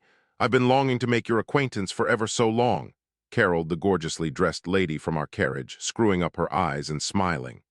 She was the lady who had observed that one must not be squeamish about one's amusements, so long as they were interesting. Semyon Yakovlevich did not even look at her. The kneeling landowner uttered a deep, sonorous sigh, like the sound of a big pair of bellows. "With sugar in it," said Semyon Yakovlevich suddenly, pointing to the wealthy merchant. The latter moved forward and stood beside the kneeling gentleman. "Some more sugar for him," ordered Semyon Yakovlevich after the glass had already been poured out. They put some more in. More for him." More was put in a third time, and again a fourth. The merchant began submissively drinking his syrup. "Heavens," whispered the people, crossing themselves. The kneeling gentleman again heaved a deep, sonorous sigh. "Father Semyon Yakovlevich," the voice of the poor lady rang out all at once plaintively, though so sharply that it was startling. Our party had shoved her back to the wall. "A whole hour, dear father, I've been waiting for grace. Speak to me. Consider my case and my helplessness." "Ask her," said Semyon Yakovlevich to the verger, who went to the partition. "Have you done what Semyon Yakovlevich bade you last time?" he asked the widow in a soft and measured voice. "Done it, Father Semyon Yakovlevich. How can one do it with them?" wailed the widow. "They're cannibals. They're lodging a complaint against me in the court. They threaten to take it to the Senate. That's how they treat their own mother."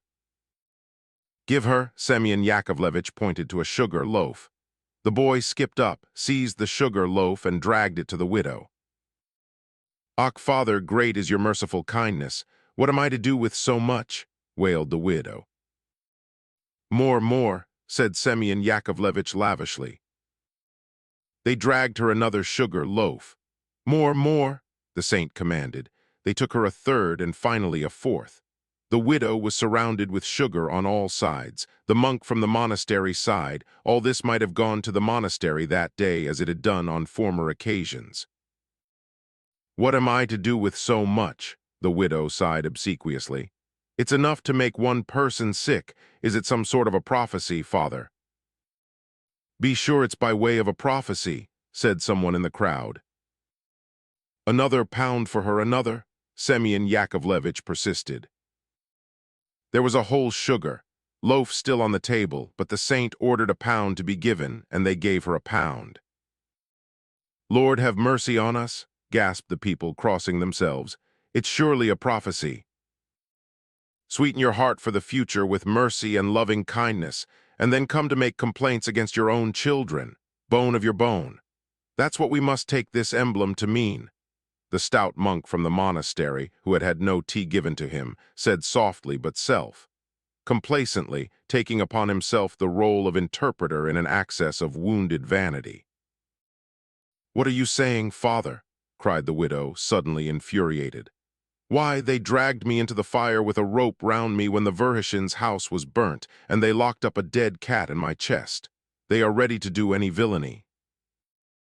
"Away with her, away with her," Semyon Yakovlevich said suddenly, waving his hands. The verger and the boy dashed through the partition. The verger took the widow by the arm, and without resisting she trailed to the door, keeping her eyes fixed on the loaves of sugar that had been bestowed on her. which the boy dragged after her. "One to be taken away. Take it away," Semyon Yakovlevich commanded to the servant like a workman who remained with him. The latter rushed after the retreating woman, and the three servants returned somewhat later, bringing back one loaf of sugar which had been presented to the widow and now taken away from her. She carried off 3, however. "Semyon Yakovlevich," said a voice at the door, "I dreamt of a bird, a jackdaw. It flew out of the water and flew into the fire. What does the dream mean?" "Frost," Semyon Yakovlevich pronounced. "Semyon Yakovlevich, why don't you answer me all this time? I've been interested in you ever so long," the lady of our party began again. "Ask him," said Semyon Yakovlevich, not heeding her but pointing to the kneeling gentleman.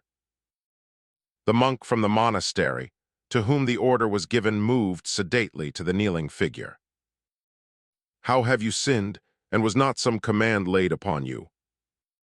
"Not to fight, not to give the rein to my hands," answered the kneeling gentleman hoarsely. "Have you obeyed?" asked the monk. "I cannot obey. My own strength gets the better of me." "Away with him, away with him! With a broom, with a broom!" cried Semyon Yakovlevich, waving his hands. The gentleman rushed out of the room without waiting for this penalty. "He's left a gold piece where he knelt," observed the monk, picking up a half-imperial. "For him," said the saint, pointing to the rich merchant. The latter dared not refuse it and took it. "Gold to gold," the monk from the monastery could not refrain from saying. "And give him some with sugar in it," said the saint, pointing to Mavriky Nikolaevich. The servant poured out the tea and took it by mistake to the dandy with the pince nez. The long one," Semyon Yakovlevich corrected him.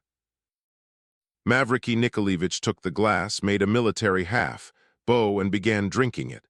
I don't know why, but all our party burst into peals of laughter. "Mavriky Nikolaevich," cried Liza, addressing him suddenly, "that kneeling gentleman has gone away. You kneel down in his place." Mavriky Nikolaevich looked at her in amazement. "I beg you'll do me the greatest favor. Listen, Mavriky Nikolaevich," she went on, speaking in an emphatic, obstinate, excited, and rapid voice. "You must kneel down. I must see you kneel down. If you won't, don't come near me. I insist, I insist." I don't know what she meant by it, but she insisted upon it relentlessly, as though she were in a fit. Mavriky Nikolaevich, as we shall see later, set down these capricious impulses, which had been particularly frequent of late, to outbreaks of blind hatred for him, not due to spite. For on the contrary, she esteemed him, loved him, and respected him, and he knew that himself, but from a peculiar unconscious hatred which at times she could not control. In silence he gave his cup to an old woman standing behind him, opened the door of the partition, and without being invited, stepped into Semyon Yakovlevich's private apartment, and knelt down in the middle of the room in sight of all. I imagine that he was deeply shocked in his candid and delicate heart by Liza's coarse and mocking freak before the whole company. Perhaps he imagined that she would feel ashamed of herself, seeing his humiliation, on which she had so insisted. Of course no one but he would have dreamt of bringing a woman to reason by so naive and risky a proceeding. He remained kneeling with his imperturbable gravity, long, tall, awkward, and ridiculous. But our party did not laugh. The unexpectedness of the action produced a painful shock. Everyone looked at Liza. "Anoint, anoint," muttered Semyon Yakovlevich. Liza suddenly turned white, cried out, and rushed through the partition. Then a rapid and hysterical scene followed. She began pulling Mavriky Nikolaevich up with all her might, tugging at his elbows with both hands. Get up," she screamed as though she were crazy. "Get up at once, how dare you?" Mavriky Nikolaevich got up from his knees. She clutched his arms above the elbow and looked intently into his face. There was terror in her expression. My lovesers," Semyon Yakovlevich repeated again. She dragged Mavriky Nikolaevich back to the other part of the room at last. There was some commotion in all our company.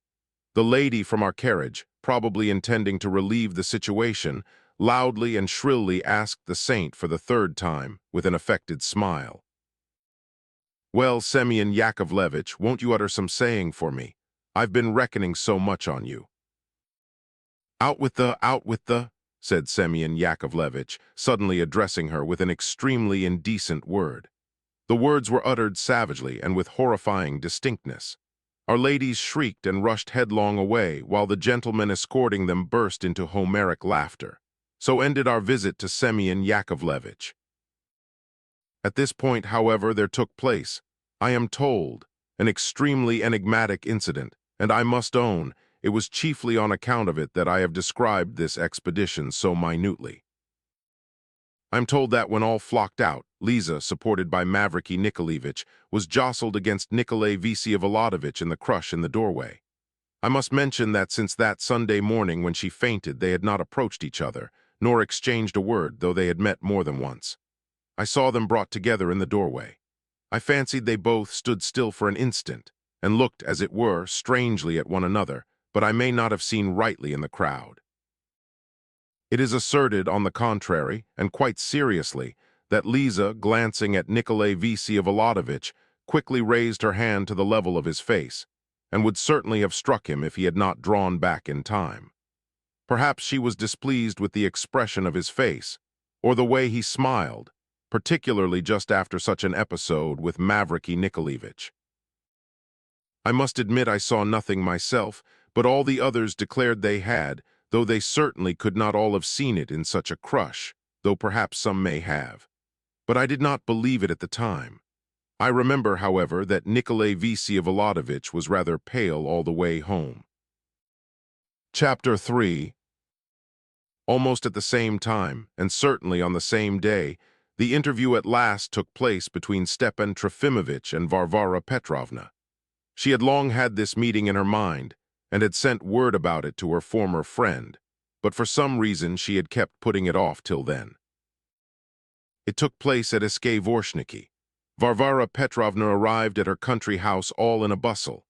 It had been definitely decided the evening before that the fete was to take place at the marshal's, but Varvara Petrovna's rapid brain at once grasped that no one could prevent her from afterwards giving her own special entertainment at Vorshniki, and again assembling the whole town. Then everyone could see for themselves whose house was best, and in which more taste was displayed in receiving guests and giving a ball. Altogether, she was hardly to be recognized. She seemed completely transformed, and instead of the unapproachable noble lady, Stepan Trofimovich's expression seemed changed into the most commonplace, whimsical society woman, but perhaps this may only have been on the surface. When she reached the empty house, she had gone through all the rooms, accompanied by her faithful old butler, Alexei Yegorich, and by Fomushka, a man who had seen much of life and was a specialist in decoration. They began to consult and deliberate what furniture was to be brought from the townhouse, what things, what pictures, where they were to be put, how the conservatories and flowers could be put to the best use, where to put new curtains, where to have the refreshment rooms, whether one or two, and so on and so on. And behold, in the midst of this exciting bustle, she suddenly took it into her head to send for Stepan Trofimovich. The latter had long before received notice of this interview and was prepared for it, and he had every day been expecting just such a sudden summons. As he got into the carriage, he crossed himself. His fate was being decided. He found his friend in the big drawing room on the little sofa in the recess, before a little marble table with a pencil and paper in her hands. Fomushka, with a yard measure, was measuring the height of the galleries and the windows, while Varvara Petrovna herself was writing down the numbers and making notes on the margin. She nodded in Stepan Trofimovich's direction without breaking off from what she was doing, and when the latter muttered some sort of greeting, she hurriedly gave him her hand, and without looking at him motioned him to a seat beside her. "I sat waiting for 5 minutes, mastering my heart," he told me afterwards. "I saw before me not the woman whom I had known for 20 years. An absolute conviction that all was over gave me a strength which astounded even her. I swear that she was surprised at my stoicism in that last hour." Varvara Petrovna suddenly put down her pencil on the table and turned quickly to Stepan Trofimovich. "Stepan Trofimovich, we have to talk of business. I'm sure you have prepared all your fervent words and various phrases, but we'd better go straight to the point, hadn't we?" She had been in too great a hurry to show the tone she meant to take, and what might not come next. "Wait, be quiet, let me speak. Afterwards you shall, though really I don't know what you can answer me," she said in a rapid patter. "The 1,200 rubles of your pension I consider a sacred obligation to pay you as long as you live. Though why a sacred obligation, simply a contract? That would be a great deal more real, wouldn't it? If you like, we'll write it out. Special arrangements have been made in case of my death. But you are receiving from me at present lodging, servants, and your maintenance in addition.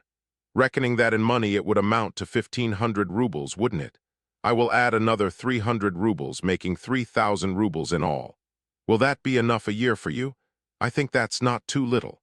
In any extreme emergency, I would add something more. And so, take your money, send me back my servants, and live by yourself where you like in Petersburg, in Moscow, abroad, or here, only not with me. Do you hear? Only lately those lips dictated to me as imperatively and as suddenly very different demands," said Stepan Trofimovich slowly and with sorrowful distinctness. "I submitted and danced the Cossack dance to please you.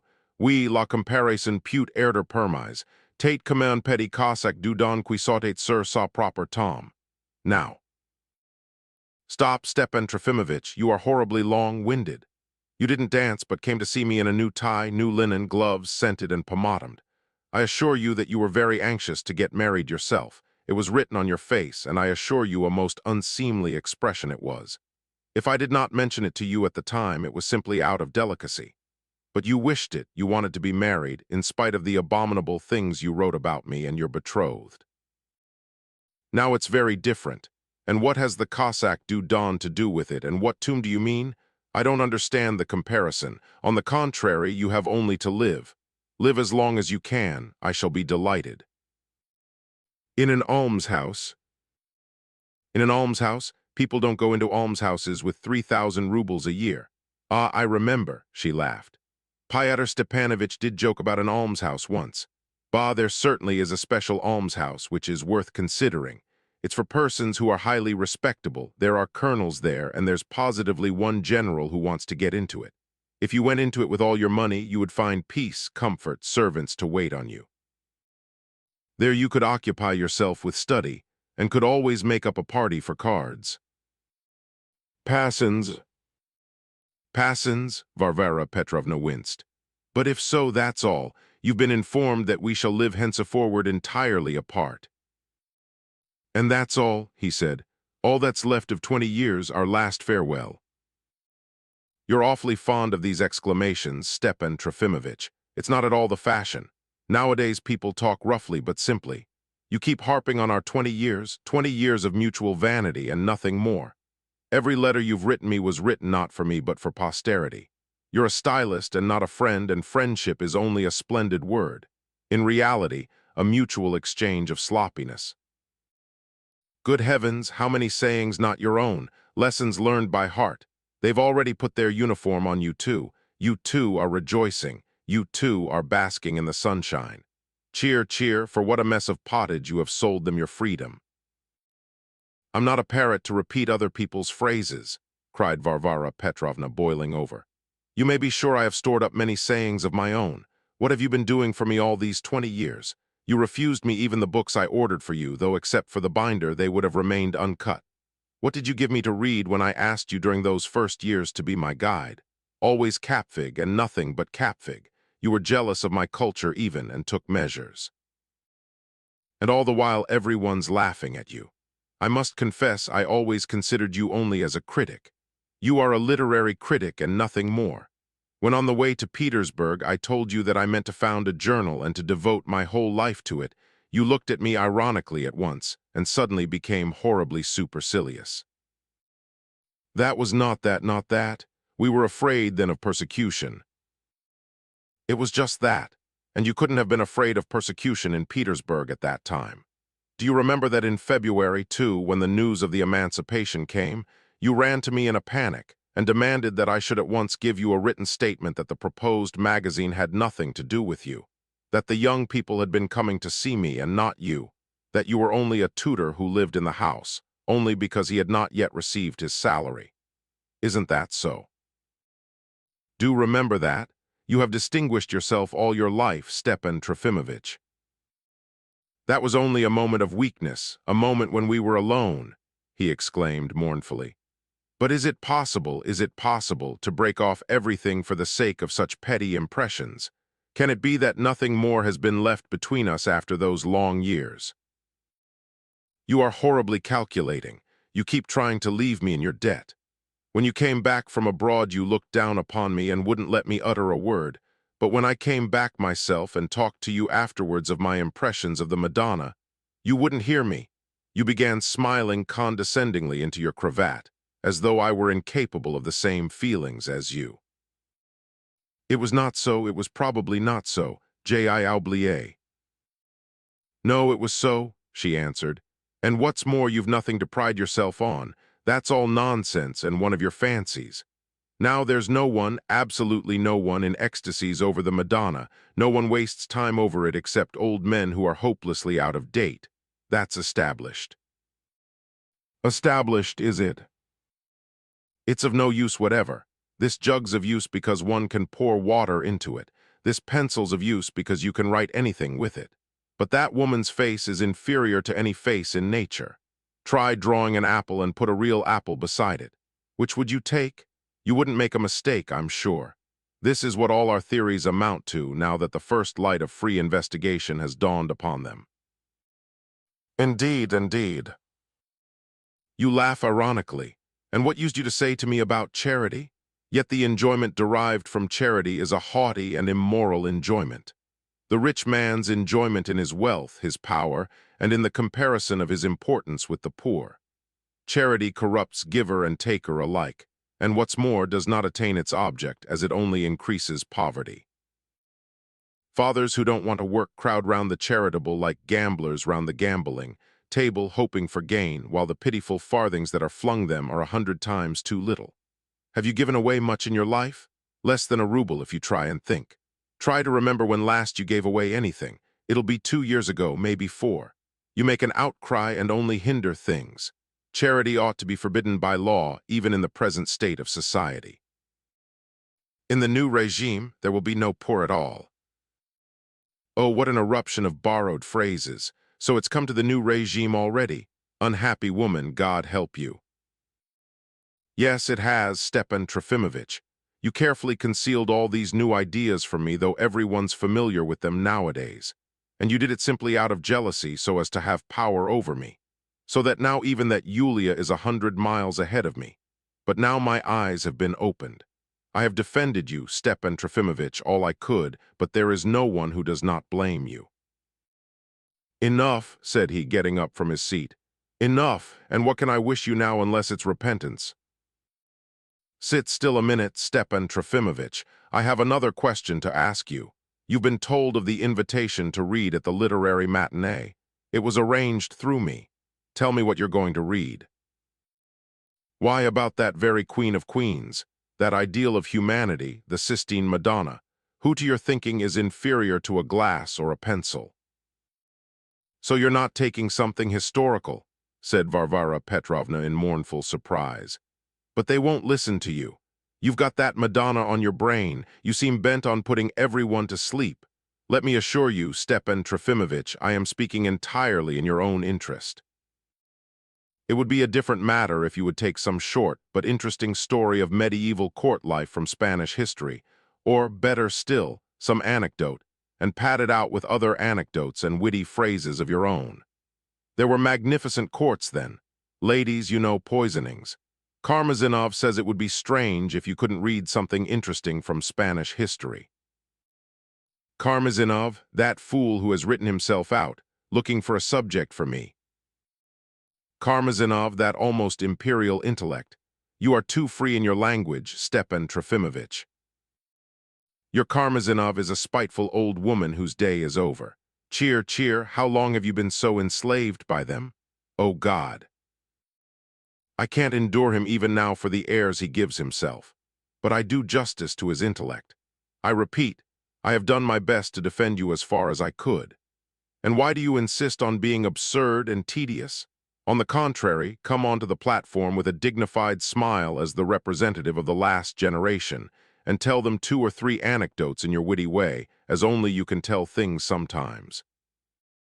Though you may be an old man now, though you may belong to a past age, though you may have dropped behind them, in fact, yet you'll recognize it yourself, with a smile in your preface, and all will see that you're an amiable, good-natured, witty relic in brief, a man of the old savor, and so far advanced as to be capable of appreciating at their value all the absurdities of certain ideas which you have hitherto followed.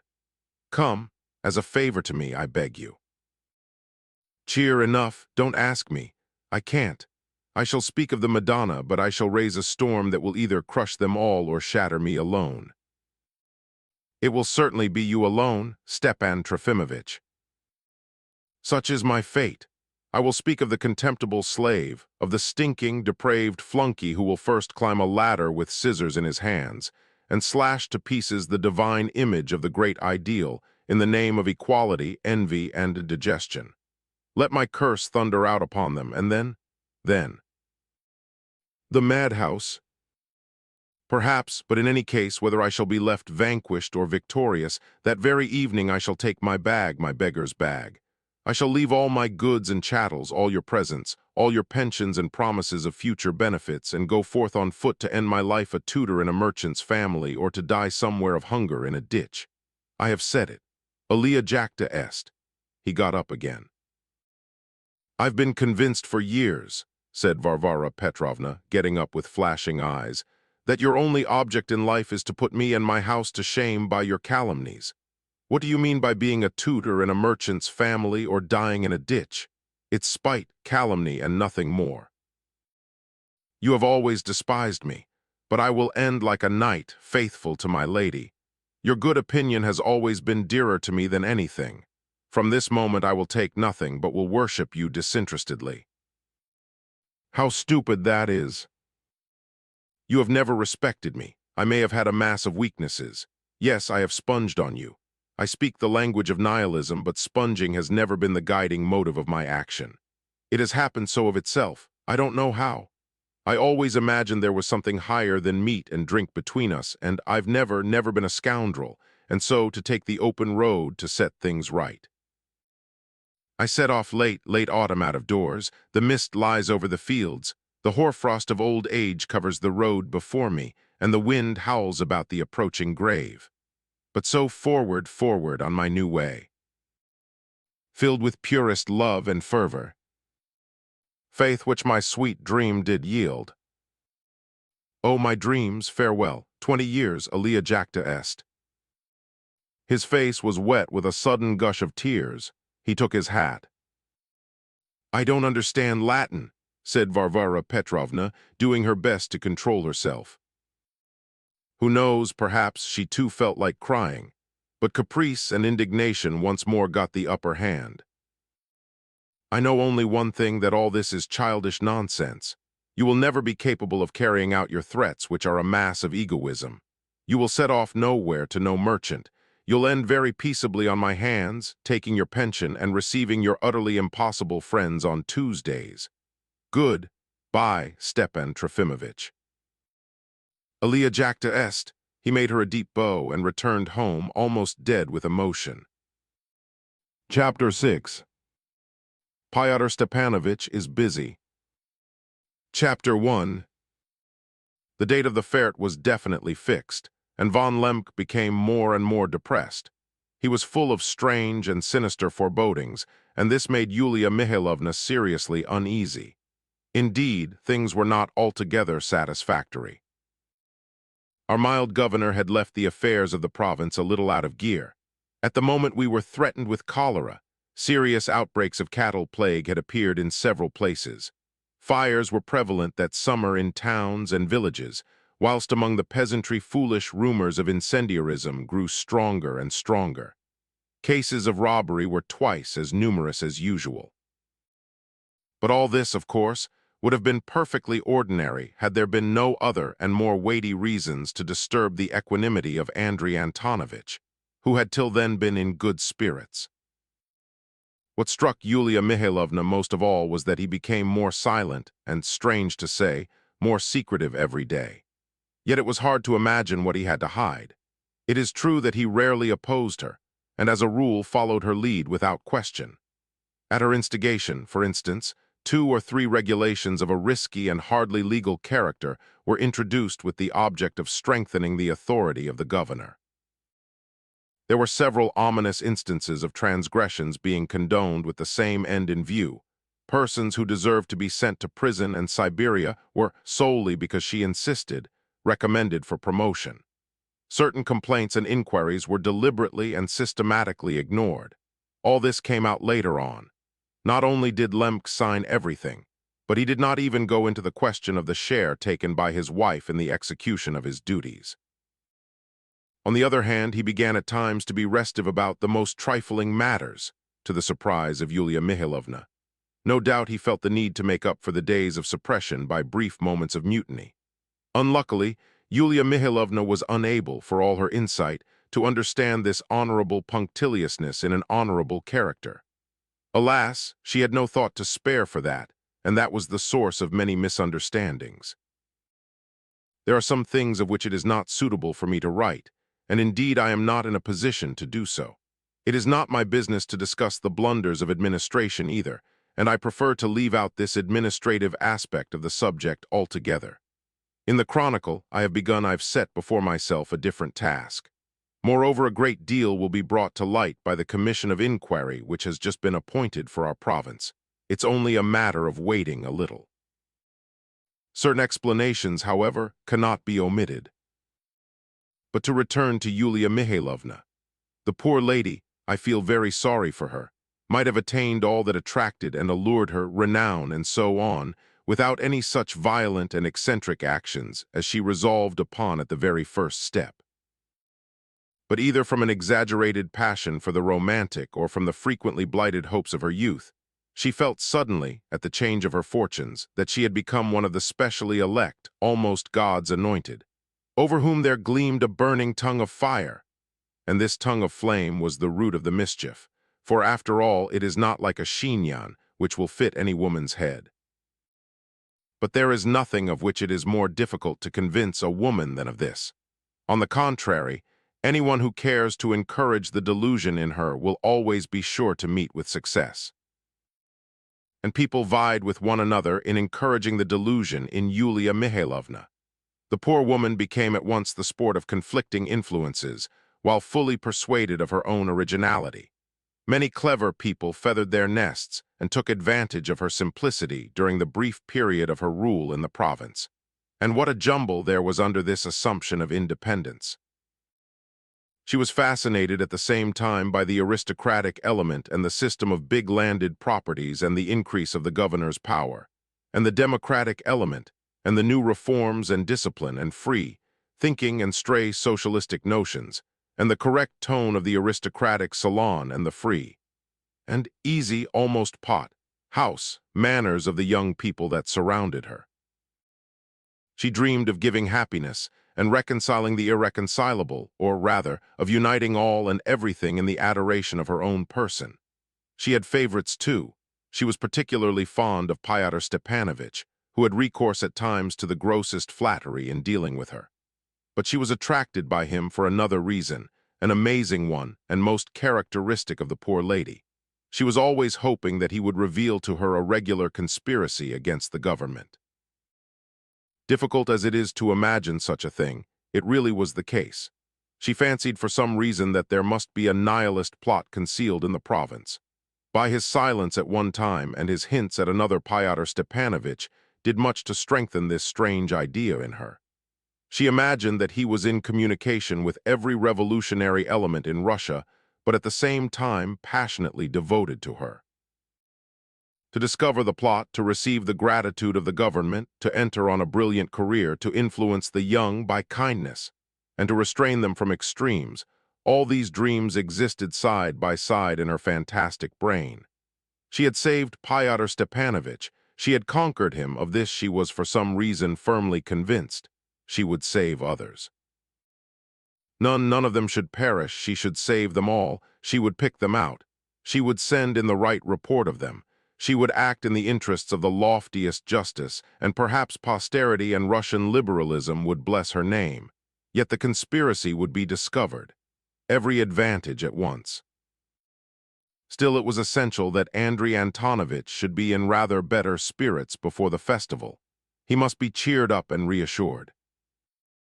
For this purpose, she sent Fyodor Stepanovich to him in the hope that he would relieve his depression by some means of consolation best known to himself, perhaps by giving him some information, so to speak, firsthand.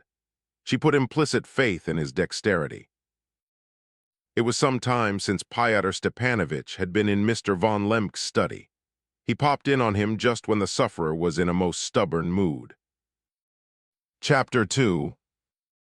A combination of circumstances had arisen which Mr. von Lemke was quite unable to deal with.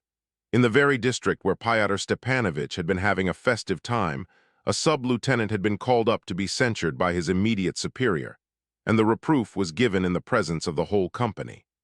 The sub-lieutenant was a young man fresh from Petersburg, always silent and morose, of dignified appearance though small, stout, and rosy-cheeked. He resented the reprimand, and suddenly, with a startling shriek that astonished the whole company, he charged at his superior officer with his head bent down like a wild beast's, struck him, and bit him on the shoulder with all his might. They had difficulty in getting him off. There was no doubt that he had gone out of his mind. Anyway, it became known that of late he had been observed performing incredibly strange actions. He had, for instance, flung 2 icons belonging to his landlady out of his lodgings and smashed up one of them with an axe. In his own room he had, on 3 stands resembling lecterns, laid out the works of Vogt, Molescott, and Buchner, and before each lectern he used to burn a church wax candle. From the number of books found in his rooms it could be gathered that he was a well-read man. If he had had 50,000 francs, he would perhaps have sailed to the island of marquises like the cadet, to whom Herzen alludes with such sprightly humor in one of his writings. When he was seized, whole bundles of the most desperate manifestos were found in his pockets and his lodgings. Manifestos are a trivial matter too, and to my thinking not worth troubling about. We have seen plenty of them. Besides, they were not new manifestos. They were, it was said later, just the same as had been circulated in the X-province, and Liputin, who had traveled in that district, and the neighboring province 6 weeks previously, declared that he had seen exactly the same leaflets there then. But what struck Andrei Antonovich most was that the overseer of S.H. Pigulin's factory had brought the police just at the same time 2 or 3 packets of exactly the same leaflets as had been found on the lieutenant. The bundles, which had been dropped in the factory in the night, had not been opened, and none of the factory. Hands had had time to read one of them. The incident was a trivial one, but it set Andrei Antonovich pondering deeply. The position presented itself to him in an unpleasantly complicated light.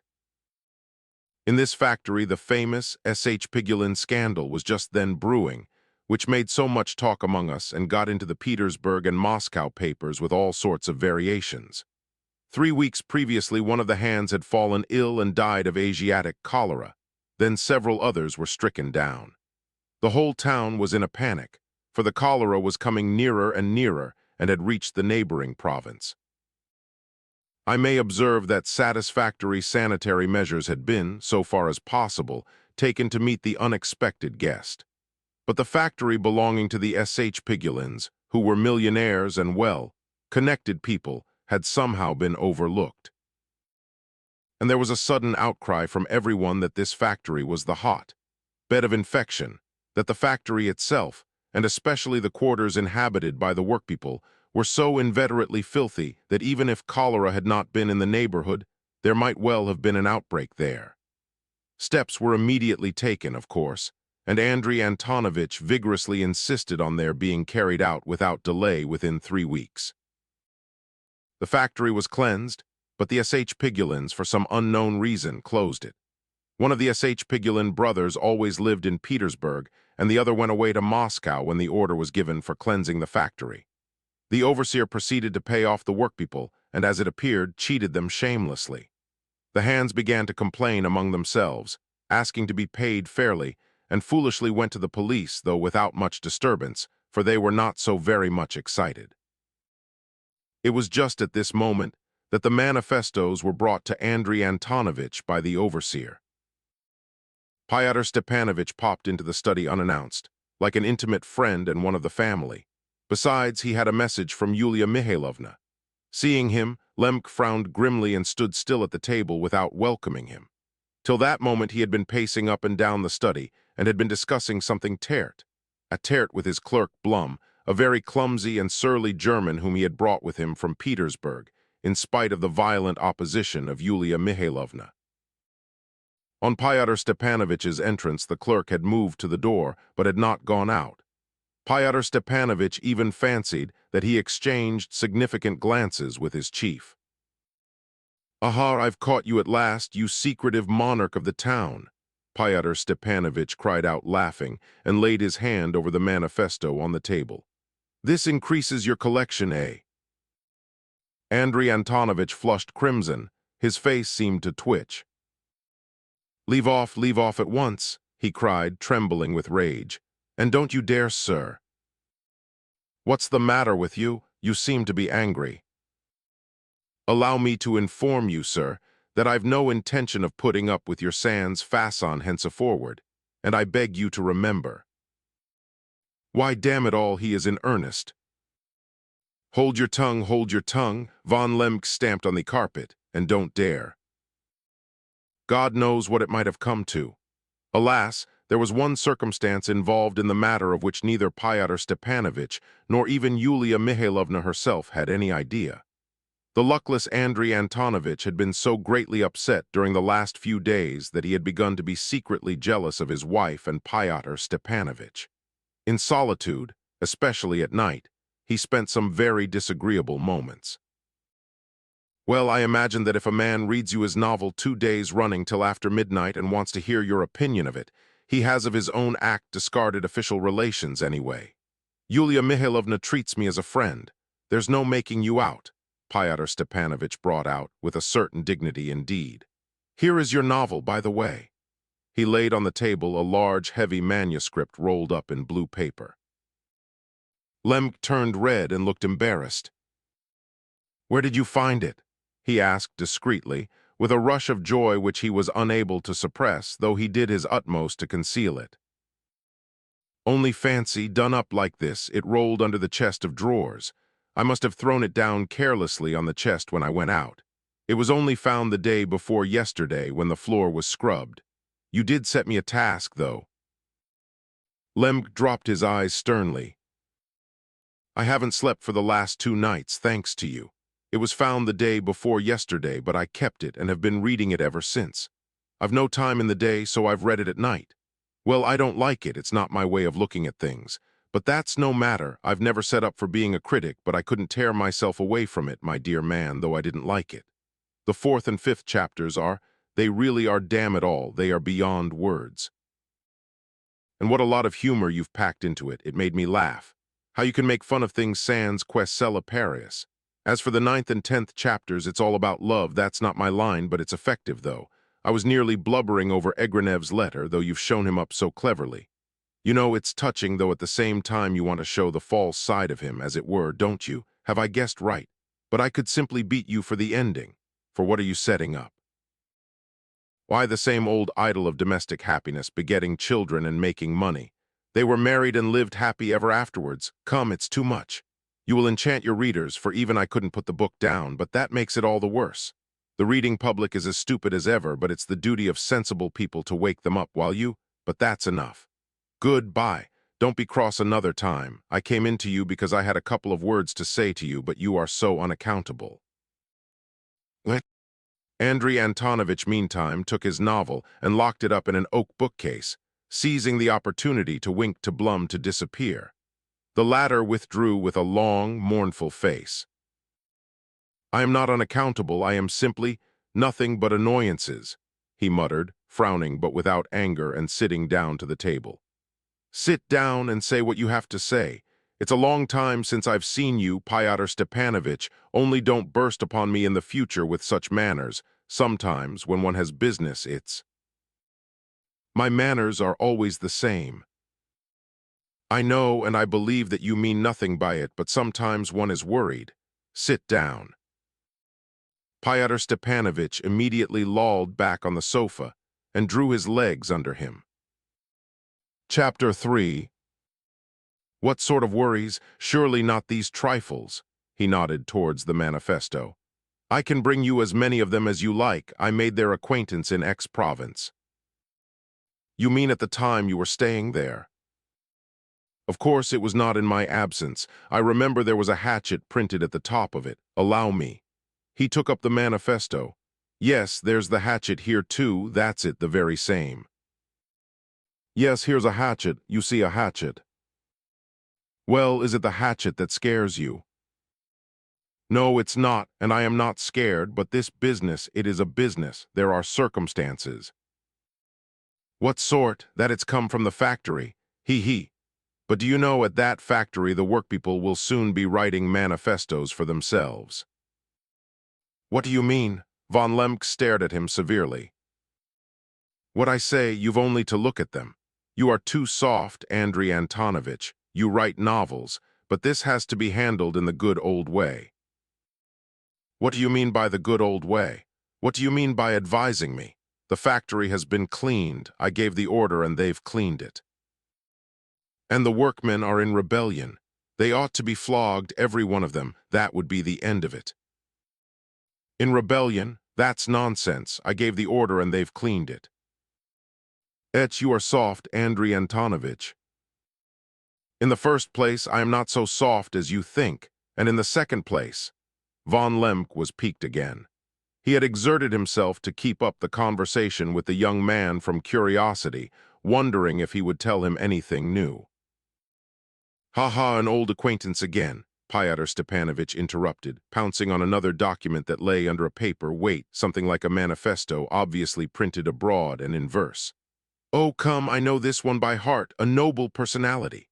Let me have a look at it. Yes, a noble personality it is. I made acquaintance with that personality abroad. Where did you unearth it?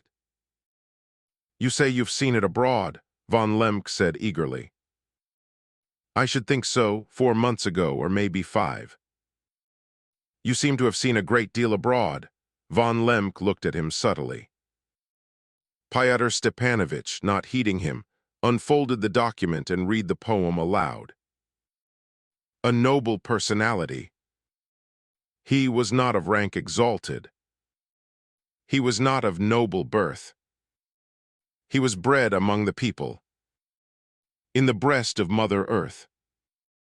But the malice of the nobles, and the Tsar's revengeful wrath, drove him forth to grief and torture.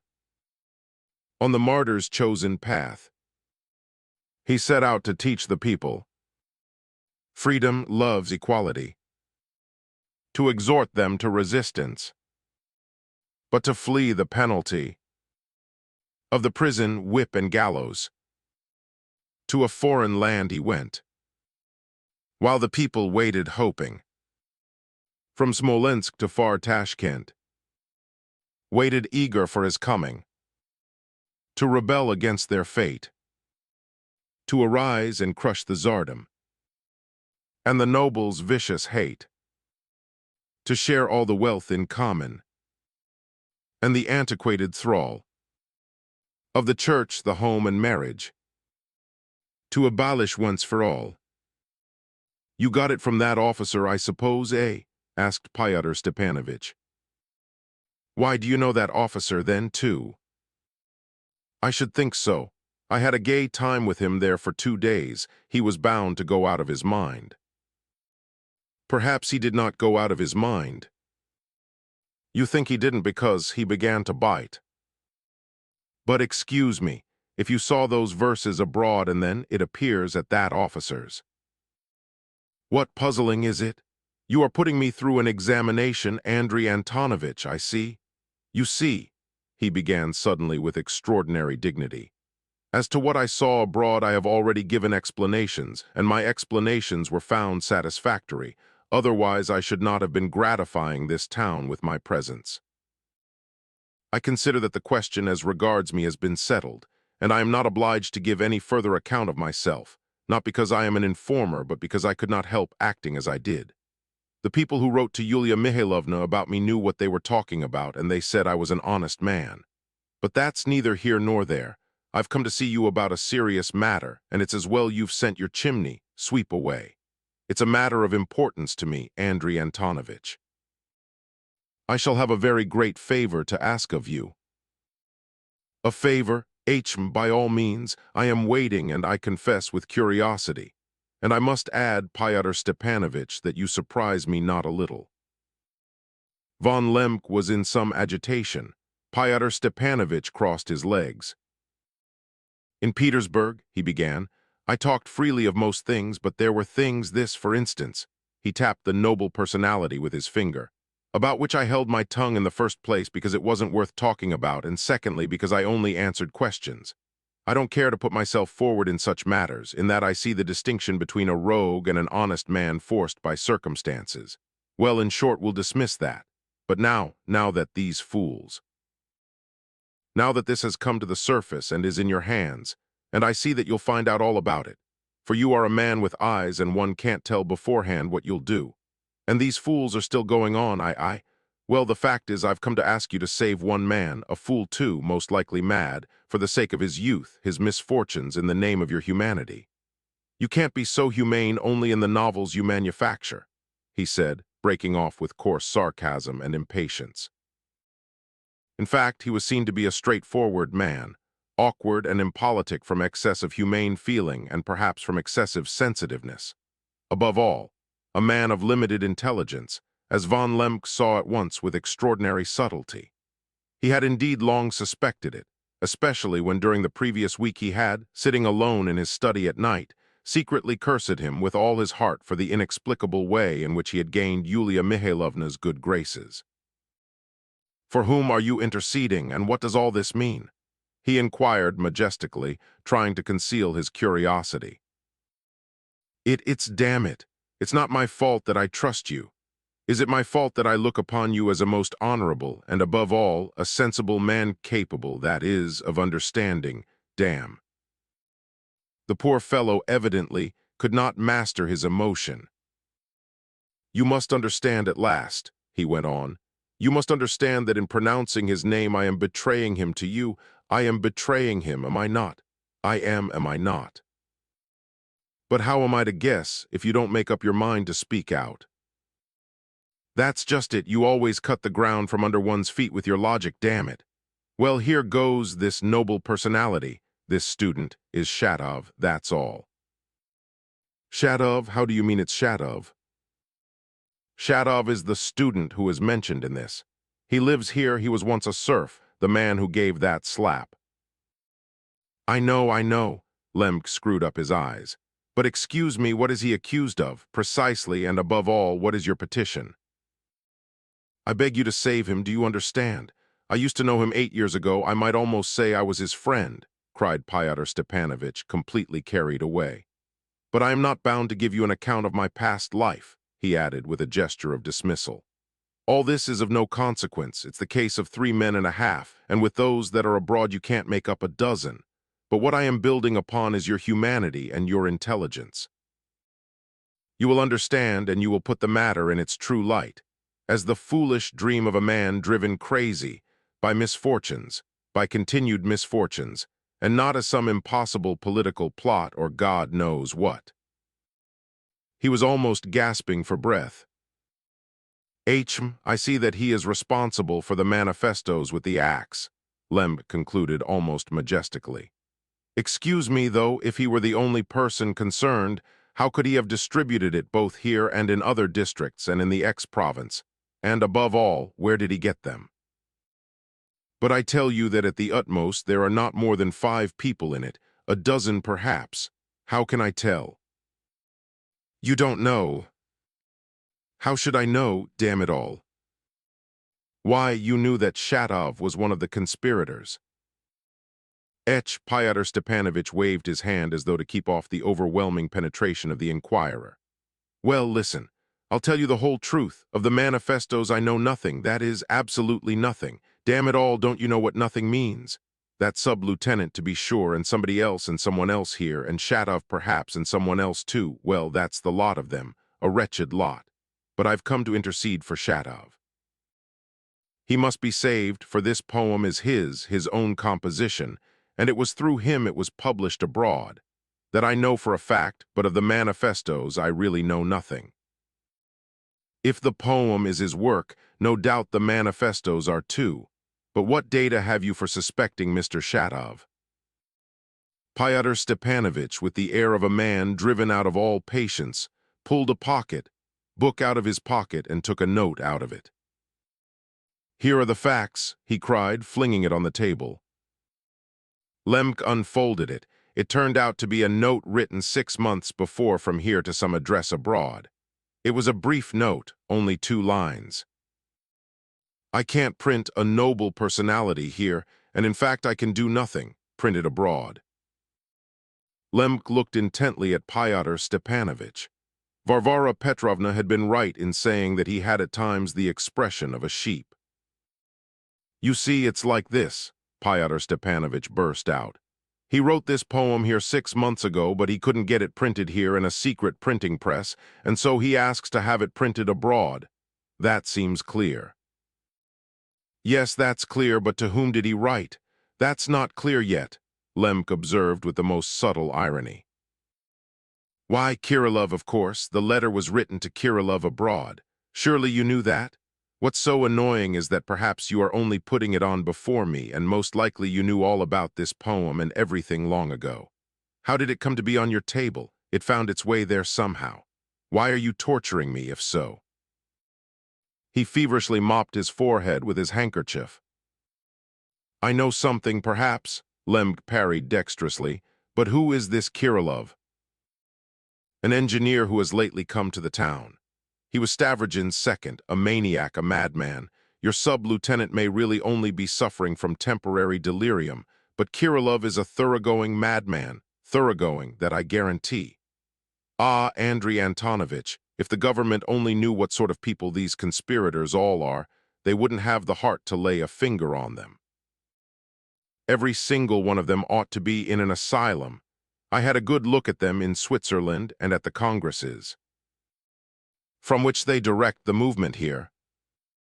Why, who directs it? 3 men and a half. It makes one sick to think of them. And what sort of movement is there here? Manifestos, and what recruits have they made? Sub-lieutenants in brain fever and 2 or 3 students. You are a sensible man, answer this question. Why don't people of consequence join their ranks? Why are they all students and half-baked boys of 22? And not many of those. I dare say there are thousands of bloodhounds on their track, but have they tracked out many of them? 7, I tell you it makes one sick. Lemk listened with attention, but with an expression that seemed to say, you don't feed nightingales on fairy tales. Excuse me, though. You asserted that the letter was sent abroad, but there's no address on it. How do you come to know that it was addressed to Mr. Kirillov and abroad too, and that it really was written by Mr. Shatov? Why, fetch some specimen of Shatov's writing and compare it. You must have some signature of his in your office. As for its being addressed to Kirillov, it was Kirillov himself showed it me at the time. Then you were yourself. Of course I was myself. They showed me lots of things out there. And as for this poem, they say it was written by Herzen to Shatov when he was still wandering abroad, in memory of their meeting, so they say, by way of praise and recommendation. Damn it all. And Shatov circulates it among the young people as much as to say, this was Herzen's opinion of me. Ha ha, cried Lemk, feeling he had got to the bottom of it at last. That's just what I was wondering. One can understand the manifesto, but what's the object of the poem? Of course you'd see it. Goodness knows why I've been babbling to you. Listen, spare Shatov for me and the rest may go to the devil, even Kirillov, who is in hiding now, shut up in Filipov's house where Shatov lodges too. They don't like me because I've turned round, but promise me Shatov and I'll dish them all up for you. I shall be of use, Andrei Antonovich. I reckon 9 or 10 men make up the whole wretched lot. I am keeping an eye on them myself on my own account. We know of 3 already, Shatov, Kirillov, and that sub-lieutenant. The others I am only watching carefully, though I am pretty sharp-sighted too. It's the same over again as it was in the X province. 2 students, a schoolboy, 2 noblemen of 20, a teacher and a half, pay major of 60, crazy with drink, have been caught with manifestos. That was all. You can take my word for it, that was all. It was quite a surprise that was all. But I must have 6 days. I have reckoned it out, 6 days, not less. If you want to arrive at any result, don't disturb them for 6 days, and I can kill all the birds with 1 stone for you. But if you flutter them before, the birds will fly away. But spare me Shatov. I speak for Shatov. The best plan would be to fetch him here secretly, in a friendly way, to your study and question him without disguising the facts. I have no doubt he'll throw himself at your feet and burst into tears. He is a highly strung and unfortunate fellow. His wife is carrying on with Stavrogen. Be kind to him and he will tell you everything, but I must have 6 days. And above all, not a word to Yulia Mihailovna. It's a secret. May it be a secret. What? Cried Lemk, opening wide his eyes. Do you mean to say you said nothing of this to Yulia Mihailovna? To her, heaven forbid. Andrei Antonovich, you see I value her friendship and I have the highest respect for her and all the rest of it. But I couldn't make such a blunder. I don't contradict her, for, as you know yourself, it's dangerous to contradict her. I may have dropped a word to her, for I know she likes that, but to suppose that I mention names to her as I have to you or anything of that sort. My good sir, why am I appealing to you? Because you are a man anyway, a serious person with old-fashioned firmness and experience in the service. You've seen life. You must know by heart every detail of such affairs, I expect, from what you've seen in Petersburg. But if I were to mention those 2 names, for instance, to her, she'd stir up such a hubbub. You know, she would like to astonish Petersburg. No, she's too hot-headed, she really is. Yes, she is something of that Faug, Andrei Antonovich muttered with some satisfaction, though at the same time he resented this unmannerly fellow's daring to express himself rather freely about Yulia Mihailovna.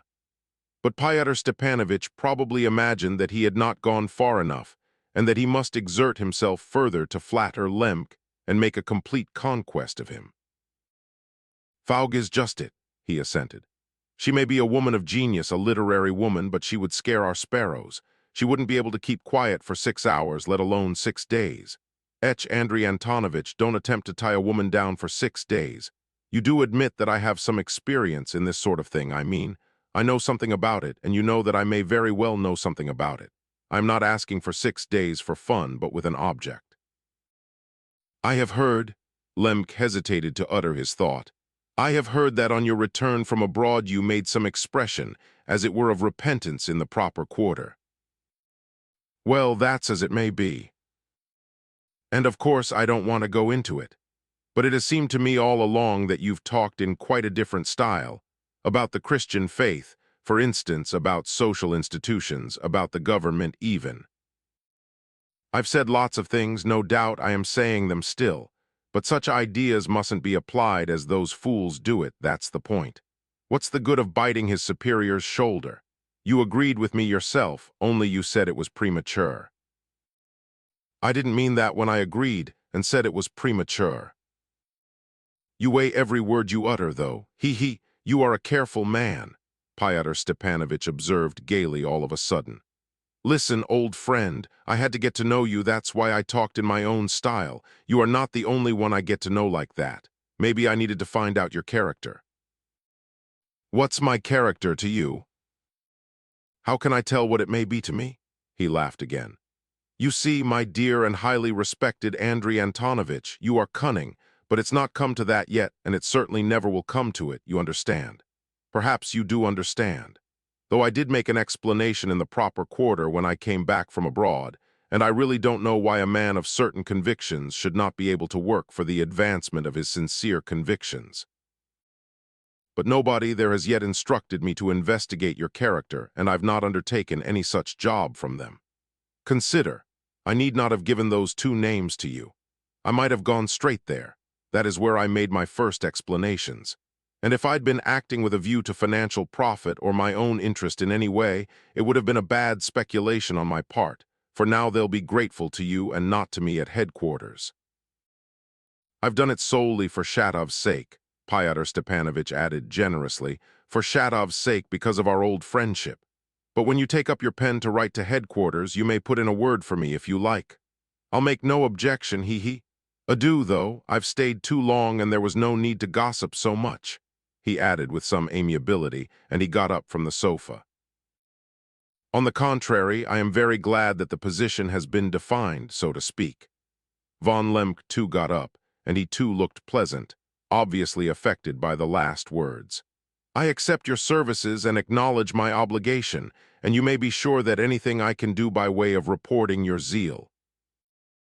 6 days, the great thing is to put it off for 6 days, and that you shouldn't stir for those 6 days, that's what I want. So be it. Of course, I don't tie your hands and shouldn't venture to. You are bound to keep watch, only don't flutter the nest too soon. I rely on your sense and experience for that. But I should think you've plenty of bloodhounds and trackers of your own in reserve, ha. Pyotr Stepanovich blurted out with the gaiety and irresponsibility of youth.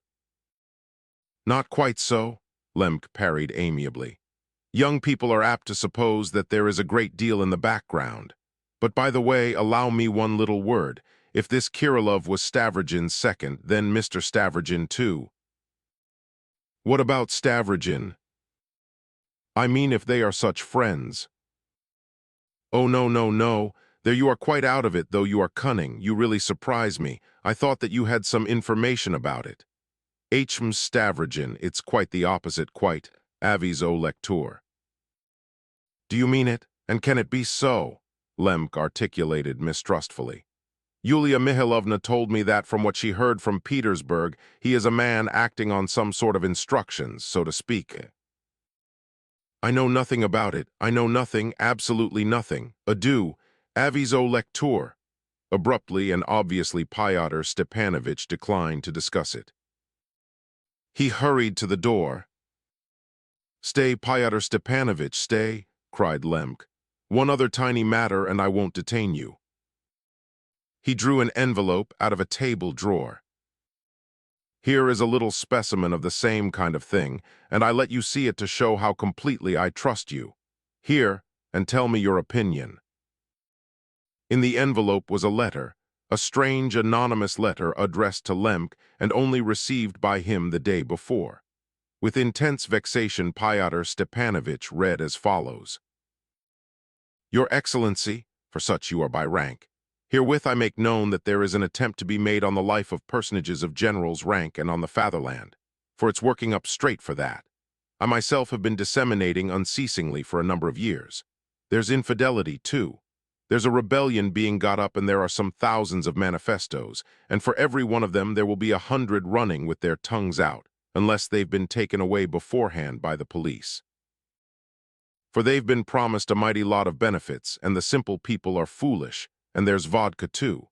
The people will attack one after another, taking them to be guilty, and fearing both sides, I repent of what I had no share in, my circumstances being what they are.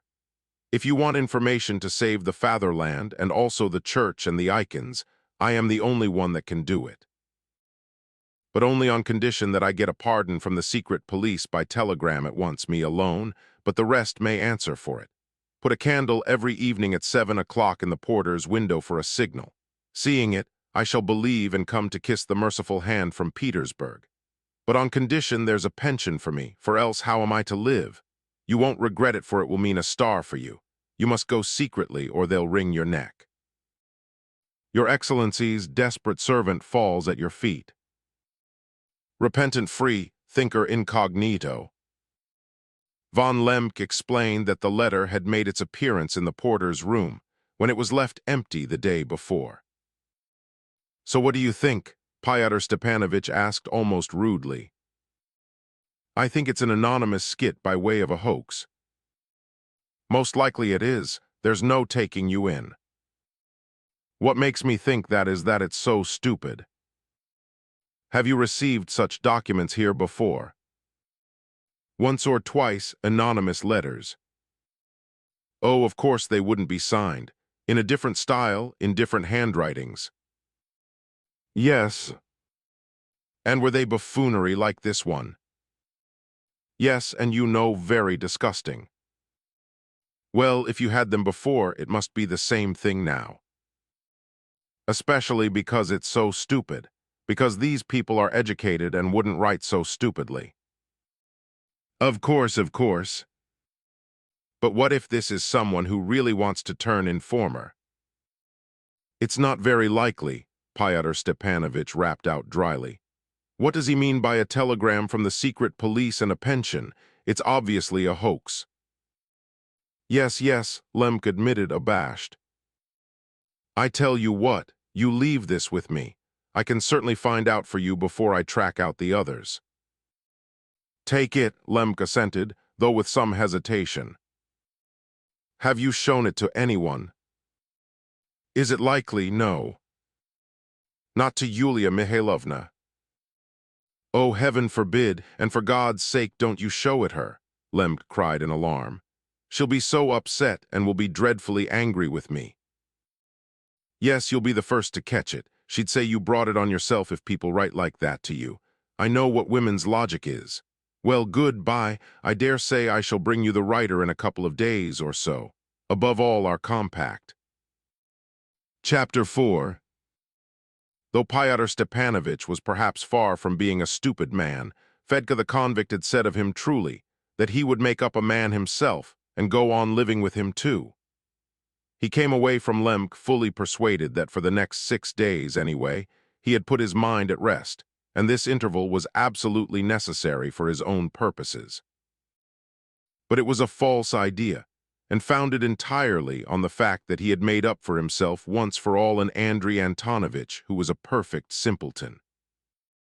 Like every morbidly suspicious man, Andrei Antonovich was always exceedingly and joyfully trustful the moment he got onto sure ground. The new turn of affairs struck him at first in a rather favorable light in spite of some fresh and troublesome complications. Anyway, his former doubts fell to the ground. Besides, he had been so tired for the last few days, so exhausted and helpless that his soul involuntarily yearned for rest. But alas, he was again uneasy. The long time he had spent in Petersburg had left ineradicable traces in his heart. The official and even the secret history of the younger generation was fairly familiar to him. He was a curious man and used to collect manifestos, but he could never understand a word of it. Now he felt like a man lost in a forest. Every instinct told him that there was something in Pyotr Stepanovich's words utterly incongruous, anomalous, and grotesque. Though there's no telling what may not happen with this younger generation, and the devil only knows what's going on among them, he mused, lost in perplexity. And at this moment, to make matters worse, Blum poked his head in. He had been waiting not far off through the whole of Pyotr Stepanovich's visit. This Blum was actually a distant relation of Andrei Antonovich, though the relationship had always been carefully and timorously concealed. I must apologize to the reader for devoting a few words here to this insignificant person. Blum was one of that strange class of unfortunate Germans who are unfortunate not through lack of ability, but through some inexplicable ill luck. Unfortunate Germans are not a myth, but really do exist even in Russia, and are of a special type. Andrei Antonovich had always had a quite touching sympathy for him, and wherever he could, as he rose himself in the service, had promoted him to subordinate positions under him, but Blum had never been successful. Either the post was abolished after he had been appointed to it, or a new chief took charge of the department. Once he was almost arrested by mistake with other people. He was precise, but he was gloomy to excess and to his own detriment. He was tall and had red hair. He stooped and was depressed and even sentimental, and in spite of his being humbled by his life, he was obstinate and persistent as an ox, though always at the wrong moment. For Andrei Antonovich, he, as well as his wife and numerous family, had cherished for many years a reverent devotion. Except Andrei Antonovich, no one had ever liked him. Yulia Mihailovna would have discarded him from the first, but could not overcome her husband's obstinacy. It was the cause of their first conjugal quarrel.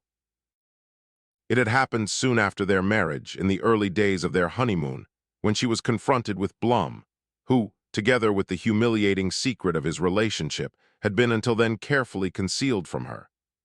Andrei Antonovich besought her with clasped hands, told her pathetically all the story of Blum and their friendship from childhood. But Yulia Mihailovna considered herself disgraced forever, and even had recourse to fainting. Von Lemke would not budge an inch, and declared that he would not give up Blum or part from him for anything in the world, so that she was surprised at last, and was obliged to put up with Blum. It was settled, however, that the relationship should be concealed even more carefully than before if possible, and that even Blum's Christian name and patronymic should be changed, because he too was for some reason called Andrei Antonovich. Blum knew no one in the town except the German chemist, had not called on anyone, and led, as he always did, a lonely and niggardly existence. He had long been aware of Andrei Antonovich's literary peccadillos. He was generally summoned to listen to secret terror readings of his novel. He would sit like a post for 6 hours at a stretch, perspiring and straining his utmost to keep awake and smile. On reaching home, he would groan with his long-legged and lanky wife over their benefactor's unhappy weakness for Russian literature. Andrei Antonovich looked with anguish at Blum. "I beg you to leave me alone, Blum," he began with agitated haste, obviously anxious to avoid any renewal of the previous conversation which had been interrupted by Pyotr Stepanovich. "And yet this may be arranged in the most delicate way and with no publicity. You have full power." Blum respectfully but obstinately insisted on some point, stooping forward and coming nearer and nearer by small steps to Andrei Antonovich. "Blum, you are so devoted to me, and so anxious to serve me that I am always in a panic when I look at you. You always say witty things and sleep in peace satisfied with what you've said, but that's how you damage yourself. Blum, I have just convinced myself that it's quite a mistake, quite a mistake. Not from the words of that false, vicious young man whom you suspect yourself. He has won you by his flattering praise of your talent for literature. Blum, you understand nothing about it. Your project is absurd, I tell you. We shall find nothing, and there will be a fearful upset and laughter too, and then Yulia Mihailovna. We shall certainly find everything we are looking for." Blum advanced firmly towards him, laying his right hand on his heart. "We will make a search suddenly early in the morning, carefully showing every consideration for the person himself and strictly observing all the prescribed forms of the law. The young men, Lyamshin and Telyatnikov, assert positively that we shall find all we want. They were constant visitors there. Nobody is favorably disposed to Mr. Verhovensky. Madame Stavrogin has openly refused him her graces, and every honest man, if only there is such a one in this coarse town, is persuaded that a hotbed of infidelity and social doctrines has always been concealed there. He keeps all the forbidden books, Ryleeve's Reflections, all Herzen's works. I have an approximate catalogue in case of need. Oh heavens, everyone has these books. How simple you are, my poor Blum. And many manifestos," Blum went on without heeding the observation. "We shall end by certainly coming upon traces of the real manifestos here. That young Verhovensky I feel very suspicious of. But you are mixing up the father and the son. They are not on good terms. The son openly laughs at his father. That's only a mask. Blum, you've sworn to torment me. Think, he is a conspicuous figure here after all. He's been a professor, he is a well-known man. He'll make such an uproar, and there will be such jibes all over the town, and we shall make a mess of it all. And only think how Yulia Mihailovna will take it." Blum pressed forward and did not listen. He was only a lecturer, and of a low rank when he retired. He smote himself on the chest. He has no marks of distinction. He was discharged from the service on suspicion of plots against the government. He has been under secret supervision, and undoubtedly still is so. And in view of the disorders that have come to light now, you are undoubtedly bound in duty. You are losing your chance of distinction by letting slip the real criminal. "Yulia Mihailovna, get away, Blum!" Von Lemke cried suddenly, hearing the voice of his spouse in the next room. Blum started but did not give in. Allow me," he persisted, pressing both hands still more tightly on his chest. "Get away," hissed Andrei Antonovich. "Do what you like afterwards, oh my God." The curtain was raised, and Yulia Mihailovna made her appearance. She stood still majestically at the sight of Blum, casting a haughty and offended glance at him, as though the very presence of this man was an affront to her. Blum respectfully made her a deep bow without speaking, and doubled up with veneration, moved towards the door on tiptoe with his arms held a little away from him. Either because he really took Andrei Antonovich's last hysterical outbreak as a direct permission to act as he was asking, or whether he strained a point in this case for the direct advantage of his benefactor, because he was too confident that success would crown his efforts. Anyway, as we shall see later on, this conversation of the governor with his subordinate led to a very surprising event which amused many people, became public property, moved Yulia Mihailovna to fierce anger, utterly disconcerting Andrei Antonovich and reducing him at the crucial moment to a state of deplorable indecision. Chapter 5. It was a busy day for Fyodor Stepanovich. From Von Lemk he hastened to Bogovlensky Street, but as he went along Baikovy Street, past the house where Karmazinov was staying, he suddenly stopped, grinned, and went into the house. The servant told him that he was expected, which interested him, as he had said nothing beforehand of his coming. But the great writer really had been expecting him, not only that day, but the day before and the day before that. 3 days before he had handed him his manuscript Merci, which he had meant to read at the literary matinee at Yulia Mihailovna's fete. He had done this out of amiability, fully convinced that he was agreeably flattering the young man's vanity by letting him read the great work beforehand. Fyodor Stepanovich had noticed long before that this vainglorious, spoiled gentleman, who was so offensively unapproachable for all but the elect, this writer, with the intellect of a statesman, was simply trying to curry favor with him, even with avidity.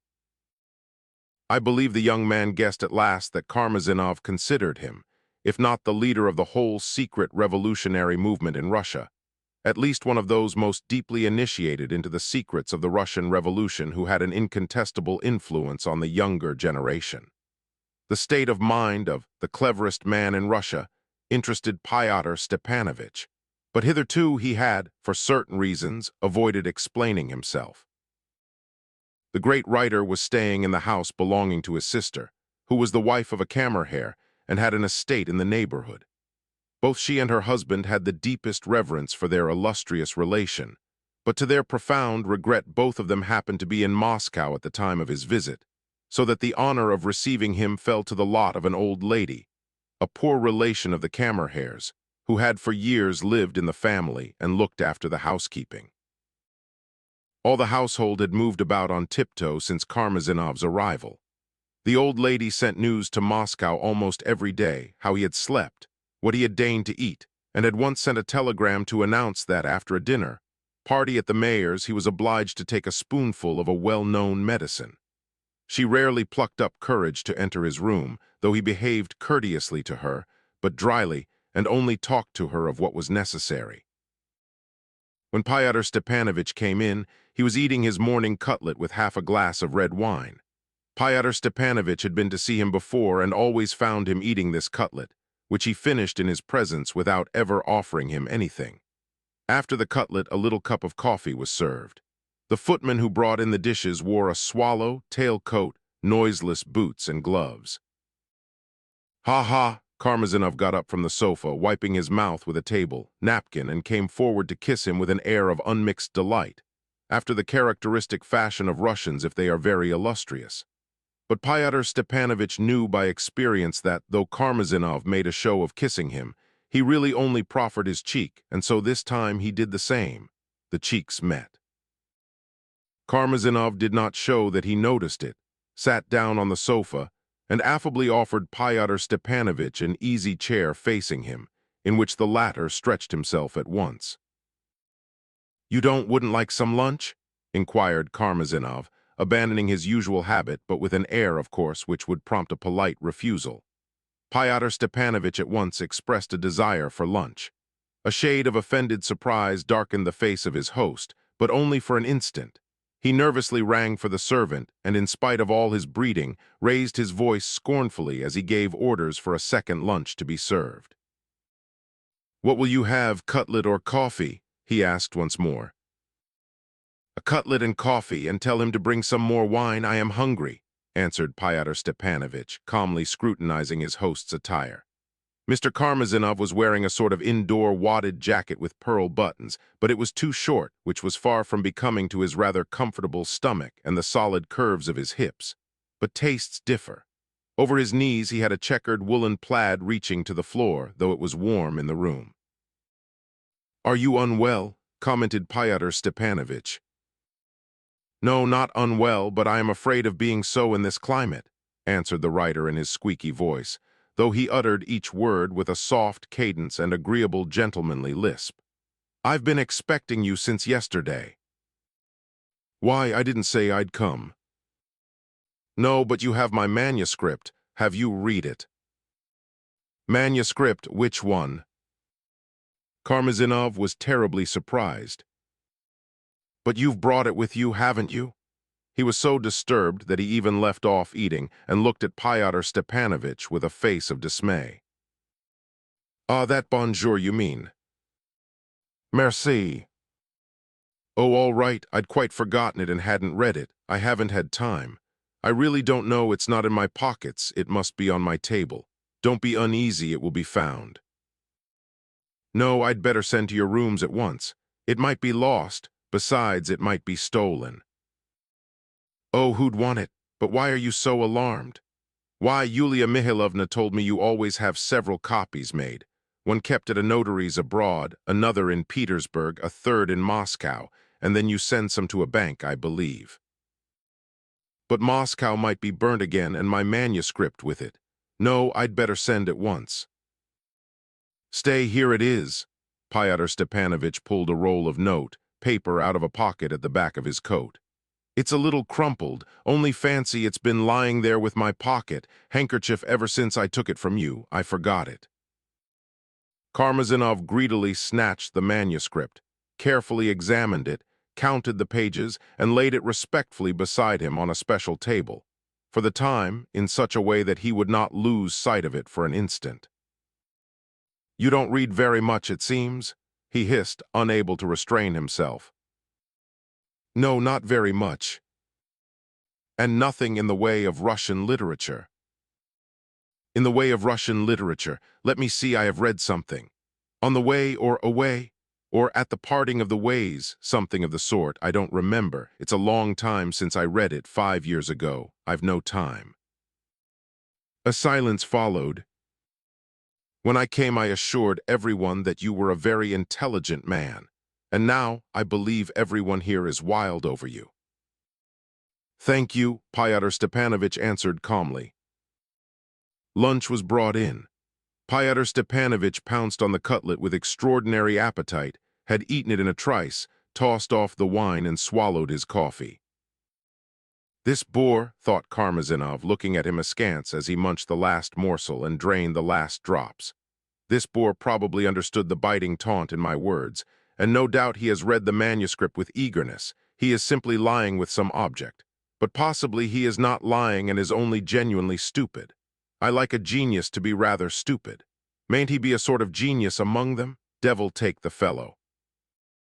He got up from the sofa and began pacing from one end of the room to the other for the sake of exercise, as he always did after lunch. "Leaving here soon?" asked Pyotr Stepanovich from his easy chair, lighting a cigarette. "I really came to sell an estate, and I am in the hands of my bailiff." "You left, I believe, because they expected an epidemic out there after the war." "And no, not entirely for that reason," Mr. Karmazinov went on, uttering his phrases with an affable intonation, and each time he turned round in pacing the corner there was a faint but jaunty quiver of his right leg. "I certainly intend to live as long as I can." He laughed, not without venom. "There is something in our Russian nobility that makes them wear out very quickly from every point of view. But I wish to wear out as late as possible, and now I am going abroad for good. There the climate is better, the houses are of stone, and everything stronger. Europe will last my time, I think. What do you think? How can I tell? If the Babylon out there really does fall, and great will be the fall thereof, about which I quite agree with you, yet I think it will last my time. There's nothing to fall here in Russia, comparatively speaking. There won't be stones to fall, everything will crumble into dirt. Holy Russia has less power of resistance than anything in the world. The Russian peasantry is still held together somehow by the Russian God. But according to the latest accounts, the Russian God is not to be relied upon and scarcely survived the emancipation. It certainly gave him a severe shock. And now, what with railways, what with you, I've no faith in the Russian God. And how about the European one? I don't believe in any. I've been slandered to the youth of Russia. I've always sympathized with every movement among them. I was shown the manifestos here. Everyone looks at them with perplexity because they are frightened at the way things are put in them, but everyone is convinced of their power even if they don't admit it to themselves. Everybody has been rolling downhill, and everyone has known for ages that they have nothing to clutch at.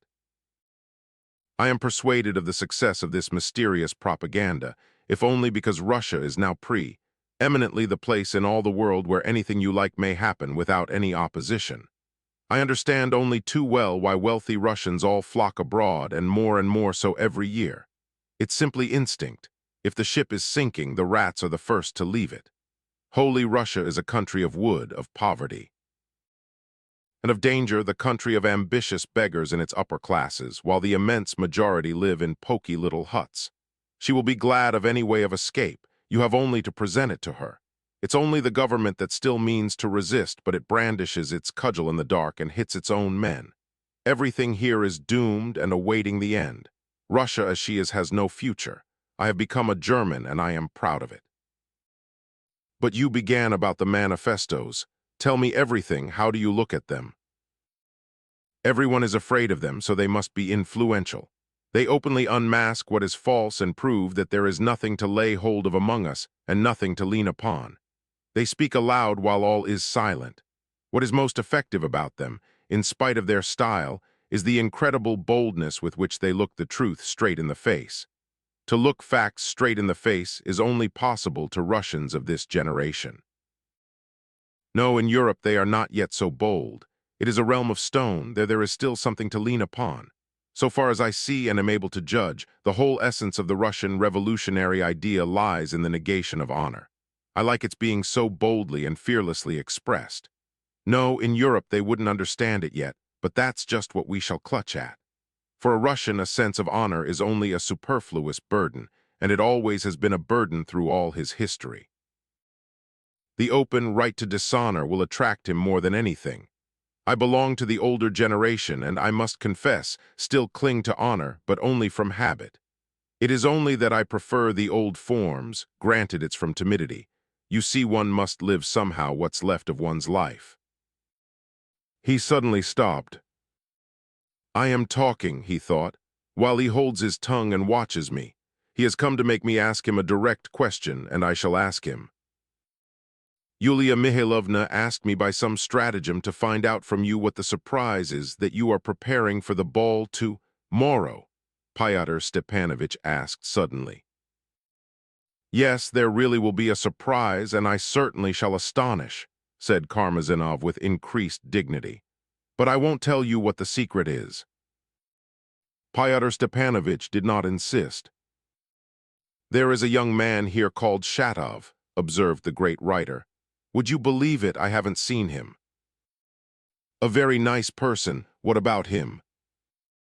Oh, nothing. He talks about something. Isn't he the person who gave Stavrogin that slap in the face? Yes. And what's your opinion of Stavrogin? I don't know, he is such a flirt. Karmazinov detested Stavrogin because it was the latter's habit not to take any notice of him. That flirt, he said, chuckling, if what is advocated in your manifestos ever comes to pass, will be the first to be hanged. Perhaps before, Fyodor Stepanovich said suddenly. Quite right, too, Karmazinov assented, not laughing and with pronounced gravity. You have said so once before, and, do you know, I repeated it to him. What, you surely didn't repeat it? Karmazinov laughed again. He said that if he were to be hanged it would be enough for you to be flogged, not simply as a compliment but to hurt, as they flog the peasants. Fyodor Stepanovich took his hat and got up from his seat. Karmazinov held out both hands to him at parting. And what if all that you are plotting for is destined to come to pass? He piped suddenly, in a honeyed voice with a peculiar intonation, still holding his hands in his. How soon could it come about? How could I tell? Fyodor Stepanovich answered rather roughly. They looked intently into each other's eyes. At a guess, approximately, Karmazinov piped still more sweetly. You'll have time to sell your estate and time to clear out too, Fyodor Stepanovich muttered still more roughly. They looked at one another even more intently. There was a minute of silence. It will begin early next May and will be over by October, Fyodor Stepanovich said suddenly. I thank you sincerely, Karmazinov pronounced in a voice saturated with feeling, pressing his hands. You will have time to get out of the ship, you rat, Fyodor Stepanovich was thinking as he went out into the street. Well, if that imperial intellect inquires so confidently of the day and the hour, and thanks me so respectfully for the information I have given, we mustn't doubt of ourselves. He grinned. But he really isn't stupid, and he is simply a rat escaping. Men like that don't tell tales. He ran to Filipov's house in Bogovlensky Street. Chapter 6. Fyodor Stepanovich went first to Kirilov's. He found him, as usual, alone, and at the moment practicing gymnastics, that is, standing with his legs apart, brandishing his arms above his head in a peculiar way. On the floor lay a ball. The tea stood cold on the table, not cleared since breakfast. Fyodor Stepanovich stood for a minute on the threshold. You are very anxious about your health, it seems, he said in a loud and cheerful tone, going into the room. What a jolly ball, though, foo, how it bounces. Is that for gymnastics, too? Kirilov put on his coat. Yes, that's for the good of my health, too, he muttered dryly. Sit down. I'm only here for a minute. Still, I'll sit down. Health is all very well, but I've come to remind you of our agreement. The appointed time is approaching, in a certain sense, he concluded awkwardly. What agreement? How can you ask? Fyodor Stepanovich was startled and even dismayed. It's not an agreement and not an obligation. I have not bound myself in any way. It's a mistake on your part. I say, what's this you're doing? Fyodor Stepanovich jumped up. What I choose. What do you choose? The same as before. How am I to understand that? Does that mean that you are in the same mind? Yes, only there's no agreement and never has been, and I have not bound myself in any way. I could do as I like, and I can still do as I like. Kirilov explained himself curtly and contemptuously. I agree. Be as free as you like if you don't change your mind. Fyodor Stepanovich sat down again with a satisfied air. You are angry over a word. You've become very irritable of late. That's why I've avoided coming to see you. I was quite sure, though, you would be loyal. I dislike you very much, but you can be perfectly sure, though I don't regard it as loyalty and disloyalty. But do you know, Fyodor Stepanovich was startled again. We must talk things over thoroughly again so as not to get in a muddle. The business needs accuracy, and you keep giving me such shocks. Will you let me speak? Speak, snapped Kirilov, looking away. You made up your mind long ago to take your life. I mean, you had the idea in your mind. Is that the right expression? Is there any mistake about that? I have the same idea still. Excellent. Take note that no one has forced it on you. Rather not. What nonsense you talk. I dare say I express it very stupidly. Of course, it would be very stupid to force anybody to it. I'll go on. You were a member of the society before its organization was changed and confessed it to one of the members. I didn't confess it, I simply said so. Quite so, and it would be absurd to confess such a thing. What a confession, you simply said so, excellent. No, it's not excellent, for you are being tedious. I am not obliged to give you any account of myself, and you can't understand my ideas. I want to put an end to my life because that's my idea, because I don't want to be afraid of death, because there's no need for you to know. What do you want? Would you like tea? It's cold. Let me get you another glass. Fyodor Stepanovich actually had taken up the teapot and was looking for an empty glass.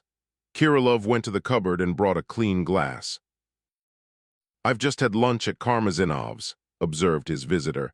"Then I listened to him talking and perspired and got into a sweat again running here. I am fearfully thirsty." "Drink cold tea is good." Kirillov sat down on his chair again and again fixed his eyes on the farthest corner. "The idea had arisen in the society," he went on in the same voice, "that I might be of use if I killed myself, and that when you get up some bit of mischief here and they are looking for the guilty, I might suddenly shoot myself and leave a letter saying I did it all, so that you might escape suspicion for another year. For a few days anyway, one day is precious." "Good, so for that reason they asked me if I would to wait. I said I'd wait till the society fixed the day, because it makes no difference to me." "Yes, but remember that you bound yourself not to make up your last letter without me, and that in Russia you would be at my disposition. That is for that purpose only. I need hardly say, in everything else, of course, you are free," Fyodor Stepanovich added almost amiably.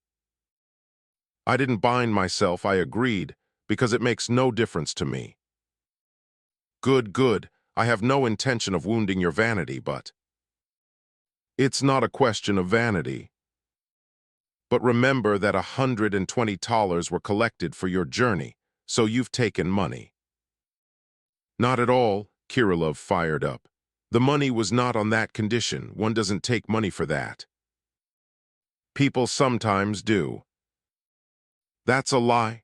I sent a letter from Petersburg, and in Petersburg I paid you $120. I put it in your hand and it has been sent off there, unless you've kept it for yourself." All right, I don't dispute anything. It has been sent off.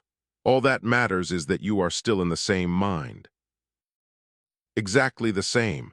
When you come and tell me it's time, I'll carry it all out. Will it be very soon?" "Not very many days. But remember, we'll make up the letter together the same night." "The same day if you like. You say I must take the responsibility for the manifestos on myself. And something else, too. I am not going to make myself out responsible for everything." "What won't you be responsible for?" said Fyodor Stepanovich again. "What I don't choose, that's enough. I don't want to talk about it any more." Fyodor Stepanovich controlled himself and changed the subject. "To speak of something else," he began, "will you be with us this evening? It's Virginsky's name day, that's the pretext for our meeting." "I don't want to." "Do me a favor, do come. You must. We must impress them by our number and our looks. You have a face, well, in one word, you have a fateful face."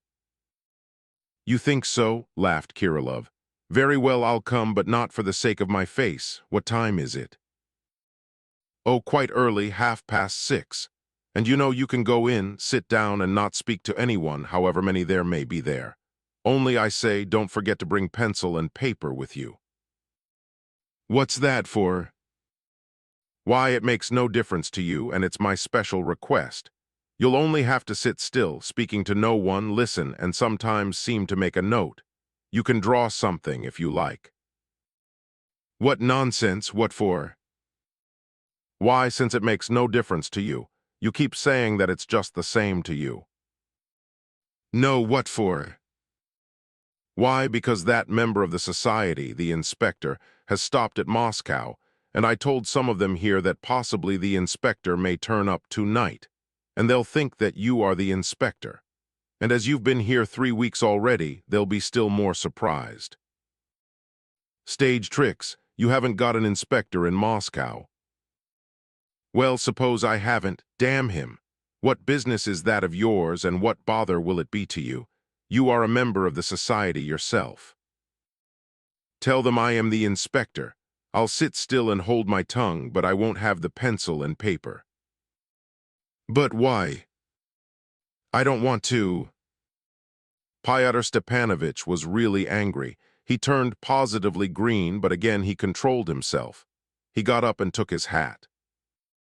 Is that fellow with you? He brought out suddenly in a low voice. Yes. That's good. I'll soon get him away. Don't be uneasy. I am not uneasy. He is only here at night. The old woman is in the hospital. Her daughter-in-law is dead. I've been alone for the last 2 days. I've shown him the place in the paling where you can take a board out. He gets through, no one sees. I'll take him away soon. He says he has got plenty of places to stay the night in. That's rot. They are looking for him, but here he wouldn't be noticed. Do you ever get into talk with him? Yes, at night. He abuses you tremendously. I've been reading the Apocalypse to him at night, and we have tea. He listened eagerly, very eagerly, the whole night.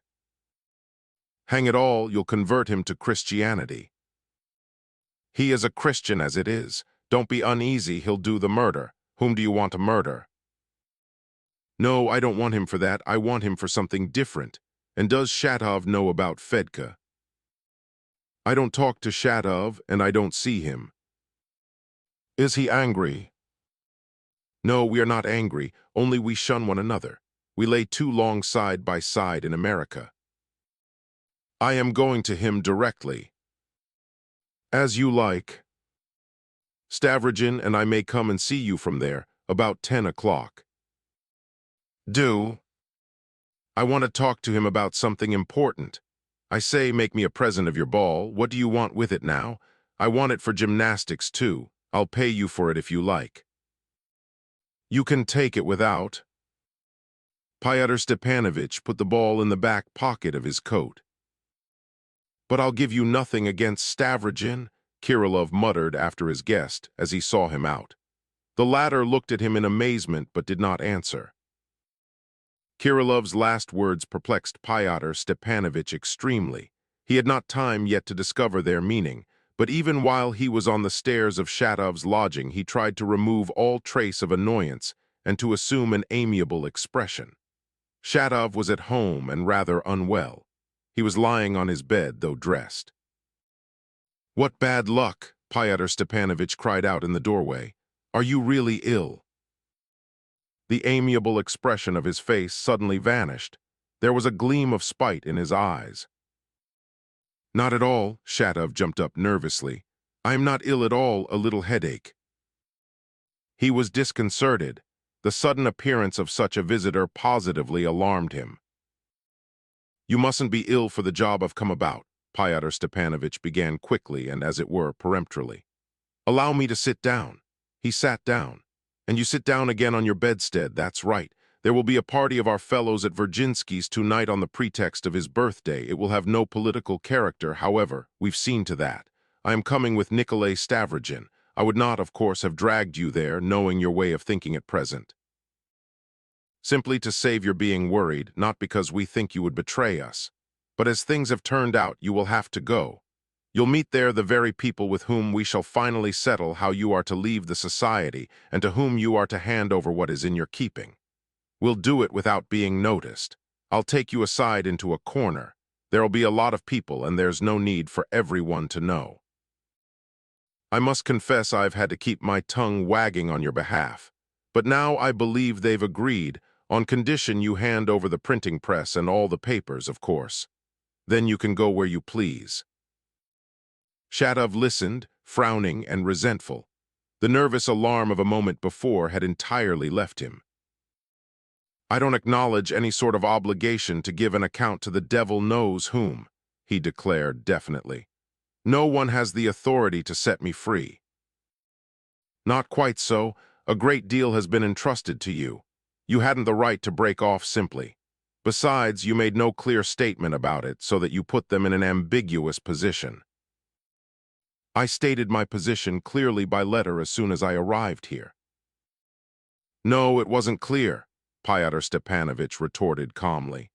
I sent you a noble personality to be printed here, and meaning the copies to be kept here till they were wanted, and the 2 manifestos as well. You returned them with an ambiguous letter which explained nothing. I refused definitely to print them. Well, not definitely. You wrote that you couldn't, but you didn't explain for what reason. I can't doesn't mean I don't want to.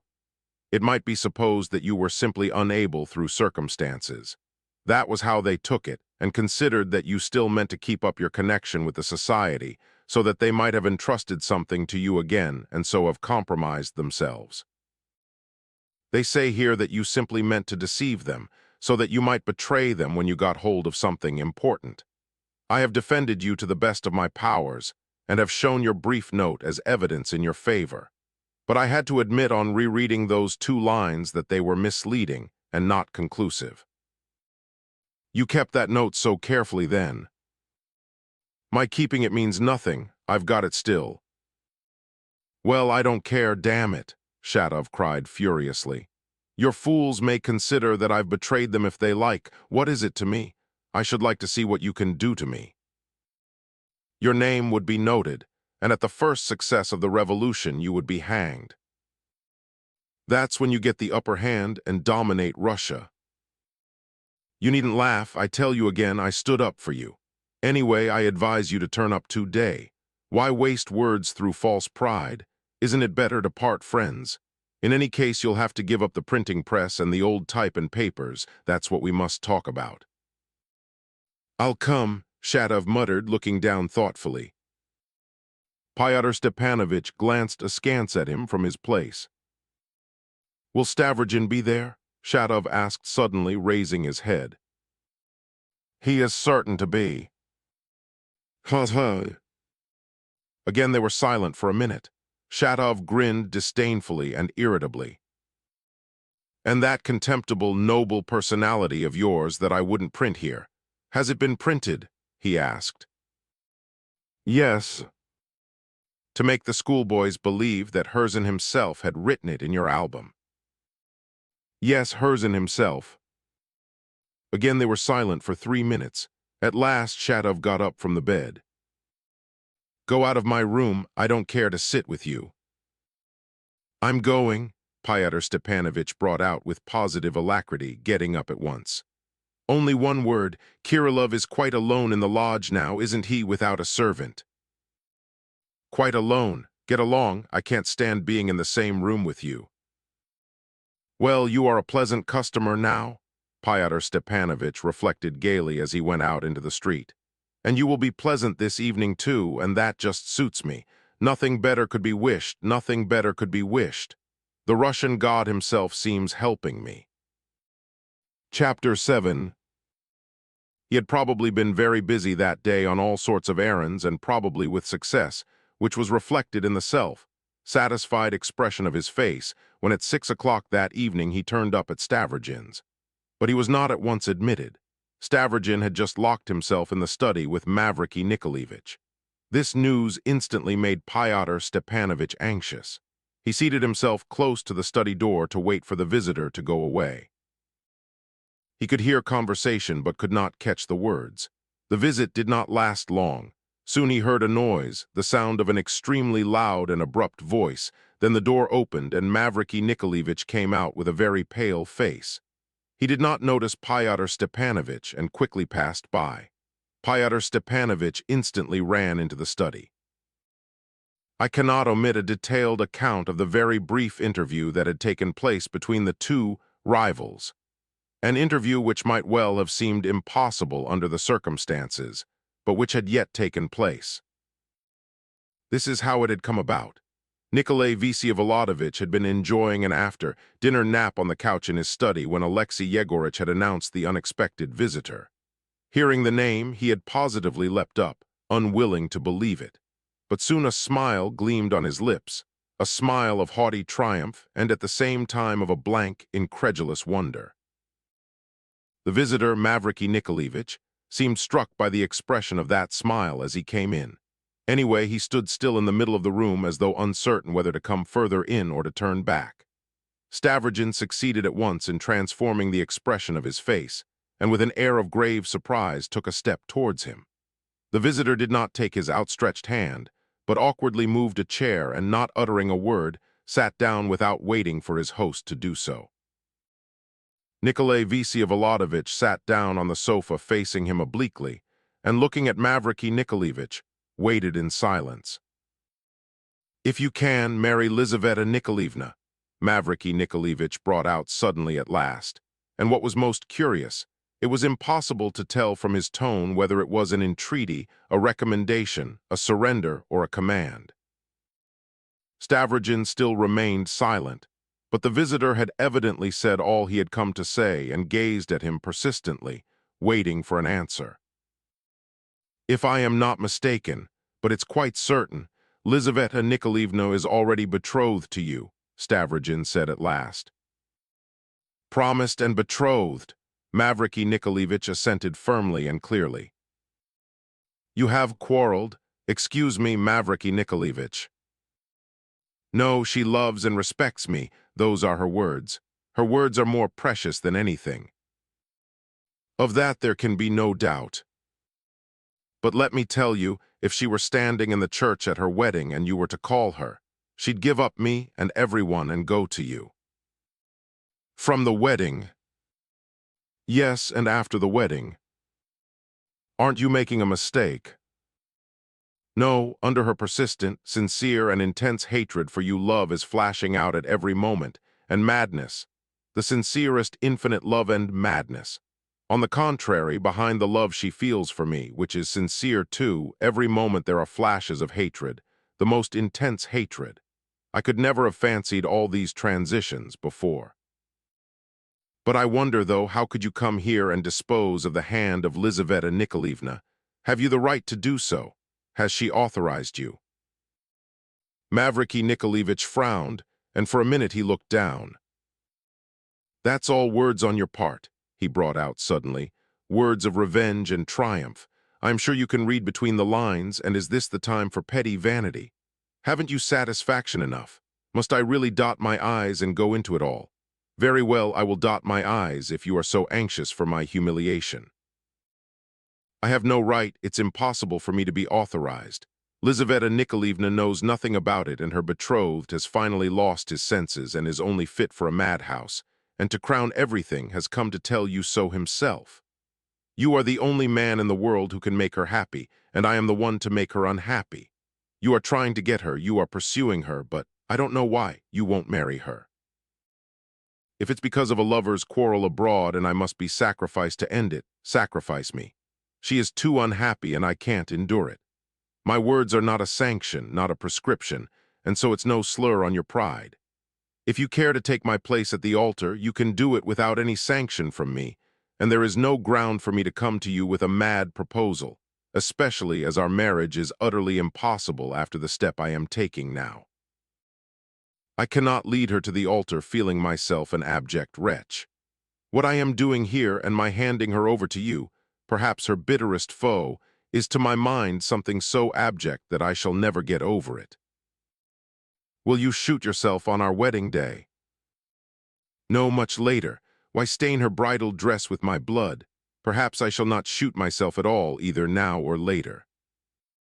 I suppose you want to comfort me by saying that. What would the blood of one more mean to you? He turned pale and his eyes gleamed. A minute of silence followed. "Excuse me for the questions I've asked you," Stavrogin began again. "Some of them I had no business to ask you, but one of them I think I have every right to put to you. Tell me, what facts have led you to form a conclusion as to my feelings for Lizaveta Nikolaevna? I mean to a conviction of a degree of feeling on my part as would justify your coming here and risking such a proposal." "What?" Mavriky Nikolaevich positively started. "Haven't you been trying to win her? Aren't you trying to win her, and don't you want to win her?" "Generally speaking, I can't speak of my feeling for this woman or that to a third person or to anyone except the woman herself.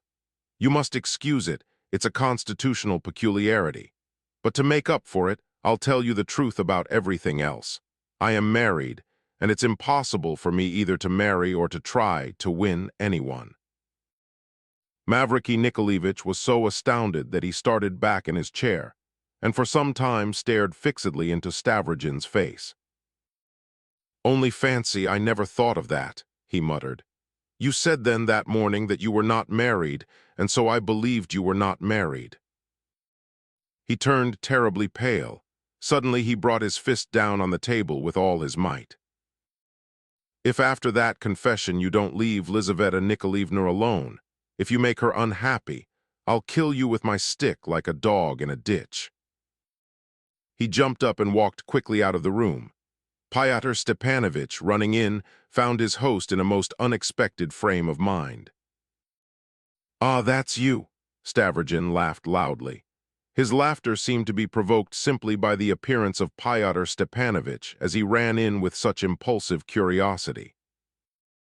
"Were you listening at the door? Wait a bit. What have you come about? I promised you something, didn't I? Ah, bah, I remember to meet our fellows. Let us go. I am delighted. You couldn't have thought of anything more appropriate." He snatched up his hat, and they both went at once out of the house. "Are you laughing beforehand at the prospect of seeing our fellows?" chirped gaily Pyotr Stepanovich, dodging round him with obsequious alacrity, at one moment trying to walk beside his companion on the narrow brick pavement, and at the next running right into the mud of the road. For Stavrogin walked in the middle of the pavement without observing that he left no room for anyone else. "I am not laughing at all," he answered loudly and gaily. "On the contrary, I am sure that you have the most serious set of people there.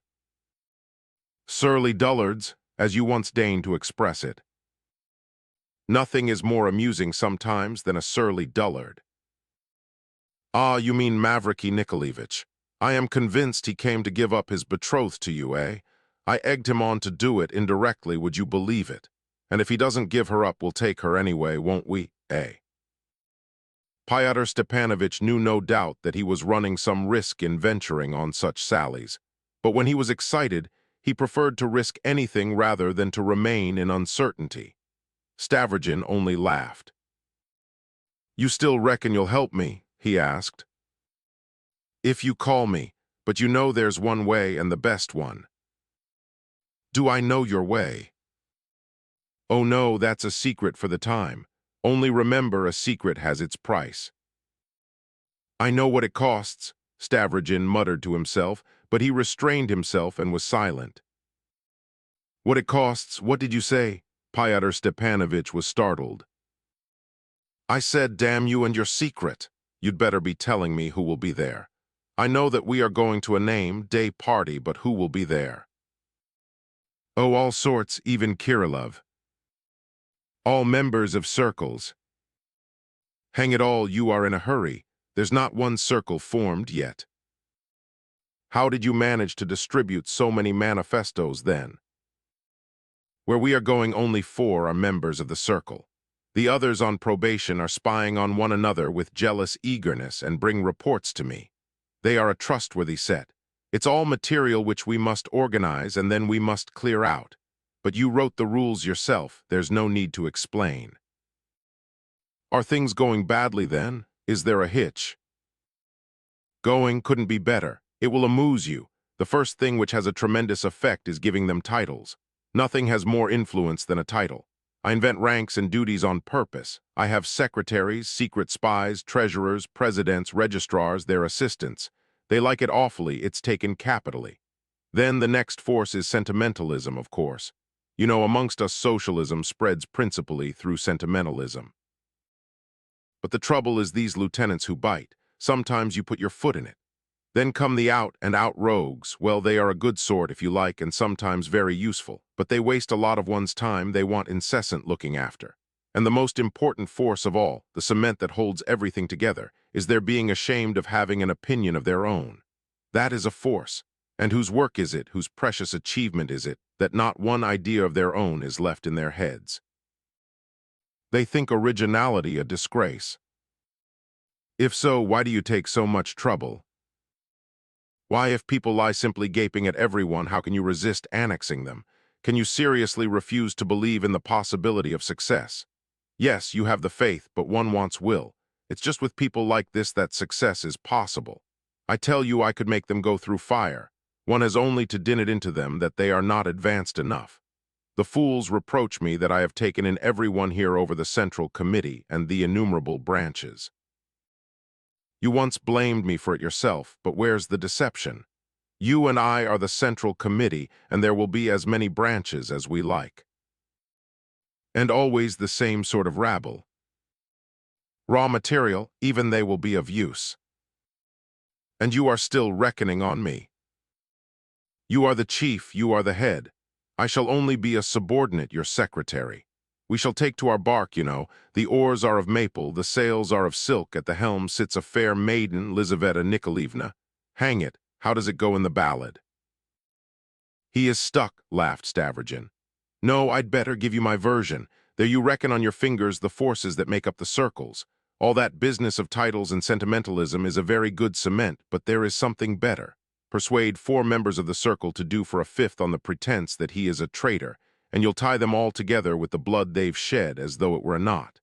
They'll be your slaves, they won't dare to rebel or call you to account. Ha ha ha. But you shall pay for those words, Fyodor Stepanovich thought to himself, and this very evening, in fact, you go too far. This or something like this must have been Fyodor Stepanovich's reflection. They were approaching Virginsky's house. You've represented me, no doubt, as a member from abroad, an inspector in connection with the Internationale, Stavrogin asked suddenly. No, not an inspector. You won't be an inspector, but you are one of the original members from abroad who knows the most important secrets. That's your role. You are going to speak, of course. What's put that idea into your head? Now you are bound to speak. Stavrogin positively stood still in the middle of the street in surprise, not far from a street lamp. Fyodor Stepanovich faced his scrutiny calmly and defiantly. Stavrogin cursed and went on. And are you going to speak? He suddenly asked Fyodor Stepanovich. No, I am going to listen to you. Damn you, you really are giving me an idea. What idea? Fyodor Stepanovich asked quickly. Perhaps I will speak there, but afterwards I will give you a hiding, and a sound one too, you know. By the way, I told Karmazinov this morning that you said he ought to be thrashed, and not simply as a form but to hurt, as they flog peasants. But I never said such a thing, ha. No matter, si non igrav vero. Well, thanks, I am truly obliged. And another thing. Do you know, Karmazinov says that the essence of our creed is the negation of honor, and that by the open advocacy of a right to be dishonorable a Russian can be won over more easily than by anything. An excellent saying, golden words, cried Stavrogin. He's hit the mark there, the right to dishonor. Why, they'd all flock to us for that, not one would stay behind. And listen, Verhovensky, you are not one of the higher police, are you? Anyone who has a question like that in his mind doesn't utter it. I understand, but we are by ourselves. No, so far I am not one of the higher police. Enough, here we are. Compose your features, Stavrogin. I always do mine when I go in. A gloomy expression, that's all. Nothing more is wanted. It's a very simple business.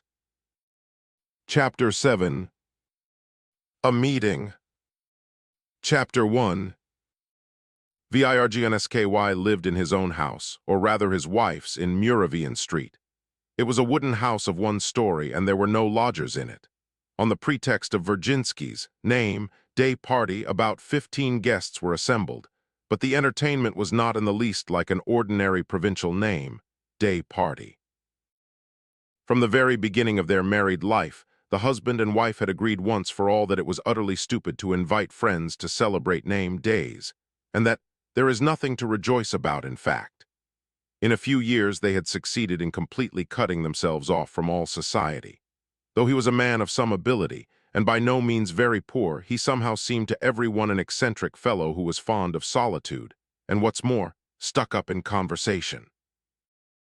Madame Virginsky was a midwife by profession, and by that very fact was on the lowest rung of the social ladder, lower even than the priest's wife in spite of her husband's rank as an officer.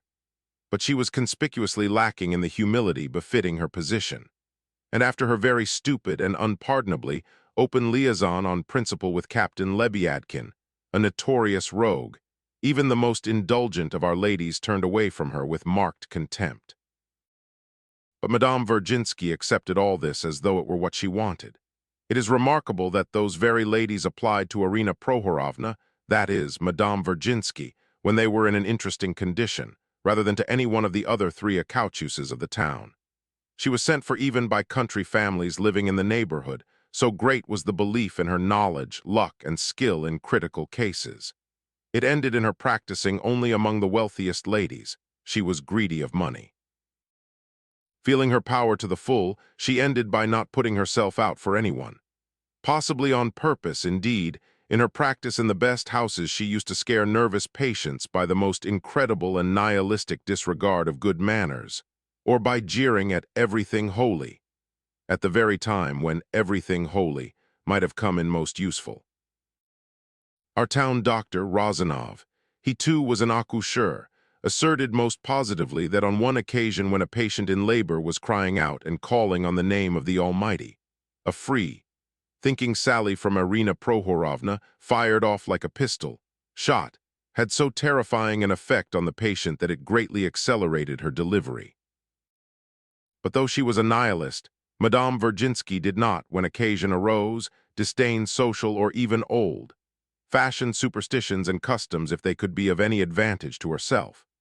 She would never, for instance, have stayed away from a baby's christening, and always put on a green silk dress with a train and adorned her chignon with curls and ringlets for such events, though at other times she positively reveled in slovenliness. And though during the ceremony she always maintained the most insolent air, so that she put the clergy to confusion, yet when it was over she invariably handed champagne to the guests. It was for that she came and dressed up, and it was no use trying to take the glass without a contribution to her porridge bowl. The guests who assembled that evening at Virginsky's, mostly men, had a casual and exceptional air. There was no supper nor cards. In the middle of the large drawing room, which was papered with extremely old blue paper, 2 tables had been put together and covered with a large, though not quite clean cloth, and on them 2 samovars were boiling. The end of the table was taken up by a huge tray with 25 glasses on it, and a basket with ordinary French bread cut into a number of slices, as one sees it in genteel boarding, schools for boys or girls. The tea was poured out by a maiden lady of 30, Arina Prohorovna's sister, a silent and malevolent creature, with flaxen hair and no eyebrows, who shared her sister's progressive ideas and was an object of terror to Virginsky himself in domestic life. There were only 3 ladies in the room: the lady of the house, her eyebrowless sister, and Virginsky's sister, a girl who had just arrived from Petersburg. Arina Prohorovna, a good-looking and buxom woman of 7 and 20, rather disheveled in an everyday greenish woolen dress, was sitting scanning the guests with her bold eyes, and her look seemed in haste to say, "You see, I am not in the least afraid of anything." Miss Virginsky, a rosy, cheeked student and a nihilist who was also good, looking short, plump, and round as a little ball, had settled herself beside Arina Prohorovna, almost in her traveling clothes. She held a roll of paper in her hand and scrutinized the guests with impatient and roving eyes. Virginsky himself was rather unwell that evening, but he came in and sat in an easy chair by the tea table. All the guests were sitting down too, and the orderly way in which they were ranged on chairs suggested a meeting. Evidently all were expecting something and were filling up the interval with loud but irrelevant conversation. When Stavrogin and Verhovensky appeared, there was a sudden hush. But I must be allowed to give a few explanations to make things clear. I believe that all these people had come together in the agreeable expectation of hearing something particularly interesting, and had notice of it beforehand. They were the flower of the reddest radicalism of our ancient town, and had been carefully picked out by Virginsky for this meeting. I may remark, too, that some of them, though not very many, had never visited him before. Of course, most of the guests had no clear idea why they had been summoned. It was true that at that time all took Fyodor Stepanovich for a fully authorized emissary from abroad. This idea had somehow taken root among them at once and naturally flattered them. And yet among the citizens assembled ostensibly to keep a name, there were some who had been approached with definite proposals. Fyodor Verhovensky had succeeded in getting together a quintet amongst us like the one he had already formed in Moscow and as appeared later in our province among the officers. It was said that he had another in X-province. This quintet of the elect were sitting now at the general table and very skillfully succeeded in giving themselves the air of being quite ordinary people, so that no one could have known them. They were, since it is no longer a secret, first Liputin, then Virginsky himself, then Shigalov, a gentleman with long ears, the brother of Madame Virginsky, Lyamshin, and lastly a strange person called Tolkachenko, a man of 40 who was famed for his vast knowledge of the people, especially of thieves and robbers. He used to frequent the taverns on purpose, though not only with the object of studying the people, and plumed himself on his shabby clothes, tarred boots, and crafty wink, and a flourish of peasant phrases. Lyamshin had once or twice brought him to Stepan Trofimovich's gatherings, where, however, he did not make a great sensation. He used to make his appearance in the town from time to time, chiefly when he was out of a job. He was employed on the railway. Every one of these fine champions had formed this first group in the fervent conviction that their quintet was only one of hundreds and thousands of similar groups scattered all over Russia, and that they all depended on some immense central but secret power, which in its turn was intimately connected with the revolutionary movement all over Europe. But I regret to say that even at that time, there was beginning to be dissension among them. Though they had ever since the spring been expecting Pyotr Verhovensky, whose coming had been heralded first by Tolkachenko and then by the arrival of Shigalov, though they had expected extraordinary miracles from him, and though they had responded to his first summons without the slightest criticism, yet they had no sooner formed the quintet than they all somehow seemed to feel insulted, and I really believe it was owing to the promptitude with which they consented to join. They had joined, of course, from a not ignoble feeling of shame, for fear people might say afterwards that they had not dared to join. Still, they felt Pyotr Verhovensky ought to have appreciated their heroism and have rewarded it by telling them some really important bits of news at least. But Verhovensky was not at all inclined to satisfy their legitimate curiosity and told them nothing but what was necessary. He treated them in general with great sternness and even rather casually. This was positively irritating, and Comrade Shigalov was already egging the others on to insist on his explaining himself, though, of course, not at Virginsky's, where so many outsiders were present. I have an idea that the above-mentioned members of the first quintet were disposed to suspect that among the guests of Virginsky's that evening some were members of other groups, unknown to them, belonging to the same secret organization and founded in the town by the same Verhovensky, so that in fact all present were suspecting one another, and posed in various ways to one another, which gave the whole party a very perplexing and even romantic air. Yet there were persons present who were beyond all suspicion. For instance, a major in the service, a near relation of Virginsky, a perfectly innocent person who had not been invited but had come of himself for the name, day celebration, so that it was impossible not to receive him. But Virginsky was quite unperturbed, as the major was incapable of betraying them. For in spite of his stupidity, he had all his life been fond of dropping in wherever extreme radicals met. He did not sympathize with their ideas himself, but was very fond of listening to them. What's more, he had even been compromised indeed. It had happened in his youth that whole bundles of manifestos and of numbers of the Bell had passed through his hands, and although he had been afraid even to open them, yet he would have considered it absolutely contemptible to refuse to distribute them, and there are such people in Russia even to this day. The rest of the guests were either types of honorable amour, proper crushed and embittered, or types of the generous impulsiveness of ardent youth. There were 2 or 3 teachers, of whom one, a lame man of 40, 5, a master in the high school, was a very malicious and strikingly vain person, and 2 or 3 officers. Of the latter, one very young artillery officer who had only just come from a military training school, a silent lad who had not yet made friends with anyone, turned up now at Virginsky's with a pencil in his hand, and scarcely taking any part in the conversation, continually made notes in his notebook. Everybody saw this, but everyone pretended not to. There was, too, an idle divinity student who had helped Lyamshin to put indecent photographs into the gospel, woman's pack. He was a solid youth with a free, and easy though mistrustful manner, with an unchangeably satirical smile, together with a calm air of triumphant faith in his own perfection. There was also present, I don't know why, the mayor's son, that unpleasant and prematurely exhausted youth to whom I have referred already in telling the story of the lieutenant's little wife. He was silent the whole evening.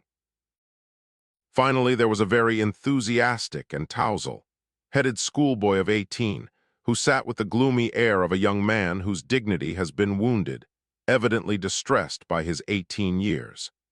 This infant was already the head of an independent group of conspirators which had been formed in the highest class of the gymnasium, as it came out afterwards to the surprise of everyone. I haven't mentioned Shatov. He was there at the farthest corner of the table, his chair pushed back a little out of the row. He gazed at the ground, was gloomily silent, refused tea and bread, and did not for one instant let his cap go out of his hand, as though to show that he was not a visitor but had come on business, and when he liked would get up and go away. Kirillov was not far from him. He, too, was very silent, but he did not look at the ground. On the contrary, he scrutinized intently every speaker with his fixed, lusterless eyes, and listened to everything without the slightest emotion or surprise. Some of the visitors who had never seen him before stole thoughtful glances at him. I can't say whether Madame Virginsky knew anything about the existence of the quintet. I imagine she knew everything, and from her husband. The girl student, of course, took no part in anything, but she had an anxiety of her own. She intended to stay only a day or two, and then to go on farther and farther from one university town to another, to show active sympathy with the sufferings of poor students, and to rouse them to protest. She was taking with her some hundreds of copies of a lithographed appeal, I believe of her own composition. It is remarkable that the schoolboy conceived an almost murderous hatred for her from the first moment, though he saw her for the first time in his life, and she felt the same for him. The major was her uncle, and met her today for the first time after 10 years. When Stavrogin and Verhovensky came in, her cheeks were as red as cranberries. She had just quarreled with her uncle over his views on the woman question. Chapter 2. With conspicuous nonchalance, Verhovensky lounged in the chair at the upper end of the table, almost without greeting anyone. His expression was disdainful and even haughty. Stavrogin bowed politely, but in spite of the fact that they were all only waiting for them, everybody, as though acting on instruction, appeared scarcely to notice them. The lady of the house turned severely to Stavrogin as soon as he was seated. "Stavrogin, will you have tea?" "Please," he answered. "Tea for Stavrogin," she commanded her sister at the samovar. "And you, will you?" This was to Verhovensky. "Of course, what a question to ask a visitor. And give me cream, too. You always give one such filthy stuff by way of tea, and with a name-day party in the house." "What, you believe in keeping name-days, too?" The girl student laughed suddenly. "We were just talking of that." "That's stale," muttered the schoolboy at the other end of the table. "What's stale? To disregard conventions, even the most innocent, is not stale. On the contrary, to the disgrace of everyone, so far it's a novelty," the girl student answered instantly, darting forward on her chair. "Besides, there are no innocent conventions," she added with intensity. "I only meant," cried the schoolboy with tremendous excitement, "to say that though conventions of course are stale and must be eradicated, yet about name days everybody knows that they are stupid and very stale to waste precious time upon, which has been wasted already all over the world, so that it would be as well to sharpen one's wits on something more useful." "You drag it out so one can't understand what you mean," shouted the girl. "I think that everyone has a right to express an opinion as well as everyone else, and if I want to express my opinion like anybody else." No one is attacking your right to give an opinion, the lady of the house herself cut in sharply. You were only asked not to ramble because no one can make out what you mean. But allow me to remark that you are not treating me with respect. If I couldn't fully express my thought, it's not from want of thought, but from too much thought, the schoolboy muttered, almost in despair, losing his thread completely. If you don't know how to talk, you'd better keep quiet, blurted out the girl. The schoolboy positively jumped from his chair. I only wanted to state, he shouted, crimson with shame and afraid to look about him, that you only wanted to show off your cleverness because Mr. Stavrogin came in, so there. That's a nasty and immoral idea and shows the worthlessness of your development. I beg you not to address me again, the girl rattled off. Stavrogin, began the lady of the house, they've been discussing the rights of the family before you came. This officer here, she nodded towards her relation, the major. And of course, I am not going to worry you with such stale nonsense which has been dealt with long ago. But how have the rights and duties of the family come about in the superstitious form in which they exist at present? That's the question. What's your opinion? What do you mean by come about? Stavrogin asked in his turn. We know, for instance, that the superstition about God came from thunder and lightning. The girl, student, rushed into the fray again, staring at Stavrogin with her eyes almost jumping out of her head. It's well known that primitive man, scared by thunder and lightning, made a god of the unseen enemy, feeling their weakness before it. But how did the superstition of the family arise? How did the family itself arise? That's not quite the same thing. Madame Virginsky tried to check her. I think the answer to this question wouldn't be quite discreet, answered Stavrogin. How so? Said the girl, student, craning forward suddenly. But there was an audible titter in the group of teachers, which was at once caught up at the other end by Lyamshin and the schoolboy, and followed by a hoarse chuckle from the major. You ought to write vaudevilles, Madame Virginsky observed to Stavrogin. It does you no credit. I don't know what your name is, the girl rapped out with positive indignation. And don't you be too forward, boomed the major. You are a young lady and you ought to behave modestly, and you keep jumping about as though you were sitting on a needle. Kindly hold your tongue and don't address me familiarly with your nasty comparisons. I've never seen you before and I don't recognize the relationship. But I am your uncle. I used to carry you about when you were a baby. I don't care what babies you used to carry about. I didn't ask you to carry me. It must have been a pleasure to you to do so, you rude officer. And allow me to observe, don't dare to address me so familiarly unless it's as a fellow citizen. I forbid you to do it once for all. There they are all like that, cried the major, banging the table with his fist and addressing Stavrogin, who was sitting opposite. But allow me, I am fond of liberalism and modern ideas, and I am fond of listening to clever conversation, masculine conversation though, I warn you. But to listen to these women, these nightly windmills, no, that makes me ache all over. Don't wriggle about, he shouted to the girl who was leaping up from her chair. No, it's my turn to speak. I've been insulted. You can't say anything yourself, and only hinder other people talking, the lady of the house grumbled indignantly. No, I will have my say, said the major hotly, addressing Stavrogin. I reckon on you, Mr. Stavrogin, as a fresh person who has only just come on the scene, though I haven't the honor of knowing you. Without men, they'll perish like flies. That's what I think. All their woman question is only lack of originality. I assure you that all this woman question has been invented for them by men in foolishness and to their own hurt. I only thank God I am not married. There's not the slightest variety in them. They can't even invent a simple pattern. They have to get men to invent them for them. Here I used to carry her in my arms, used to dance the mazurka with her when she was 10 years old. Today she's come, naturally I fly to embrace her, and at the second word she tells me there's no God. She might have waited a little, she was in too great a hurry. Clever people don't believe, I dare say, but that's from their cleverness. But you, chicken, what do you know about God? I said to her. Some student taught you, and if he'd taught you to light the lamp before the icons, you would have lighted it. You keep telling lies. You are a very spiteful person. I proved to you just now the untenability of your position. the girl answered contemptuously, as though disdaining further explanations with such a man. I told you just now that we've all been taught in the catechism if you honor your father and your parents you will live long and have wealth. That's in the 10 Commandments. If God thought it necessary to offer rewards for love, your God must be immoral. That's how I proved it to you. It wasn't the second word, and it was because you asserted your rights. It's not my fault if you are stupid and don't understand even now. You are offended and you are spiteful, and that's what explains all your generation. You're a goose, said the major. And you are a fool. You can call me names. Excuse me, Capitan Maximich, you told me yourself you don't believe in God, Liputin piped from the other end of the table.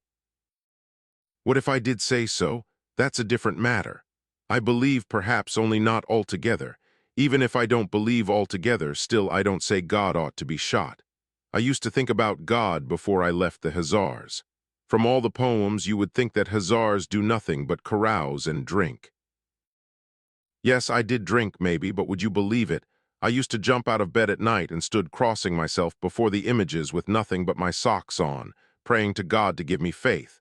For even then I couldn't be at peace as to whether there was a God or not. It used to fret me so. In the morning, of course, one would amuse oneself and one's faith would seem to be lost again. And in fact, I've noticed that faith always seems to be less in the daytime. Haven't you any cards? Asked Verhovensky with a mighty yawn, addressing Madame Virginsky. I sympathize with your question. I sympathize entirely. The girl, student, broke in hotly, flushed with indignation at the major's words. We are wasting precious time listening to silly talk, snapped out the lady of the house, and she looked reprovingly at her husband. The girl pulled herself together. I wanted to make a statement to the meeting concerning the sufferings of the students and their protest, but as time is being wasted in immoral conversation. There's no such thing as moral or immoral, the schoolboy brought out, unable to restrain himself as soon as the girl began. I knew that, Mr. Schoolboy, long before you were taught it. And I maintain, he answered savagely, that you are a child come from Petersburg to enlighten us all, though we know for ourselves the commandment, honor thy father and thy mother, which you could not repeat correctly, and the fact that it's immoral everyone in Russia knows from Byelinsky. Are we ever to have an end of this? Madame Virginsky said resolutely to her husband. As the hostess, she blushed for the ineptitude of the conversation, especially as she noticed smiles and even astonishment among the guests who had been invited for the first time. Gentlemen, said Virginsky, suddenly lifting up his voice, if anyone wishes to say anything more nearly connected with our business or has any statement to make, I call upon him to do so without wasting time. I'll venture to ask one question, said the lame teacher suavely. He had been sitting particularly decorously and had not spoken till then. I should like to know, are we some sort of meeting, or are we simply a gathering of ordinary mortals paying a visit? I ask simply for the sake of order and so as not to remain in ignorance. This sly question made an impression. People looked at each other, everyone expecting someone else to answer, and suddenly all, as though at a word of command, turned their eyes to Verhovensky and Stavrogin. I suggest our voting on the answer to the question whether we are a meeting or not, said Madame Virginsky.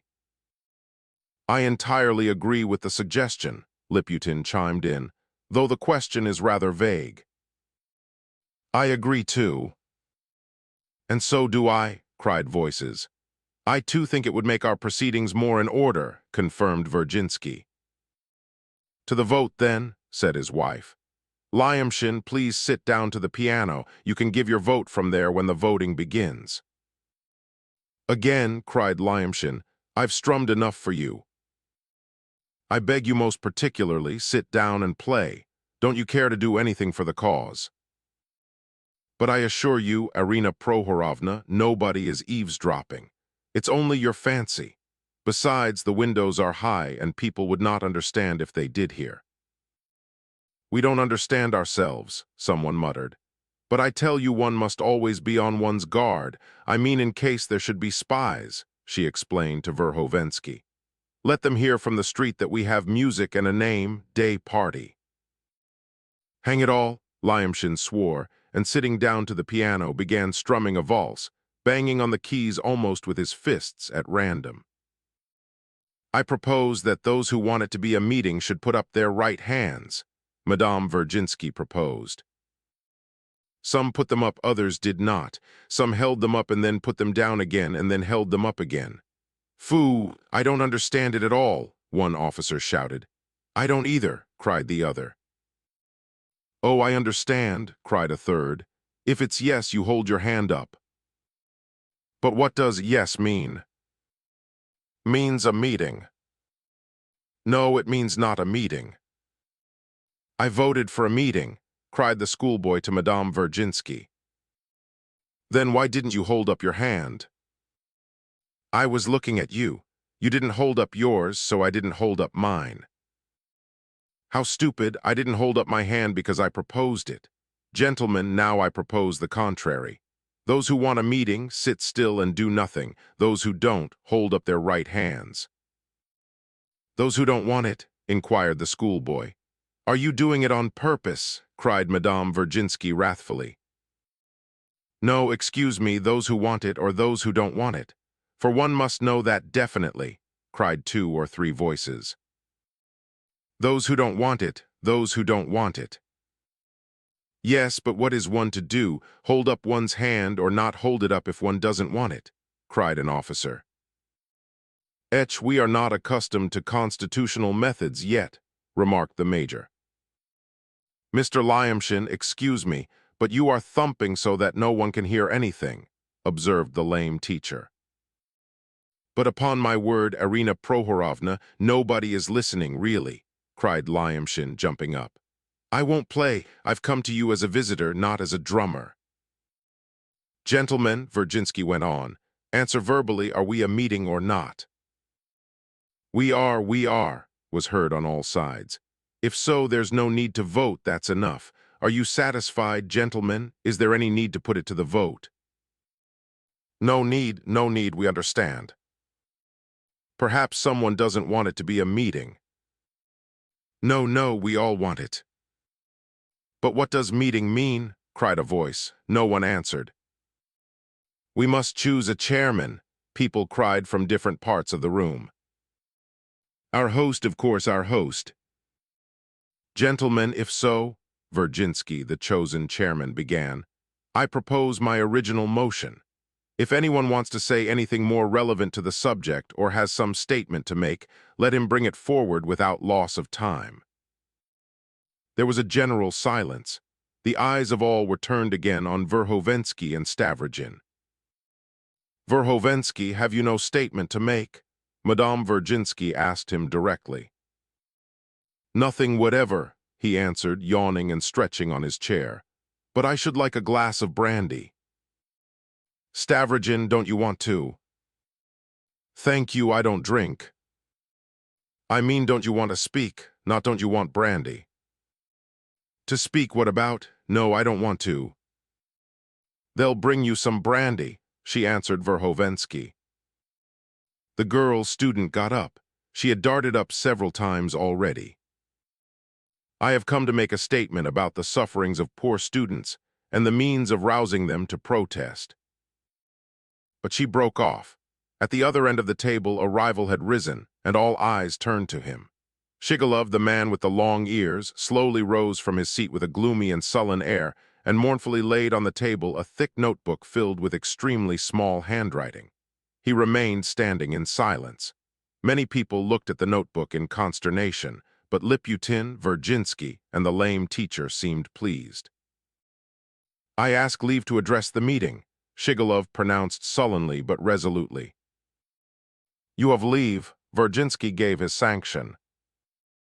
The orator sat down, was silent for half a minute, and pronounced in a solemn voice. Gentlemen, here's the brandy. The sister, who had been pouring out tea and had gone to fetch brandy, rapped out, contemptuously and disdainfully putting the bottle before Verhovensky. together with the wineglass which she brought in her fingers without a tray or a plate. The interrupted orator made a dignified pause.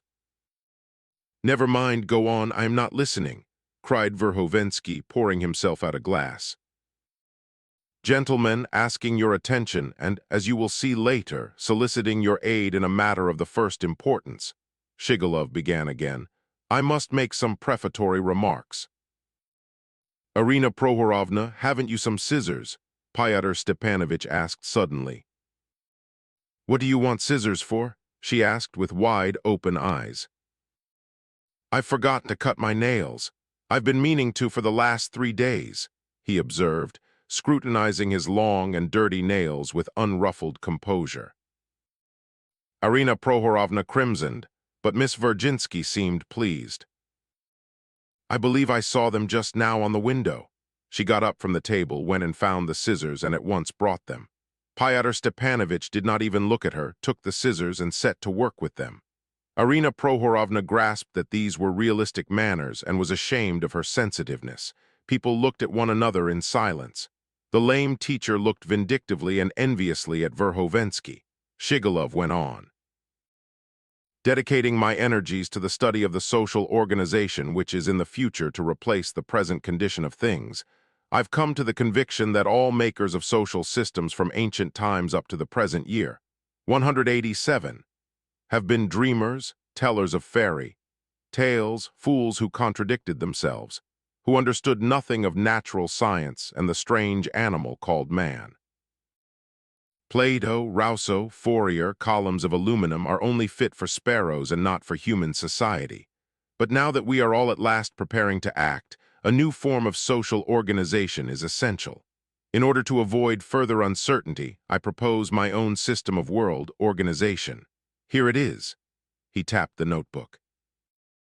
"I wanted to expound my views to the meeting in the most concise form possible, but I see that I should need to add a great many verbal explanations, and so the whole exposition would occupy at least 10 evenings, one for each of my chapters." There was the sound of laughter. "I must add, besides, that my system is not yet complete." Laughter again.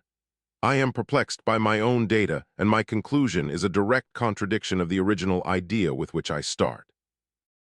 Starting from unlimited freedom, I arrive at unlimited despotism. I will add, however, that there can be no solution of the social problem but mine." The laughter grew louder and louder, but it came chiefly from the younger and less initiated visitors. There was an expression of some annoyance on the faces of Madame Virginsky, Liputin, and the lame teacher. "If you've been unsuccessful in making your system consistent and have been reduced to despair yourself, what could we do with it?" one officer observed warily. "You are right, Mr. Officer." Shigalov turned sharply to him, especially in using the word despair. "Yes, I am reduced to despair. Nevertheless, nothing can take the place of the system set forth in my book, and there is no other way out of it. No one can invent anything else. And so I hasten without loss of time to invite the whole society to listen for 10 evenings to my book and then give their opinions of it. If the members are unwilling to listen to me, let us break up from the start. The men to take up service under government, the women to their cooking, for if you reject my solution you'll find no other, none whatever. If they let the opportunity slip, it will simply be their loss, for they will be bound to come back to it again." There was a stir in the company. "Is he mad or what?" voices asked. "So the whole point lies in Shigalov's despair," Lyamshin commented, "and the essential question is whether he must despair or not." "Shigalov's being on the brink of despair is a personal question," declared the schoolboy. "I propose we put it to the vote how far Shigalov's despair affects the common cause, and at the same time whether it's worth while listening to him or not," an officer suggested gaily. "That's not right," the lame teacher put in his spoke at last. As a rule, he spoke with a rather mocking smile, so that it was difficult to make out whether he was in earnest or joking. "That's not right, gentlemen. Mr. Shigalov is too much devoted to his task and is also too modest. I know his book. He suggests as a final solution of the question the division of mankind into 2 unequal parts. 1. tenth enjoys absolute liberty and unbounded power over the other 9/10ths. The others have to give up all individuality and become, so to speak, a herd, and through boundless submission will by a series of regenerations attain primeval innocence, something like the Garden of Eden. They'll have to work, however. The measures proposed by the author for depriving 9/10ths of mankind of their freedom and transforming them into a herd through the education of whole generations are very remarkable, founded on the facts of nature and highly logical. One may not agree with some of the deductions, but it would be difficult to doubt the intelligence and knowledge of the author. It's a pity that the time required, 10 evenings, is impossible to arrange for, or we might hear a great deal that's interesting. Can you be in earnest? Madame Virginsky addressed the lame gentleman with a shade of positive uneasiness in her voice. When that man doesn't know what to do with people and so turns 9/10ths of them into slaves, I've suspected him for a long time. You say that of your own brother? Asked the lame man. Relationship, are you laughing at me? And besides, to work for aristocrats and to obey them as though they were gods is contemptible, observed the girl, student fiercely. What I propose is not contemptible. It's paradise, an earthly paradise, and there can be no other on earth, Shigalov pronounced authoritatively. For my part, said Lyamshin, if I didn't know what to do with 9/10ths of mankind, I'd take them and blow them up into the air instead of putting them in paradise. I'd only leave a handful of educated people who would live happily ever afterwards on scientific principles. No one but a buffoon can talk like that, cried the girl, flaring up. He is a buffoon, but he is of use, Madame Virginsky whispered to her. And possibly that would be the best solution of the problem, said Shigalov, turning hotly to Lyamshin. You certainly don't know what a profound thing you've succeeded in saying, my merry friend. But as it's hardly possible to carry out your idea, we must confine ourselves to an earthly paradise, since that's what they call it. This is pretty thorough rot, broke as though involuntarily from Verhovensky. Without even raising his eyes, however, he went on cutting his nails with perfect nonchalance. Why is it rot? The lame man took it up instantly, as though he had been lying in wait for his first words to catch at them. Why is it rot? Mr. Shigalov is somewhat fanatical in his love for humanity, but remember that Fourier, still more Cabot, and even Proudhon himself, advocated a number of the most despotic and even fantastic measures. Mr. Shigalov is perhaps far more sober in his suggestions than they are. I assure you that when one reads his book, it's almost impossible not to agree with some things. He is perhaps less far from realism than anyone, and his earthly paradise is almost the real one, if it ever existed, for the loss of which man is always sighing. I knew I was in for something, Verhovensky muttered again. Allow me, said the lame man, getting more and more excited. Conversations and arguments about the future organization of society are almost an actual necessity for all thinking people nowadays. Herzen was occupied with nothing else all his life. Byelinsky, as I know on very good authority, used to spend whole evenings with his friends debating and settling beforehand even the minutest, so to speak, domestic details of the social organization of the future. Some people go crazy over it, the major observed suddenly. We are more likely to arrive at something by talking anyway than by sitting silent and posing as dictators, Liputin hissed, as though at last venturing to begin the attack. I didn't mean Shigalov when I said it was rot, Verhovensky mumbled. You see, gentlemen, he raised his eyes a trifle. To my mind, all these books, Fourier, Cabot, all this talk about the right to work and Shigalov's theories are all like novels of which one can write 100,000, an aesthetic entertainment.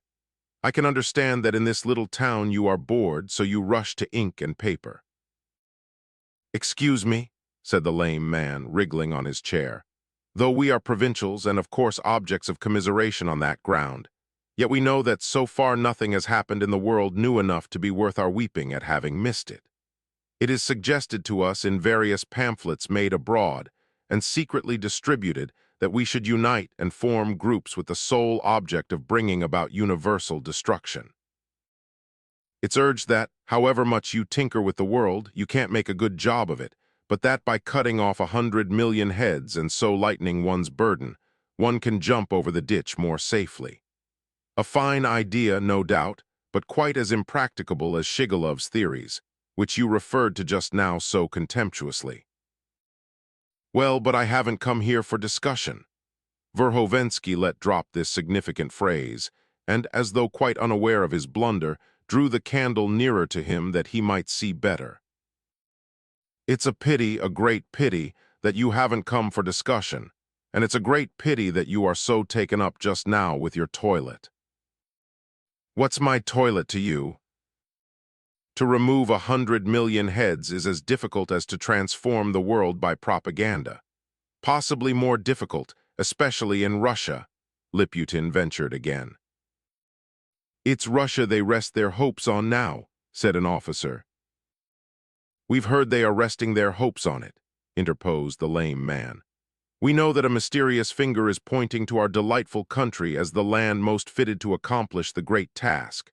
But there's this. By the gradual solution of the problem by propaganda, I shall gain something, anyway. I shall have some pleasant talk, at least, and shall even get some recognition from government for my services to the cause of society. But in the second way, by the rapid method of cutting off 100 million heads, what benefit shall I get personally? If you began advocating that, your tongue might be cut out. Yours certainly would be, observed Verhovensky. You see, and as under the most favorable circumstances you would not get through such a massacre in less than 50 or at the best 30 years, for they are not sheep, you know, and perhaps they would not let themselves be slaughtered. Wouldn't it be better to pack one's bundle and migrate to some quiet island beyond calm seas and there close one's eyes tranquilly? Believe me, he tapped the table significantly with his finger, you will only promote emigration by such propaganda and nothing else. He finished evidently triumphant. He was one of the intellects of the province. Liputin smiled slyly, Virginsky listened rather dejectedly, the others followed the discussion with great attention, especially the ladies and officers. They all realized that the advocate of the 100 million heads theory had been driven into a corner and waited to see what would come of it. That was a good saying of yours, though. Verhovensky mumbled more carelessly than ever, in fact with an air of positive boredom. Emigration is a good idea, but all the same, if in spite of all the obvious disadvantages you foresee, more and more come forward every day ready to fight for the common cause, it will be able to do without you. It's a new religion, my good friend, coming to take the place of the old one. That's why so many fighters come forward, and it's a big movement. You'd better emigrate. And you know I should advise Dresden, not the Calm Islands. To begin with, it's a town that has never been visited by an epidemic, and as you are a man of culture, no doubt you are afraid of death. Another thing, it's near the Russian frontier, so you can more easily receive your income from your beloved fatherland. Thirdly, it contains what are called treasures of art, and you are a man of aesthetic tastes, formerly a teacher of literature, I believe. And finally, it has a miniature Switzerland of its own, to provide you with poetic inspiration, for no doubt you write verse. In fact, it's a treasure in a nutshell. There was a general movement, especially among the officers. In another instant, they would have all begun talking at once. But the lame man rose irritably to the bait. No, perhaps I am not going to give up the common cause. You must understand that. What would you join the quintet if I proposed it to you? Verhovensky boomed suddenly, and he laid down the scissors. Everyone seemed startled. The mysterious man had revealed himself too freely. He had even spoken openly of the quintet. Everyone feels himself to be an honest man and will not shirk his part in the common cause. The lame man tried to wriggle out of it. But... No, this is not a question which allows of a but, Verhovensky interrupted harshly and peremptorily. I tell you, gentlemen, I must have a direct answer. I quite understand that, having come here and having called you together myself, I am bound to give you explanations. Again, an unexpected revelation. But I can give you none till I know what is your attitude to the subject. To cut the matter short, for we can't go on talking for another 30 years as people have done for the last 30. I ask you which you prefer. The slow way, which consists in the composition of socialistic romances and the academic ordering of the destinies of humanity 1,000 years hence, while despotism will swallow the savory morsels which would almost fly into your mouths of themselves if you take a little trouble. Or do you, whatever it may imply, prefer a quicker way which will at last untie your hands, and will let humanity make its own social organization in freedom and in action, not on paper?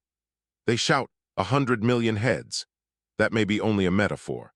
But why be afraid of it if, with the slow day, dream on paper, despotism in the course of some 100 years will devour not 100 but 500 million heads? Take note, too, that an incurable invalid will not be cured whatever prescriptions are written for him on paper. On the contrary, if there is delay, he will grow so corrupt that he will infect us too and contaminate all the fresh forces which one might still reckon upon now, so that we shall all at last come to grief together. I thoroughly agree that it's extremely agreeable to chatter liberally and eloquently, but action is a little trying. However, I am no hand at talking. I came here with communications, and so I beg all the honorable company not to vote, but simply and directly to state which you prefer. Walking at a snail's pace in the marsh, or putting on full steam to get across it. I am certainly for crossing at full steam, cried the schoolboy in an ecstasy. So am I, Lyamshin chimed in. There can be no doubt about the choice, muttered an officer, followed by another, then by someone else. What struck them all most was that Verhovensky had come with communications and had himself just promised to speak. Gentlemen, I see that almost all decide for the policy of the manifestos, he said, looking round at the company. All, cried the majority of voices. I confess I am rather in favor of a more humane policy, said the major, but as all are on the other side, I go with all the rest. It appears, then, that even you are not opposed to it, said Verhovensky, addressing the lame man. I am not exactly, said the latter, turning rather red, but if I do agree with the rest now, it's simply not to break up. You are all like that, ready to argue for 6 months to practice your liberal eloquence, and in the end you vote the same as the rest. Gentlemen, consider, though, is it true that you are all ready? Ready for what? The question was vague but very alluring. All are, of course, voices were heard, but all were looking at one another. But afterwards perhaps you will resent having agreed so quickly. That's almost always the way with you. The company was excited in various ways, greatly excited. The lame man flew at him. Allow me to observe, however, that answers to such questions are conditional. Even if we have given our decision, you must note that questions put in such a strange way. In what strange way? In a way such questions are not asked. Teach me how, please, but do you know I felt sure you'd be the first to take offense. You've extracted from us an answer as to our readiness for immediate action, but what right had you to do so? By what authority do you ask such questions? You should have thought of asking that question sooner. Why did you answer? You agree and then you go back on it. But to my mind, the irresponsibility of your principal question suggests to me that you have no authority, no right, and only asked from personal curiosity. What do you mean? What do you mean? Cried Verhovensky, apparently beginning to be much alarmed. Why, that the initiation of new members into anything you like is done, anyway, tert. A tert, and not in the company of 20 people one doesn't know, blurted out the lame man. He had said all that was in his mind because he was too irritated to restrain himself. Verhovensky turned to the general company with a capitally simulated look of alarm. Gentlemen, I deem it my duty to declare that all this is folly and that our conversation has gone too far. I have so far initiated no one, and no one has the right to say of me that I initiate members. We were simply discussing our opinions. That's so, isn't it? But whether that's so or not, you alarm me very much. He turned to the lame man again. I had no idea that it was unsafe here to speak of such practically innocent matters except tert. A tert. Are you afraid of informers? Can there possibly be an informer among us here? The excitement became tremendous. All began talking. Gentlemen, if that is so, Verhovensky went on, I have compromised myself more than anyone, and so I will ask you to answer one question if you care to, of course. You are all perfectly free. What question? What question? Everyone clamored. A question that will make it clear whether we are to remain together, or take up our hats and go our several ways without speaking. The question. If any one of us knew of a proposed political murder, would he, in view of all the consequences, go to give information, or would he stay at home and await events? Opinions may differ on this point. The answer to the question will tell us clearly whether we are to separate or to remain together and for far longer than this one evening. Let me appeal to you first. He turned to the lame man. Why to me first? Because you began it all. Be so good as not to prevaricate, it won't help you to be cunning. But please yourself, it's for you to decide. Excuse me, but such a question is positively insulting. No, can't you be more exact than that? I've never been an agent of the secret police, replied the latter, wriggling more than ever. Be so good as to be more definite, don't keep us waiting. The lame man was so furious that he left off answering. Without a word, he glared wrathfully from under his spectacles at his tormentor. Yes or no, would you inform or not? Cried Verhovensky. Of course I wouldn't, the lame man shouted twice as loudly. And no one would, of course not, cried many voices. Allow me to appeal to you, Mr. Major. Would you inform or not? Verhovensky went on. And note that I appeal to you on purpose. I won't inform. But if you knew that someone meant to rob and murder someone else, an ordinary mortal, then you would inform and give warning. Yes, of course, but that's a private affair, while the other would be a political treachery. I've never been an agent of the secret police. And no one here has, voices cried again. It's an unnecessary question. Everyone will make the same answer. There are no informers here. What is that gentleman getting up for? Cried the girl student. That's Shatov. What are you getting up for? Cried the lady of the house. Shatov did, in fact, stand up. He was holding his cap in his hand and looking at Verhovensky. Apparently he wanted to say something to him but was hesitating. His face was pale and wrathful, but he controlled himself. He did not say one word, but in silence walked towards the door. Shatov, this won't make things better for you, Verhovensky called after him enigmatically. But it will for you, since you are a spy and a scoundrel, Shatov shouted to him from the door, and he went out. Shouts and exclamations again. That's what comes of a test, cried a voice. It's been of use, cried another. Hasn't it been of use too late? Observed a third. Who invited him? Who let him in? Who is he? Who is Shatov? Will he inform or won't he? There was a shower of questions. If he were an informer, he would have kept up appearances instead of cursing it all and going away, observed someone. See, Stavrogin is getting up too. Stavrogin has not answered the question either, cried the girl student. Stavrogin did actually stand up, and at the other end of the table Kirillov rose at the same time. Excuse me, Mr. Stavrogin, Madame Virginsky addressed him sharply. We all answered the question while you are going away without a word. I see no necessity to answer the question which interests you, muttered Stavrogin. But we've compromised ourselves and you won't, shouted several voices. What business is it of mine if you have compromised yourselves? Laughed Stavrogin, but his eyes flashed. What business? What business? Voices exclaimed. Many people got up from their chairs. Allow me, gentlemen, allow me, cried the lame man. Mr. Verhovensky hasn't answered the question either, he has only asked it. The remark produced a striking effect. All looked at one another. Stavrogin laughed aloud in the lame man's face and went out. Kirillov followed him, Verhovensky ran after them into the passage. "What are you doing?" he faltered, seizing Stavrogin's hand and gripping it with all his might in his. Stavrogin pulled away his hand without a word. "Be at Kirilov's directly, I'll come.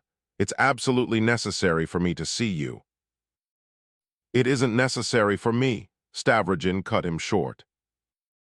"Stavrogin will be there," Kirilov said finally. "Stavrogin, it is necessary for you. I will show you that there." They went out. Chapter 8. Ivan the Tsarevich. They had gone. Fyodor Stepanovich was about to rush back to the meeting to bring order into chaos, but probably reflecting that it wasn't worth bothering about, left everything, and 2 minutes later was flying after the other two. On the way, he remembered a short cut to Filipov's house. He rushed along it, up to his knees in mud, and did in fact arrive at the very moment when Stavrogin and Kirilov were coming in at the gate. "You here already?" observed Kirilov. "That's good, come in." "How is it you told us you lived alone?" asked Stavrogin, passing a boiling samovar in the passage. "You will see directly who it is I live with," muttered Kirilov. "Go in." They had hardly entered when Verhovensky at once took out of his pocket the anonymous letter he had taken from Lemk and laid it before Stavrogin. They all then sat down. Stavrogin read the letter in silence. "Well," he asked. "That scoundrel will do as he writes," Verhovensky explained. "So, as he is under your control, tell me how to act. I assure you he may go to Lemk tomorrow." "Well, let him go. Let him go, and when we can prevent him, too." "You are mistaken. He is not dependent on me. Besides, I don't care. He doesn't threaten me in any way. He only threatens you." "You too." "I don't think so. But there are other people who may not spare you. Surely you understand that. Listen, Stavrogin, this is only playing with words. Surely you don't grudge the money." "Why would it cost money?" "It certainly would, 2,000 or at least 1,500. Give it to me tomorrow or even today, and tomorrow evening I'll send him to Petersburg for you. That's just what he wants. If you like, he can take Maria Timofeyevna. Note that." There was something distracted about him. He spoke, as it were, without caution, and he did not reflect on his words. Stavrogin watched him, wondering. "I've no reason to send Maria Timofeyevna away." "Perhaps you don't even want to." Fyodor Stepanovich smiled ironically. "Perhaps I don't." "In short, will there be the money or not?" he cried with angry impatience, and as it were peremptorily to Stavrogin. The latter scrutinized him gravely. "There won't be the money." "Look here, Stavrogin. You know something or have done something already. You are going it." His face worked, the corners of his mouth twitched, and he suddenly laughed an unprovoked and irrelevant laugh. "But you've had money from your father for the estate," Stavrogin observed calmly. "Mammon sent you 6,000 or 8,000 for Stepan Trofimovich, so you can pay the 1,500 out of your own money. I don't care to pay for other people. I've given a lot as it is. It annoys me." He smiled himself at his own words. "Ah, you are beginning to joke." Stavrogin got up from his chair. Verhovensky instantly jumped up too, and mechanically stood with his back to the door as though barring the way to him. Stavrogin had already made a motion to push him aside and go out, when he stopped short. "I won't give up Shatov to you," he said. Fyodor Stepanovich started. They looked at one another. "I told you this evening why you needed Shatov's blood," said Stavrogin with flashing eyes. "It's the cement you want to bind your groups together with. You drove Shatov away cleverly just now. You knew very well that he wouldn't promise not to inform, and he would have thought it mean to lie to you. But what do you want with me? What do you want with me? Ever since we met abroad, you won't let me alone. The explanation you've given me so far was simply raving. Meanwhile, you are driving at my giving Lebyadkin 1,500 rubles so as to give Fedka an opportunity to murder him. I know that you think I want my wife murdered too. You think to tie my hands by this crime and have me in your power. That's it, isn't it? What good will that be to you? What the devil do you want with me? Look at me. Once for all, am I the man for you, and let me alone. Has Fedka been to you himself? Verhovensky asked breathlessly.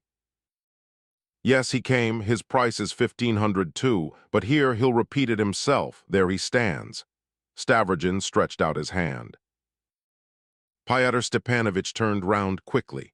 A new figure, Fedka, wearing a sheepskin coat but without a cap as though he were at home, stepped out of the darkness in the doorway. He stood there laughing and showing his even white teeth. His black eyes with yellow whites darted cautiously about the room watching the gentleman. There was something he did not understand. He had evidently been just brought in by Kirillov, and his inquiring eyes turned to the latter. He stood in the doorway, but was unwilling to come into the room. I suppose you got him ready here to listen to our bargaining, or that he may actually see the money in our hands. Is that it? Asked Stavrogin, and without waiting for an answer, he walked out of the house. Verhovensky, almost frantic, overtook him at the gate. Stop, not another step, he cried, seizing him by the arm. Stavrogin tried to pull away his arm, but did not succeed. He was overcome with fury. Seizing Verhovensky by the hair with his left hand, he flung him with all his might on the ground and went out at the gate. But he had not gone 30 paces before Verhovensky overtook him again. Let us make it up, let us make it up, he murmured in a spasmodic whisper. Stavrogin shrugged his shoulders, but neither answered nor turned round. Listen, I will bring you Lizaveta Nikolaevna tomorrow, shall I? No, why don't you answer? Tell me what you want, I'll do it. Listen, I'll let you have Shatov, shall I? Then it's true that you meant to kill him, cried Stavrogin. What do you want with Shatov? What is he to you? Pyotr Stepanovich went on, gasping, speaking rapidly. He was in a frenzy and kept running forward and seizing Stavrogin by the elbow, probably unaware of what he was doing. Listen, I'll let you have him, let's make it up. Your price is a very great one, but let's make it up. Stavrogin glanced at him at last and was amazed. The eyes, the voice, were not the same as always, or as they had been in the room just now. What he saw was almost another face. The intonation of the voice was different. Verhovensky besought, implored. He was a man from whom what was most precious was being taken or had been taken, and who was still stunned by the shock. But what's the matter with you? Cried Stavrogin. The other did not answer, but ran after him and gazed at him with the same imploring but yet inflexible expression. Let's make it up, he whispered once more. Listen, like Fedka, I have a knife in my boot, but I'll make it up with you. But what do you want with me, damn you? Stavrogin cried with intense anger and amazement. Is there some mystery about it? Am I a sort of talisman for you? Listen, we are going to make a revolution, the other muttered rapidly and almost in delirium. You don't believe we shall make a revolution? We are going to make such an upheaval that everything will be uprooted from its foundation. Karmazinov is right that there is nothing to lay hold of. Karmazinov is very intelligent. Another 10 such groups in different parts of Russia, and I am safe. Groups of fools like that? Broke reluctantly from Stavrogin. Oh, don't be so clever, Stavrogin, don't be so clever yourself. And you know you are by no means so intelligent that you need wish others to be. You are afraid, you have no faith. You are frightened at our doing things on such a scale. And why are they fools? They are not such fools. No one has a mind of his own nowadays. There are terribly few original minds nowadays. Virginsky is a pure-hearted man, 10 times as pure as you or I, but never mind about him. Liputin is a rogue, but I know one point about him. Every rogue has some point in him. Lyamshin is the only one who hasn't, but he is in my hands. A few more groups and I should have money and passports everywhere, so much at least. Suppose it were only that, and safe places so that they can search as they like. They might uproot one group, but they'd stick at the next. We'll set things in a ferment. Surely you don't think that we two are not enough. Take Shigalov and let me alone. Shigalov is a man of genius. Do you know he is a genius like Fourier, but bolder than Fourier, stronger. I'll look after him. He's discovered equality. He is in a fever. He is raving. Something very queer has happened to him, thought Stavrogin, looking at him once more. Both walked on without stopping. He's written a good thing in that manuscript, Verhovensky went on. He suggests a system of spying. Every member of the society spies on the others, and it's his duty to inform against them. Everyone belongs to all and all to everyone. All are slaves and equal in their slavery. In extreme cases, he advocates slander and murder, but the great thing about it is equality. To begin with, the level of education, science, and talents is lowered. A high level of education and science is only possible for great intellects, and they are not wanted. The great intellects have always seized the power and been despots. Great intellects cannot help being despots, and they've always done more harm than good. They will be banished or put to death. Cicero will have his tongue cut out, Copernicus will have his eyes put out, Shakespeare will be stoned. That's Shigalovism. Slaves are bound to be equal. There has never been either freedom or equality without despotism, but in the herd there is bound to be equality, and that's Shigalovism. Ha ha ha, do you think it's strange? I am for Shigalovism. Stavrogin tried to quicken his pace and to reach home as soon as possible. If this fellow is drunk, where did he manage to get drunk? Crossed his mind. Can it be the brandy? Listen, Stavrogin, to level the mountains is a fine idea, not an absurd one. I am for Shigalov, down with culture. We've had enough science. Without science, we have material enough to go on for 1,000 years, but one must have discipline. The one thing wanting in the world is discipline. The thirst for culture is an aristocratic thirst. The moment you have family ties or love, you get the desire for property. We will destroy that desire. We'll make use of drunkenness, slander, spying. We'll make use of incredible corruption. We'll stifle every genius in its infancy. We'll reduce all to a common denominator, complete equality. We've learned a trade and we are honest men. We need nothing more. That was an answer given by English working men recently. Only the necessary is necessary. That's the motto of the whole world henceforward. But it needs a shock. That's for us, the directors, to look after. Slaves must have directors. Absolute submission, absolute loss of individuality, but once in 30 years Shigalov would let them have a shock and they would all suddenly begin eating one another up, to a certain point, simply as a precaution against boredom. Boredom is an aristocratic sensation. The Shigalovians will have no desires. Desire and suffering are our lot, but Shigalovism is for the slaves. You exclude yourself, Stavrogin broke in again. You too, do you know I have thought of giving up the world to the Pope? Let him come forth on foot and barefoot and show himself to the rabble, saying, see what they have brought me to? And they will all rush after him, even the troops. The Pope at the head with us round him, and below us Shigalovism. All that's needed is that the Internationale should come to an agreement with the Pope, so it will. And the old chap will agree at once. There's nothing else he can do. Remember my words, ha ha. Is it stupid? Tell me, is it stupid or not? That's enough, Stavrogin muttered with vexation. Enough, listen, I've given up the Pope. Damn Shigalovism, damn the Pope. We must have something more every day, not Shigalovism, for Shigalovism is a rare specimen of the jeweler's art. It's an ideal, it's in the future. Shigalov is an artist and a fool like every philanthropist. We need coarsework, and Shigalov despises coarsework. Listen, the Pope shall be for the West, and you shall be for us, you shall be for us. Let me alone, you drunken fellow, muttered Stavrogin, and he quickened his pace.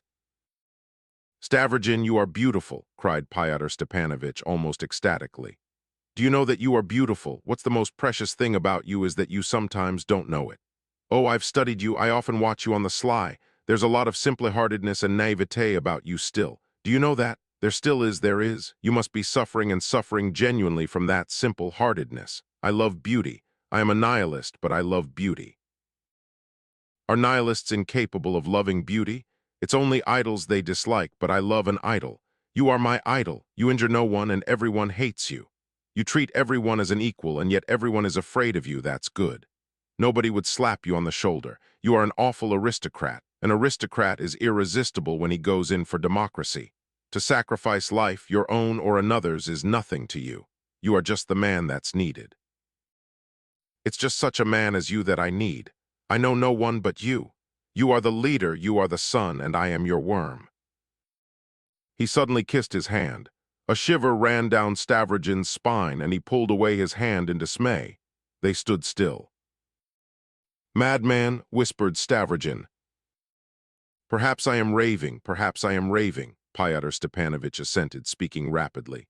But I've thought of the first step. Shigalov would never have thought of it. There are lots of Shigalovs, but only one man in Russia has hit on the first step and knows how to take it.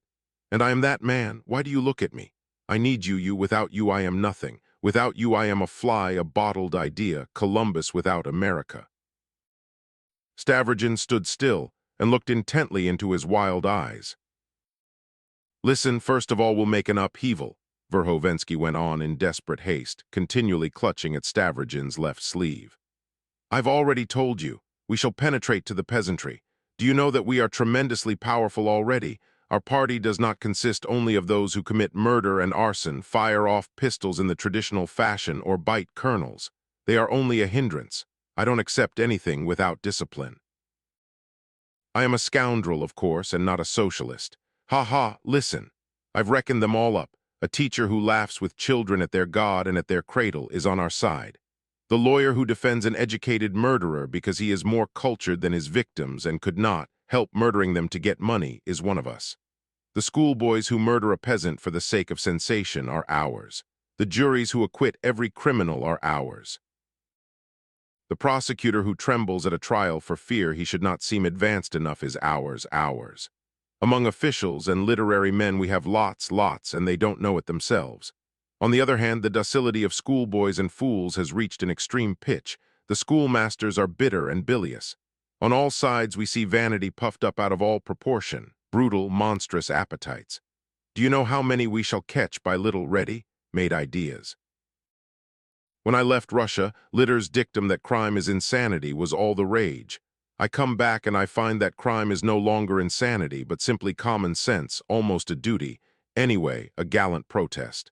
How can we expect a cultured man not to commit a murder if he is in need of money? But these are only the first fruits. The Russian god has already been vanquished by cheap vodka.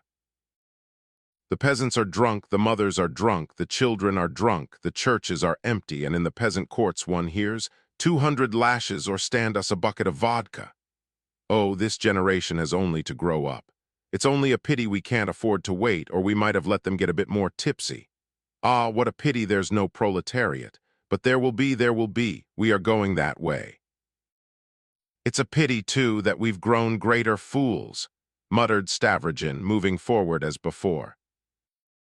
Listen, I've seen a child of 6 years old leading home his drunken mother whilst she swore at him with foul words. Do you suppose I am glad of that? When it's in our hands, maybe we'll mend things. If need be, we'll drive them for 40 years into the wilderness. But 1 or 2 generations of vice are essential now. Monstrous, abject vice by which a man is transformed into a loathsome, cruel, egoistic reptile. That's what we need. And what's more, a little fresh blood that we may get accustomed to it. Why are you laughing? I am not contradicting myself. I am only contradicting the philanthropists and Shigalovism, not myself. I am a scoundrel, not a socialist. Ha ha ha, I'm only sorry there's no time. I promise Karmazinov to begin in May and to make an end by October. Is that too soon? Ha ha, do you know what, Stavrogin? Though the Russian people use foul language, there's nothing cynical about them so far. Do you know the serfs had more self-respect than Karmazinov? Though they were beaten, they always preserved their gods, which is more than Karmazinov's done. Well, Verhovensky, this is the first time I've heard you talk, and I listen with amazement, observed Stavrogin. So you are really not a socialist then, but some sort of ambitious politician. A scoundrel, a scoundrel. You are wondering what I am.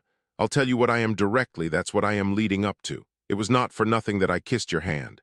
But the people must believe that we know what we are after, while the other side do nothing but brandish their cudgels and beat their own followers. Ah, if we only had more time. That's the only trouble, we have no time. We will proclaim destruction. Why is it that idea has such a fascination? But we must have a little exercise, we must. We'll set fires going. We'll set legends going. Every scurvy group will be of use. Out of those very groups I'll pick you out fellows so keen they'll not shrink from shooting and be grateful for the honor of a job, too. Well, and there will be an upheaval. There's going to be such an upset as the world has never seen before. Russia will be overwhelmed with darkness. The earth will weep for its old gods. Well, then we shall bring forward whom? Whom? Ivan the Tsarevich. Who am? Ivan the Tsarevich, you. Stavrogin thought a minute. A pretender? He asked suddenly, looking with intense surprise at his frantic companion. Ah, so that's your plan at last. We shall say that he is in hiding, Verhovensky said softly in a sort of tender whisper as though he really were drunk indeed. Do you know the magic of that phrase? He is in hiding. But he will appear, he will appear. We'll set a legend going better than the Skopsis. He exists, but no one has seen him. Oh, what a legend one can set going, and the great thing is it will be a new force at work, and we need that, that's what they are crying for. What can socialism do? It's destroyed the old forces but hasn't brought in any new. But in this we have a force, and what a force! Incredible! We only need one lever to lift up the earth. Everything will rise up. Then have you been seriously reckoning on me?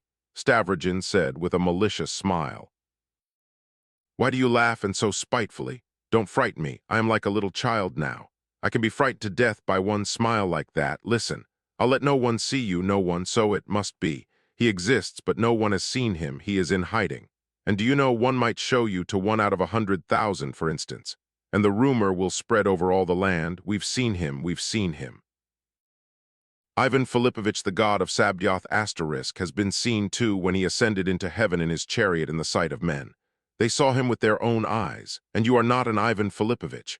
You are beautiful and proud as a god. You are seeking nothing for yourself with the halo of a victim round you in hiding. The great thing is the legend. You'll conquer them, you'll have only to look, and you will conquer them. He is in hiding, and will come forth bringing a new truth. And meanwhile we'll pass 2 or 3 judgments as wise as Solomon's. The groups, you know, the quintets, we've no need of newspapers. If out of 10,000 petitions only one is granted, all would come with petitions.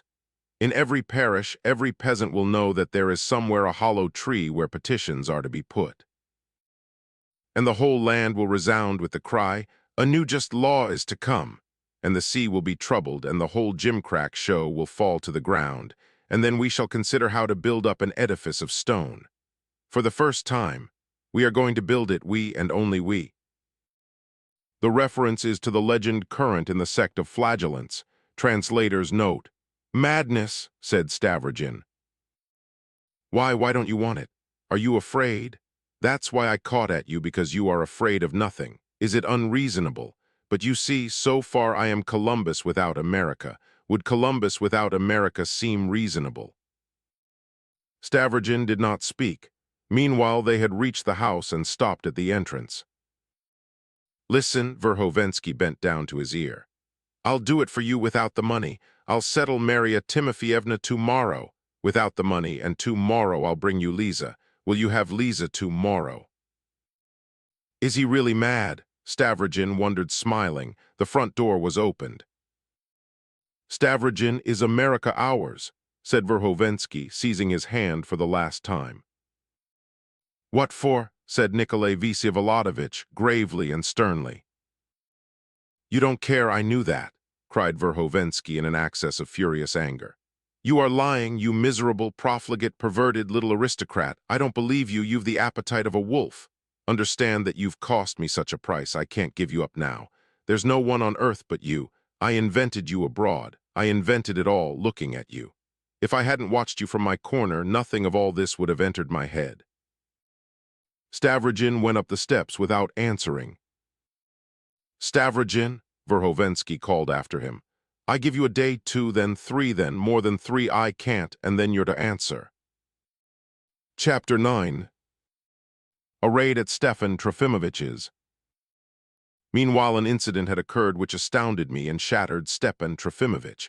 At 8 o'clock in the morning, Nastasia ran round to me from him with the news that her master was raided. At first, I could not make out what she meant. I could only gather that the raid was carried out by officials, that they had come and taken his papers, and that a soldier had tied them up in a bundle and wheeled them away in a barrow. It was a fantastic story. I hurried at once to Stepan Trofimovich. I found him in a surprising condition, upset and in great agitation, but at the same time unmistakably triumphant. On the table in the middle of the room, the samovar was boiling, and there was a glass of tea poured out but untouched and forgotten. Stepan Trofimovich was wandering round the table and peeping into every corner of the room, unconscious of what he was doing. He was wearing his usual red knitted jacket, but seeing me, he hurriedly put on his coat and waistcoat, a thing he had never done before when any of his intimate friends found him in his jacket. He took me warmly by the hand at once. "En fin un ami," he heaved a deep sigh. "Cher, I've sent to you only and no one knows anything. We must give Nastasia orders to lock the doors and not admit anyone except, of course, them. Vous comprenez." He looked at me uneasily, as though expecting a reply. I made haste, of course, to question him, and from his disconnected and broken sentences, full of unnecessary parentheses, I succeeded in learning that at 7 o'clock that morning an official of the province had all of a sudden called on him. "Pardon, j'ai oublié son nom. Il n'est pas du pays, but I think he came to the town with quelque chose de Bert et de Lemon dans la physionomie. Il s'appelle Rosenthal." "Wasn't it Blum?" "Yes, that was his name. Vous le connaissez. Quelque chose de hébété et de très content dans la figure portant très sévère roid et seria, a type of the police of the submissive subordinates GMI canais. I was still asleep, and would you believe it, he asked to have a look at my books and manuscripts. Oui, GMN souviens, il a employé ces mots. He did not arrest me, but only the books. Il s'y tenait a distance, and when he began to explain his visit, he looked as though en fin il avait l'air de croire que j'aimerais sur lui immédiatement, et que je commencerai à le battre comme a platter. Tous ces gens du bas étage sont comme ça when they have to do with a gentleman. I need hardly say I understood it all at once. Voilà vingt ans que j'mi prépare. I opened all the drawers and handed him all the keys. I gave them myself, I gave him all. J8i's Dinet Kami. From the books he took the foreign edition of Herzen, the bound volume of the Bell, 4 copies of my poem Et en fin tout ça. Then he took my letters and my papers et quelques, unes de mes ébauches historiques, critiques et politiques, all that they carried off. Nastasia says that a soldier wheeled them away in a barrow and covered them with an apron. We say Sella with an apron.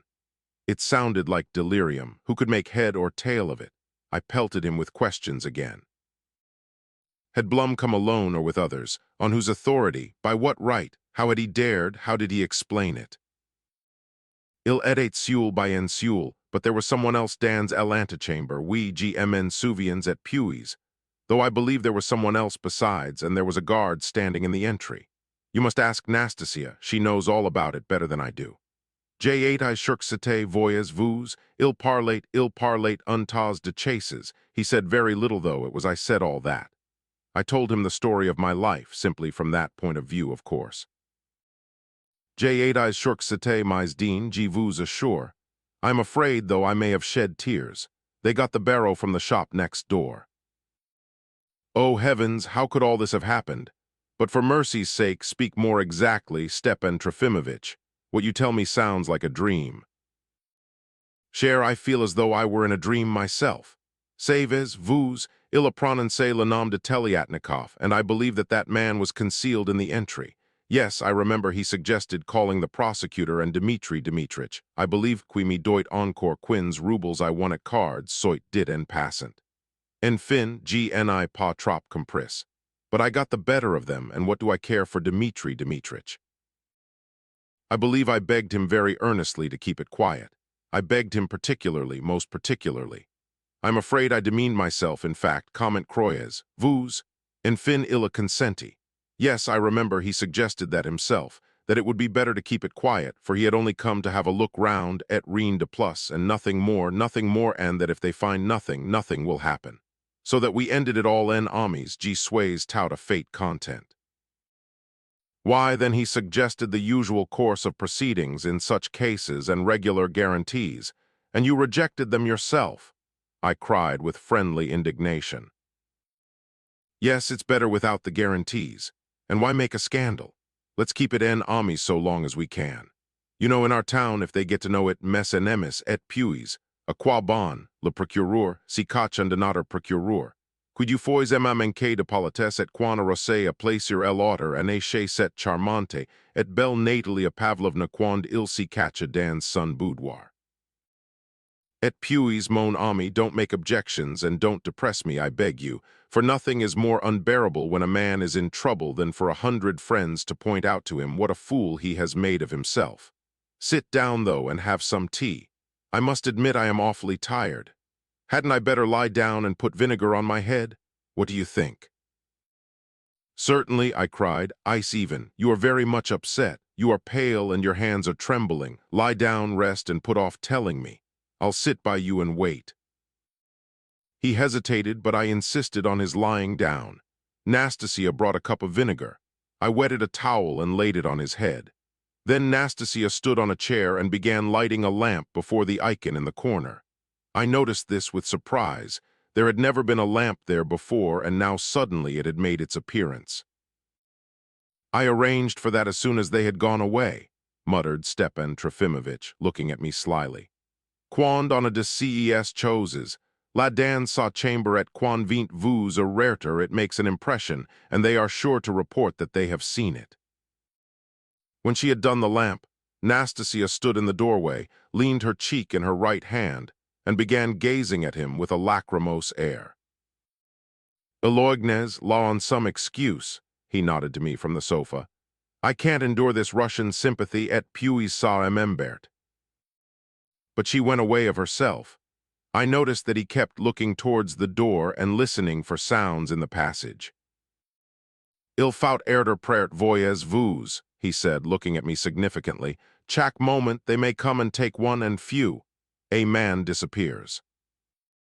Heavens, who'll come, who will take you? Voyez vous, mon cher, I asked straight out when he was going away. What would they do to me now? You'd better have asked them where you'd be exiled, I cried out in the same indignation. That's just what I meant when I asked, but he went away without answering. Voyez vous, as for linen, clothes, warm things especially, that must be as they decide. If they tell me to take them, all right, or they might send me in a soldier's overcoat. But I thrust 35 rubles. He suddenly dropped his voice, looking towards the door by which Nastasia had gone out. In a slit in my waistcoat pocket, here, feel. I believe they won't take the waistcoat off, and left 7 rubles in my purse to keep up appearances, as though that were all I have. You see, it's in small change and the coppers are on the table, so they won't guess that I've hidden the money, but will suppose that that's all. For God knows where I may have to sleep tonight. I bowed my head before such madness. It was obvious that a man could not be arrested and searched in the way he was describing, and he must have mixed things up. It's true it all happened in the days before our present, more recent regulations. It is true, too, that according to his own account they had offered to follow the more regular procedure, but he got the better of them and refused. Of course, not long ago a governor might in extreme cases, but how could this be an extreme case? That's what baffled me. No doubt they had a telegram from Petersburg, Stepan Trofimovich said suddenly. A telegram about you, because of the works of Herzen and your poem. Have you taken leave of your senses? What is there in that to arrest you for? I was positively angry. He made a grimace and was evidently mortified, not at my exclamation, but at the idea that there was no ground for arrest. Who can tell in our day what he may not be arrested for? He muttered enigmatically. A wild and nonsensical idea crossed my mind. Stepan Trofimovich, tell me as a friend, I cried. As a real friend, I will not betray you. Do you belong to some secret society or not? And on this, to my amazement, he was not quite certain whether he was or was not a member of some secret society. That depends, voyez vous. How do you mean it depends? When with one's whole heart one is an adherent of progress, and who can answer it? You may suppose you don't belong, and suddenly it turns out that you do belong to something. Now is that possible? It's a case of yes or no. Sell a date to Petersburg when she and I were meaning to found a magazine there. That's what's at the root of it. She gave them the slip then and they forgot us, but now they've remembered. Cher, don't you know me? He cried hysterically. And they'll take us, put us in a cart, and march us off to Siberia forever or forget us in prison. And he suddenly broke into bitter weeping. His tears positively streamed. He covered his face with his red silk handkerchief and sobbed convulsively for 5 minutes. It wrung my heart. This was the man who had been a prophet among us for 20 years, a leader, a patriarch, the Kukulnik who had borne himself so loftily and majestically before all of us, before whom we bowed down with genuine reverence, feeling proud of doing so. And all of a sudden here he was sobbing like a naughty child waiting for the rod which the teacher is fetching for him. I felt fearfully sorry for him. He believed in the reality of that cart, as he believed that I was sitting by his side, and he expected it that morning at once, that very minute, and all this on account of his Herzen and some poem. Such complete, absolute ignorance of everyday reality was touching and somehow repulsive. At last he left off crying, got up from the sofa and began walking about the room again, continuing to talk to me, though he looked out of the window every minute and listened to every sound in the passage. Our conversation was still disconnected. All my assurances and attempts to console him rebounded from him like peas from a wall. He scarcely listened, but yet what he needed was that I should console him and keep on talking with that object. I saw that he could not do without me now and would not let me go for anything. I remained, and we spent more than 2 hours together. In conversation, he recalled that Blum had taken with him 2 manifestos he had found. "Manifestos?" I said, foolishly frightened. "Do you mean to say you—" "Oh, 10 were left here," he answered with vexation. He talked to me at one moment in a vexed and haughty tone, and at the next with dreadful plaintiveness and humiliation. But I had disposed of 8 already, and Blum only found 2. And he suddenly flushed with indignation. "Vous me mettez avec ces gens? La, do you suppose I could be working with those scoundrels, those anonymous libelers, with my son Pyotr Stepanovich, avec ces esprits forts de lâcheté? Oh, heavens! Bah, haven't they mixed you up perhaps? But it's nonsense, it can't be so," I observed. "Savez-vous," broke from him suddenly. "I feel at moments que je ferai la base quelque esclandre. Oh, don't go away, don't leave me alone. Ma carrière est finie aujourd'hui, je le sens. Do you know I might fall on somebody there and bite him like that lieutenant?" He looked at me with a strange expression, alarmed and at the same time anxious to alarm me. He certainly was getting more and more exasperated with somebody and about something as time went on and the police cart did not appear. He was positively wrathful. Suddenly Nastasia, who had come from the kitchen into the passage for some reason, upset a clothes horse there. Stepan Trofimovich trembled and turned numb with terror as he sat. But when the noise was explained, he almost shrieked at Nastasia and stamping drove her back to the kitchen. A minute later he said, looking at me in despair, "I am ruined, cher." He sat down suddenly beside me and looked piteously into my face. "Cher, it's not Siberia I am afraid of, I swear. Oh, je vous jure." Tears positively stood in his eyes. "It's something else I fear."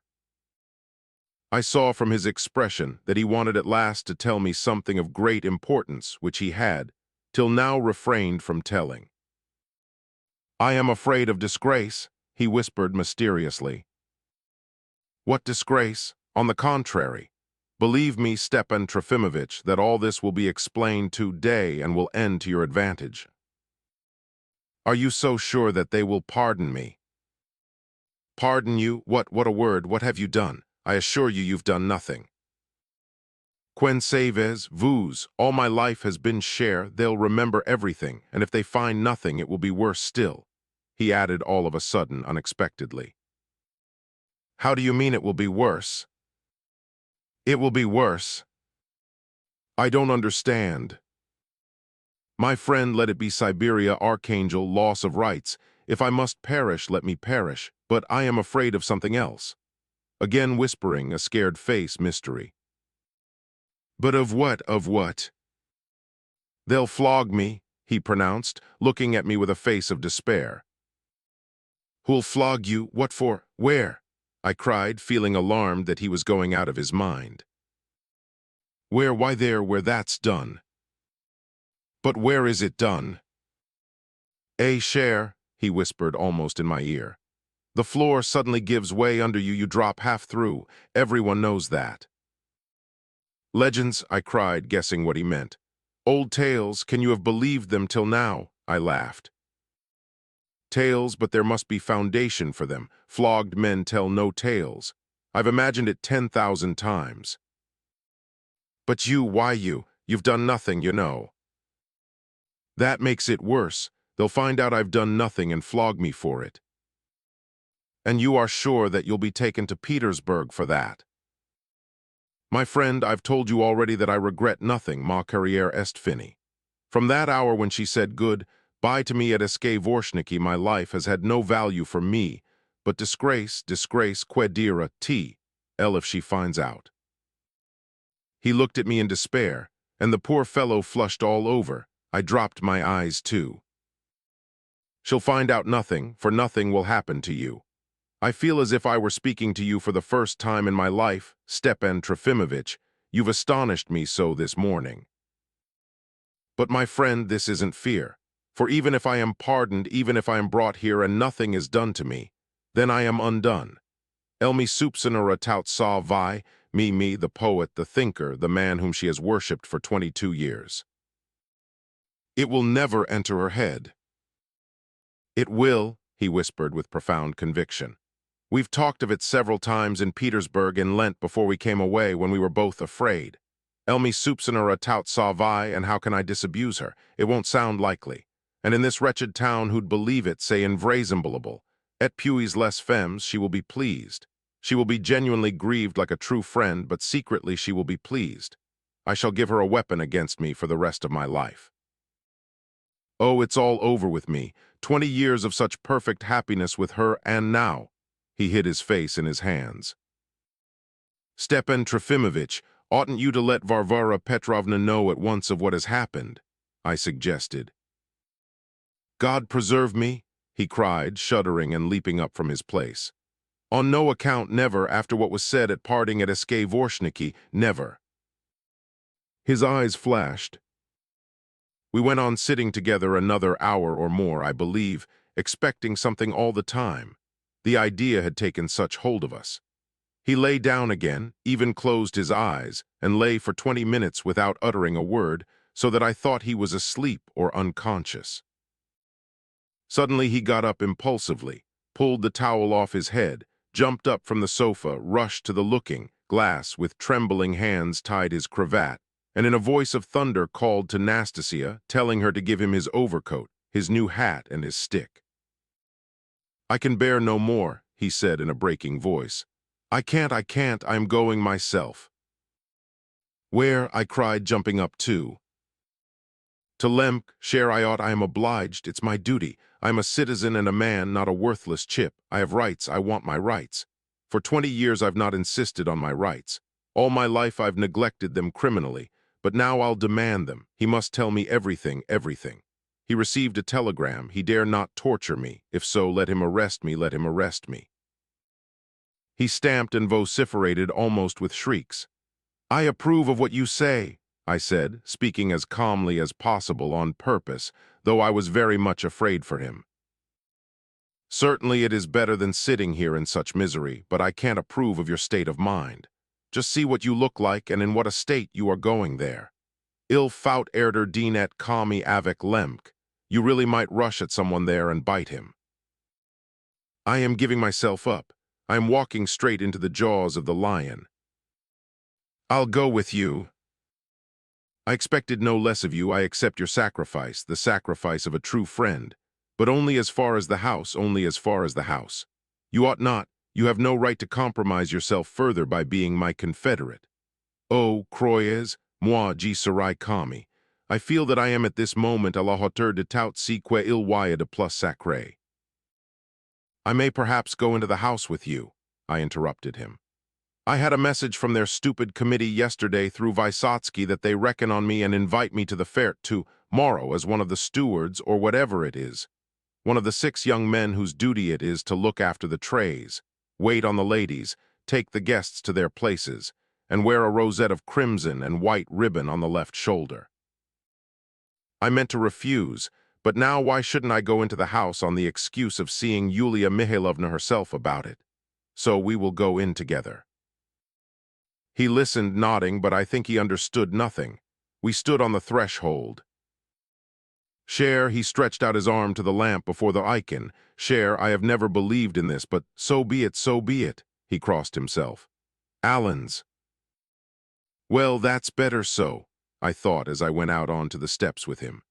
The fresh air will do him good on the way, and we shall calm down, turn back, and go home to bed. But I reckoned without my host. On the way an adventure occurred which agitated Stepan Trofimovich even more, and finally determined him to go on, so that I should never have expected of our friend so much spirit as he suddenly displayed that morning. Poor friend, kind, hearted friend.